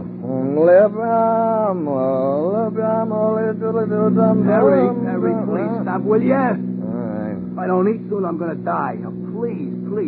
We got the goats. We got 3 goats, in fact. Let's eat and get them up to Mrs. Pettensol's, huh? Will you shut up, Rudolph? You too, Francesca. Will you pipe down? Holy smokes, up to our neck in goats. What will you do with 3 goats, Perry? What are we going to do?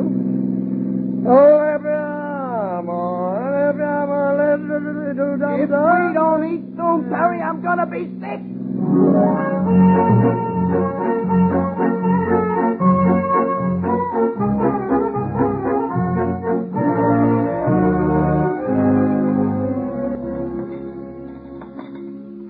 You know something, Perry? I wouldn't have blamed that waiter if he'd have stopped you. Russian caviar in a dump like this. You kidding? 1 black. Al, I'm sleeping. Now, please, do not disturb me. Allow me to sit here with my head in my hands and suffer.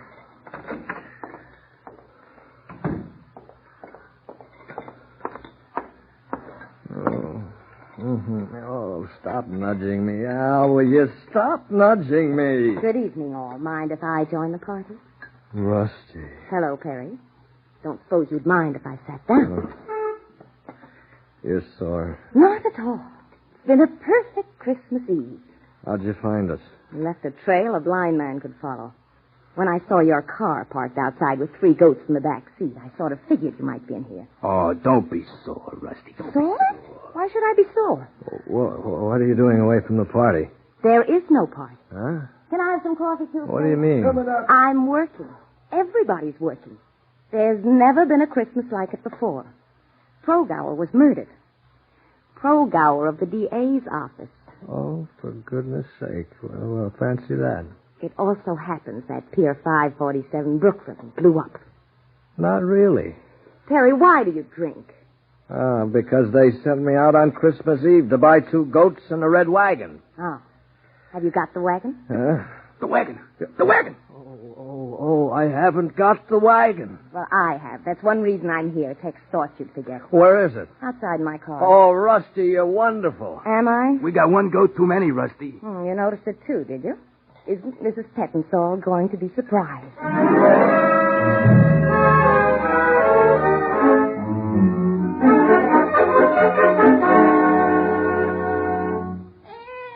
What's the matter with them now? They're frightened. Now, listen, Goat, you're out of the elevator. All you got to do is walk down this nice, quiet hall here, see? That's it. Now, just walk slowly down the hall to apartment 3. Yeah, and stop kissing me.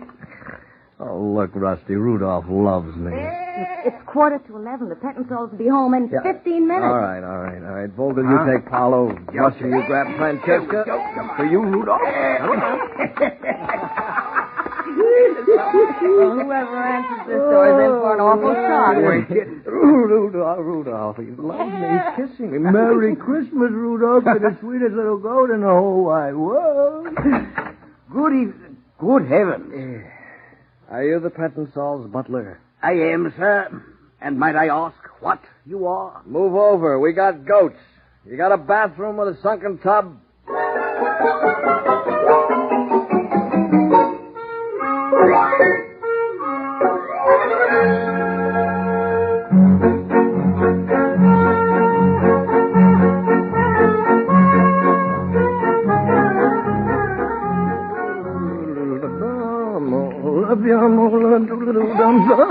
Hold still, Rudolph.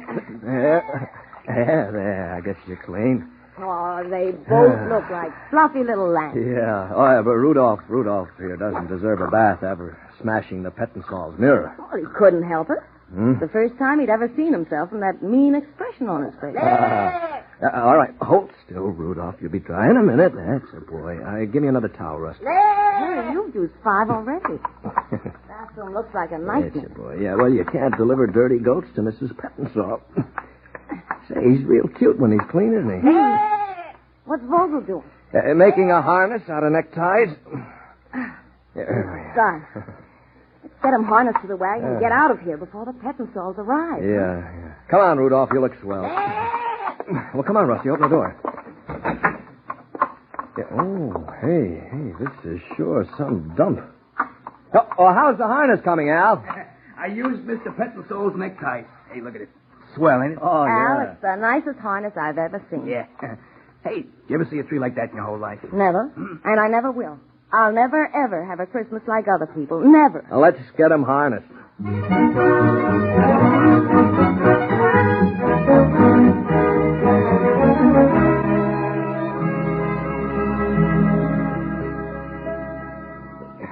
There. Finished.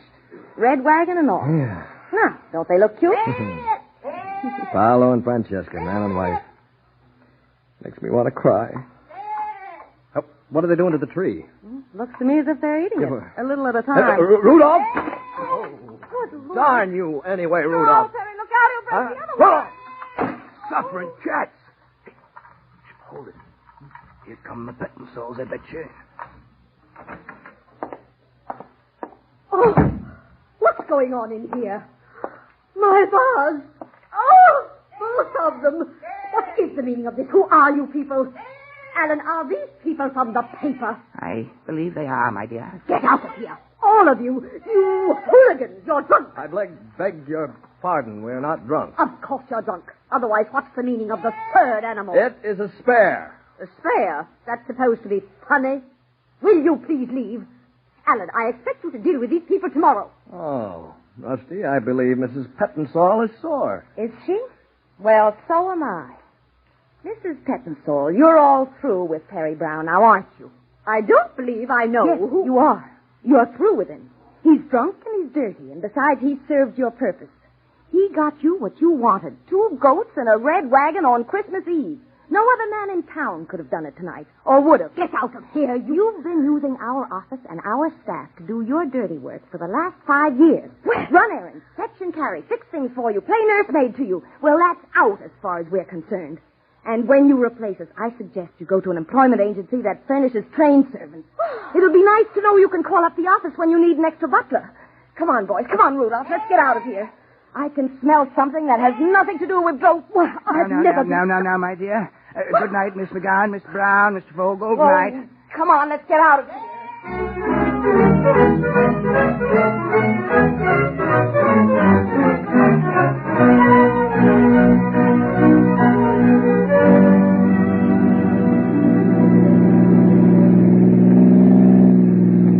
We got rid of Al. Yeah. Now, if we could only get rid of Rudolph. I called up the zoo. Well? They didn't want to go. Oh. I called up the Metropolitan Museum of Art, too. What on earth for? I don't know. I thought maybe because it was Christmas Eve, they might make an exception. What do we do with him? Honey, I don't know, but I'm not going to abandon Rudolph on some cold, vacant lot. He's got a right to Christmas, too. Well, where'll we take him? I don't know. I guess we'll just wander around Brooklyn with him until we die of old age. No, don't kiss me when I'm driving, Rudolph. He loves me, Rusty. I know. I do, too. Do you? Mm-hmm. For heaven's sakes, let's get some coffee. I'm perishing with a cold, Terry. Look, there's a place. Come on, stop. All right. Do you think you love me as much as Rudolph loves me? I think I do. Okay, then I'll buy you some coffee. All right, now, get Rudolph out on your side. Can't he stay in the car? Well, Rudolph's got a right to his Christmas, too. Attaboy. Go on, Rudolph. Go with Rusty. That's the fella. Come on, Rudolph. Good old Rudolph. Oh, Rusty, honey, I just couldn't leave Rudolph without a home on Christmas Eve. It wouldn't be human. I know. Do you suppose we'll have to keep him forever? I don't know. There we are. All right, now. Sit down, Rudolph. Sit down beside us and shut up. Hey, mister, hey, you can bring that goat in Oh, here. yes, we can. It's Christmas Eve. Coffee and donuts for 2 and some wheat biscuits for Rudolph. There were goats eat? Yeah, just one of the things. No. Leave him in the box. That's right, yeah. He'll eat the box and all. He'll be hysterical when he hits the biscuits after all that cardboard. You sure? Yeah, thanks. Here, Rudolph, now. Don't let me hear a sound out of you. Boy, I've seen everything, huh? Donuts and coffee coming up. You unhappy, kid? Terry, I'm an awful fake. I've loved every minute of it. No fooling. I was mad because you wouldn't take me with you. Oh, it's a lousy racket, but we love it. I guess we're out of it now, though. We haven't got a job, Rusty. Oh, I think we have. Remember when Mr. Pettinsall said goodnight? Yeah? He winked at me. No kidding. He's been wanting to tell her off for years. Oh, I'll bet. Terry, can't you remember anything that happened tonight? Oh, some of it. Well, you know there's a bonus waiting for you at the office? A bonus? Uh-huh. What for? For your work on the Pier 547 explosion. What? Vogel took a picture of it. Yeah? Yeah. He also took a picture of the death of some Brooklyn alderman's wife in a taxi accident and a half a dozen of Progower's bodies. Yeah, what are you talking about? Vogel phoned the office around 6. Yeah. He said if we would go to an address he gave us and look behind some signboards, there'd be something for us. Uh-huh. There was. On top of Progower's body were half a dozen plates and a note from Vogel with the captions on them. They're all over page 1 now. Well, I'll be good old Vogel. I tried to make an honest flunky out of him, but I guess he's just a newspaper man at heart. So you see, everything's all right. Yeah, I guess it is. Now, if we could only just get rid of Rudolph. Yeah. Hey, mister, give me 2 coffees and 2 donuts to go. Hey, Rusty, look. What? That kid. Hey, Sonny. Sonny, come here, will you? Hello, lady. Hi, Sonny. Hello, mister. Hi. Merry Christmas. Merry Christmas to you. Say, how would you like a goat for Christmas? Huh? Him. Honest? Honest. Just take him? Right now. You want him? Gee, do I? Gosh. Call him Rudolph. Gee, thanks, mister. Thanks a lot. Come on, Rudolph. Well, we've done it, Rusty. We've done it. Rudolph has a home. Darling, Merry Christmas. Hey, cut out that kissing stuff. I run a respectable joint.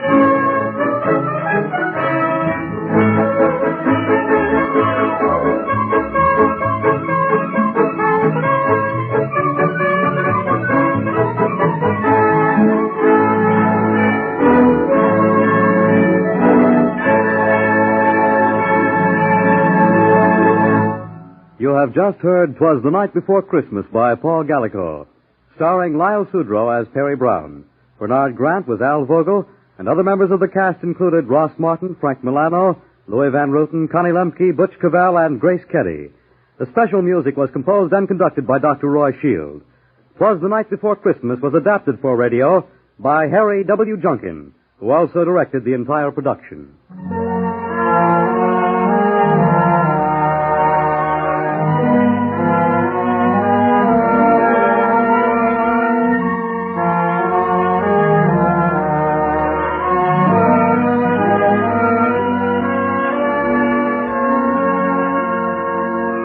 This is Harry Junkin again.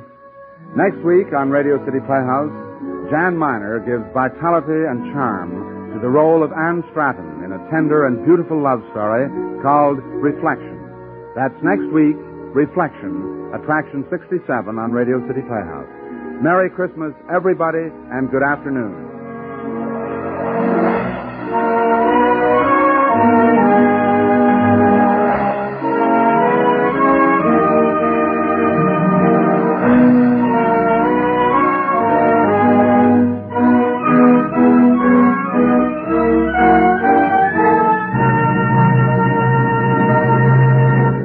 What's on NBC tonight? There's a Christmas stocking full of entertainment. As a holiday special, Theater Guild on the Air will present Paulette Goddard and Sir Cedric Hardwicke in that perennial favorite, The Passing of the Third Floor Back. Hear this special Christmas program, Paulette Goddard and Sir Cedric Hardwicke on Theater Guild on the Air. You'll find a Merry Christmas all day long on NBC. Fred Collins speaking. Now stay tuned for James Melton and Harvest of Stars on NBC.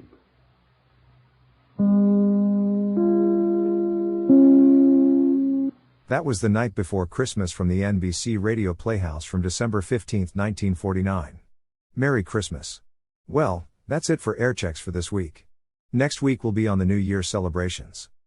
Airchecks is normally a 3-hour podcast uploaded every Saturday and broadcasts on the K-Tai radio network every Sunday. See you at the same time and same channel.